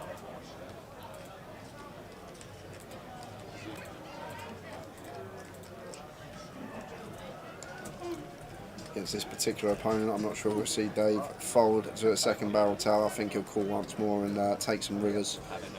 Andrew's shown throughout the day, well throughout the last couple of hours, how capable he is. Yep. Definitely not have the goods. And as well, it's a board that he might choose to over bluff simply because it's ace high, it's going to be better for him. And versus the under the gun +1 range of Dave, maybe try and fold out some pocket pairs in there, maybe some 10-9 suited, some weak ace-x, some diamond draws perhaps that don't want to call. Got to think about what Dave calls us with on the flop though, and after he's peeled gun +1, there's not really no 5x, there's obviously the 9x suited we spoke about, and then basically the rest of that range is an ace. No, he just, yeah, he can't bluff river now, Tower. This is shut down central. Okay, he can. He can.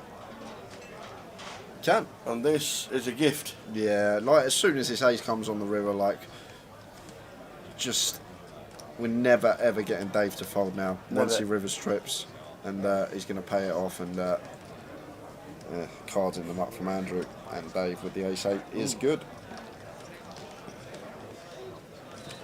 Mr. Pip. How do you get sponsored, and what is your best advice to learn the game?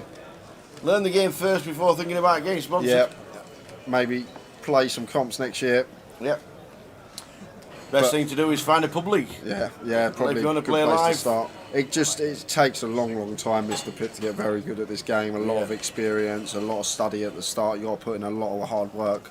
The first couple of years you play this game, you got to understand things like ranges, how the games work, how equities fare against each other. There's literally just so much to take into account. That YouTube videos, watching poker channels, go to your local pub for your pub games, like learn the game. From an outsider perspective, like they hear the word poker and they'll think like they may have seen it on TV or in a movie once, and they'll think there's not much to the game. You get dealt 2 cards, whoever has the best hand wins. But when you actually play this game for a long time, there's so much that goes into it. There's so much you have to think about. There's honestly like hundreds and hundreds of things you have to go over in each and every hand, and it's so complex.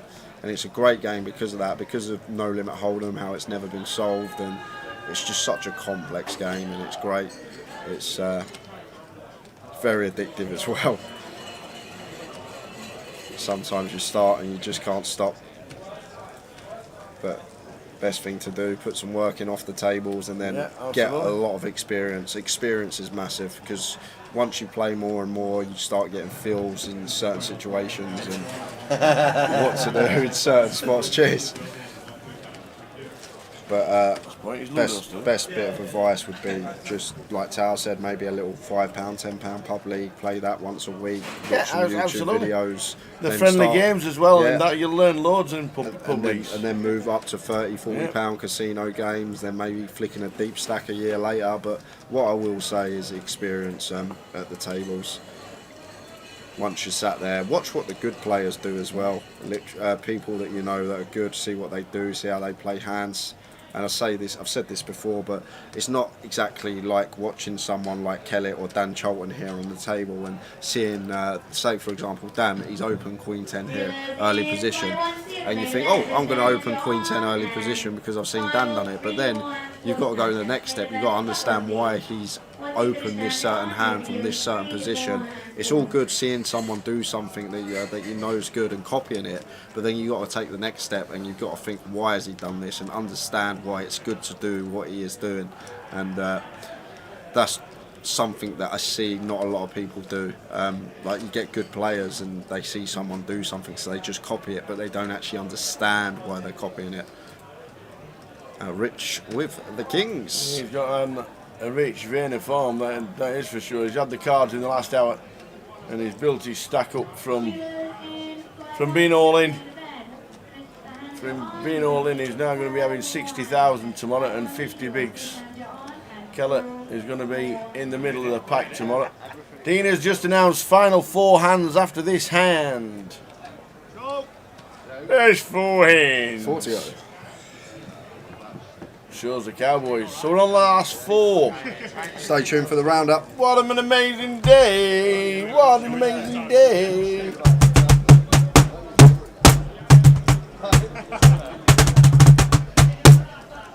Yes. 4 more to go. Back tomorrow for day.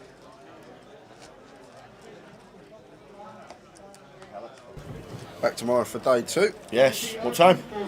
12 on the club, 12:30 on the street. And I will be here all day tomorrow, guys. I won't be pulling no sickies to pop off to Mark Kelly's on a Saturday night. Don't you worry about that. I will be here all day tomorrow, so I'll be keeping Tower company for the crunch time, money time. We've got strepsils aplenty. The chains will be on.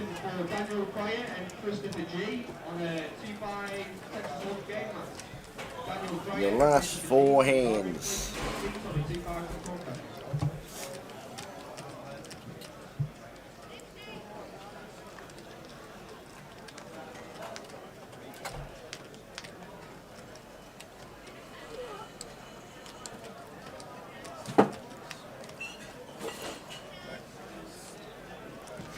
Last 4 hands of the evening. Fit git. Sorry, Fit git. I won't do it again. Honest.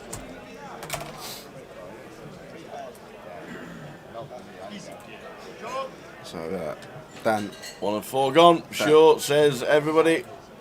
Yeah, Dan Stacey takes that one. Absolutely. 3 to go. 3 to go. Down the final 3.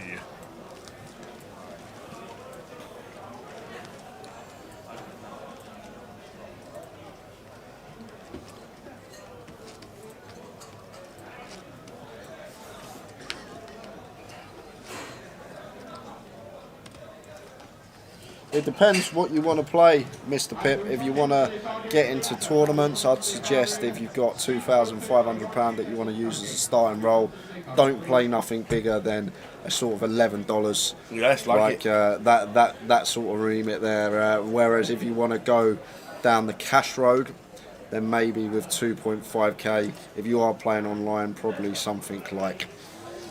Maybe that's even a bit too big. Like 50 no limit, something like that. If you were playing live, would you have a £40 and a £50 game in with 2.5k bankroll? Maybe. Yeah, you probably could. Maybe it's probably not good bankroll management slightly, but it's like I think if you are playing live, probably £25 tops. 1% is usually the remit that they give for tournament bankroll management. So that's something I'd say regarding that, Mr. Pip. But what I will say to you, if you are new to the game, you've got 2.5k. Do not start playing now. Learn a bit first, and maybe start a bit smaller. Otherwise, no offence, but you're probably going to lose it. But that is the best way to learn. That's how we all learn. We have to lose at first to start making money. But if you are literally brand new to the game and you're thinking of playing, maybe watch some videos first, or even start really small. Start playing some sort of $1 comps, $2 comps. Just get an understanding of hands and equities and how they work and those kind of things. Absolutely. Plenty of games to go at, less than £30 and £40 if you are playing live. I think the best way, honestly, nowadays, the pub leagues. There's a fantastic pub league at the White Line in Wrightington, near Wigan. What? They have a great pot washer. And did you not see the fall from Dan? Did that just happen? Did Dan just fold jacks blind on blind to a free bet? I'm not having it. Nice one, Rip Cheetah. Spend some of it on a training site and watch videos. You're absolutely right.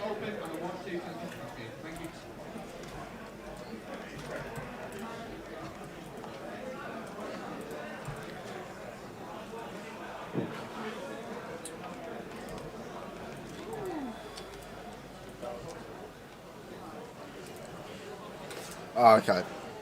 Gun open from Dan Charlton.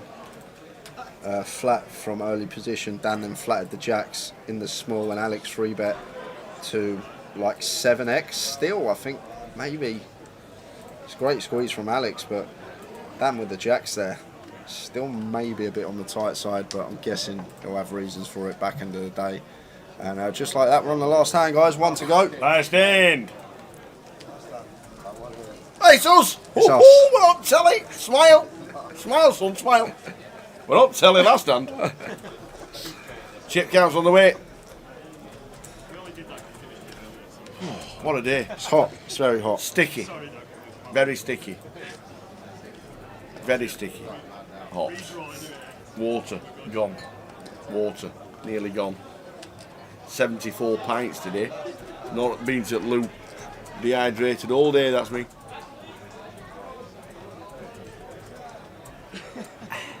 Lovely jubbly.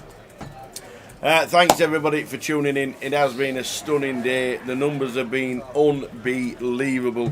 Well done to all the staff, the floor staff, the dealers who've they've made our day longer, to be fair, because they've had to take 20 minutes and 25 minutes instead of 15. Now, I'm not happy about it, but I don't mind. Just once every year, don't mind. Just be careful, but don't do it all the time. No, it has been busy, all hands on deck. It has been amazing. Everybody, every single credit. Blackpool, yet again, turns out, yet again, the prize pool is getting closer and closer and closer to the 600. It won't get to 600,000, we know that, but it is very close. It has been amazing. We all knew it was going to be big, and we all knew that people were going to turn out.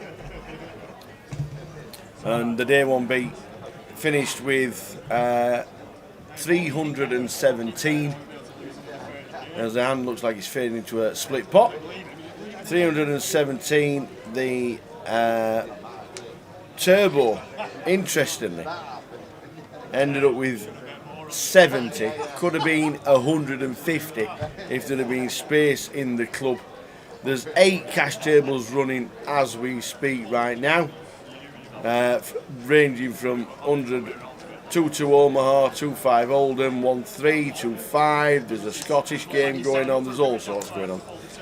Absolutely amazing. And that is it. Let's have a look. Hand of the day. They are the top chip counts. There's no way we're putting the whole 90 chip counts on, because it'd be impossible to do. What a day. Elliot Moraes entertained us earlier, 231,000. Wadey with chips, be careful, 206. Sean, Nathan Slater lookalike, 206,000. Martin Frey, 163. And there's some good names there. The full chip counts will be overnight. They'll be on social media. and everybody will be able to check them. Thanks for tuning in. This man's been a legend yet again. It's been a good day. Been a good day. I've enjoyed Everybody on the floor with 317 playing day 1B. It has been one super effort by everybody concerned. Thanks to you, Bob. Thanks, everyone, for entertaining us yet again. We've had a good laugh. Towers Treble's on its way tomorrow. Oh yeah, I forgot about that. Yes. Can't wait. So please join us from 12:30 in the room. There'll be tons of people left, and we'll give you the full rundown. And sometime during the first 3 hours of play, we'll have the prize pool and the payouts. And first place prize money in and around the £145,000 prize will be absolutely brilliant. Thanks, everybody. Thanks, everyone. Good night. We will see you tomorrow from Jake from the Tower. Cheers, guys. Ta-ta.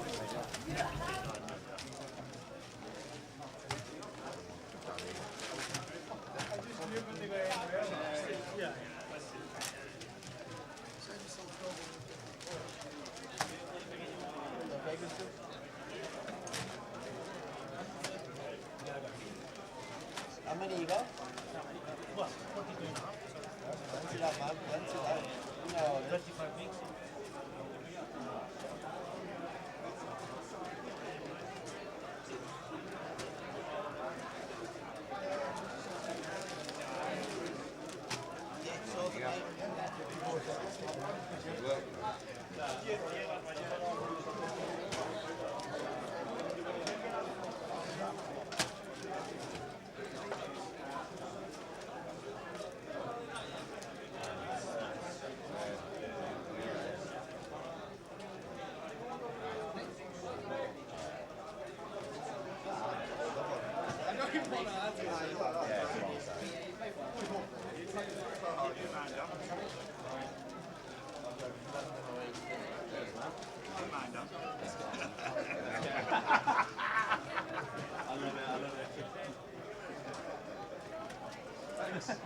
Anything else you want to do?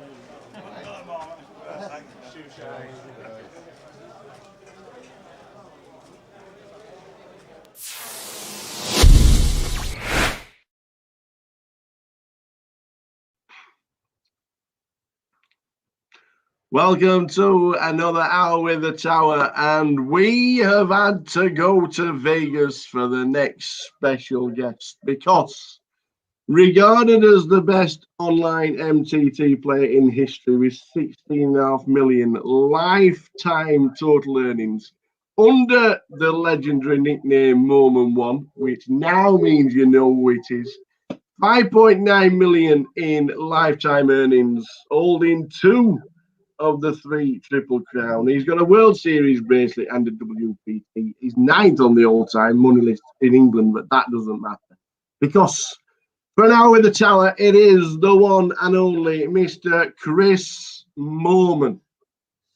Thanks for having me on the podcast, Phil. Oh man, how you doing? How's Vegas? Yeah, good. Like it's getting hot here actually. Oh well, obviously it's summer, but actually it's not as hot as it normally is for the the World Series every summer. It's been quite chill. It's actually you can go outside and not sweat your balls off, so it's been nice. How's lockdown been? Yeah, not too bad actually. Like I was quite fortunate because just before it all went down, I was away. I was in England in the whole of January. I was playing a couple of live tournaments. I had an 8-at-8 tournament in Madrid. And I was playing a big tournament at Dusk Till Dawn as well. So I was away for the whole of January, and then just before it all kind of went down, I got back and I was in Vegas because obviously it would have sucked to being sort of away somewhere and not being able to get back home and being apart from my wife for like months. So yeah, I was kind of lucky that I was back home and at least I wasn't lonely. I had someone to hang out with, and yeah, no complaints really. You've been in Vegas a couple of years, all right?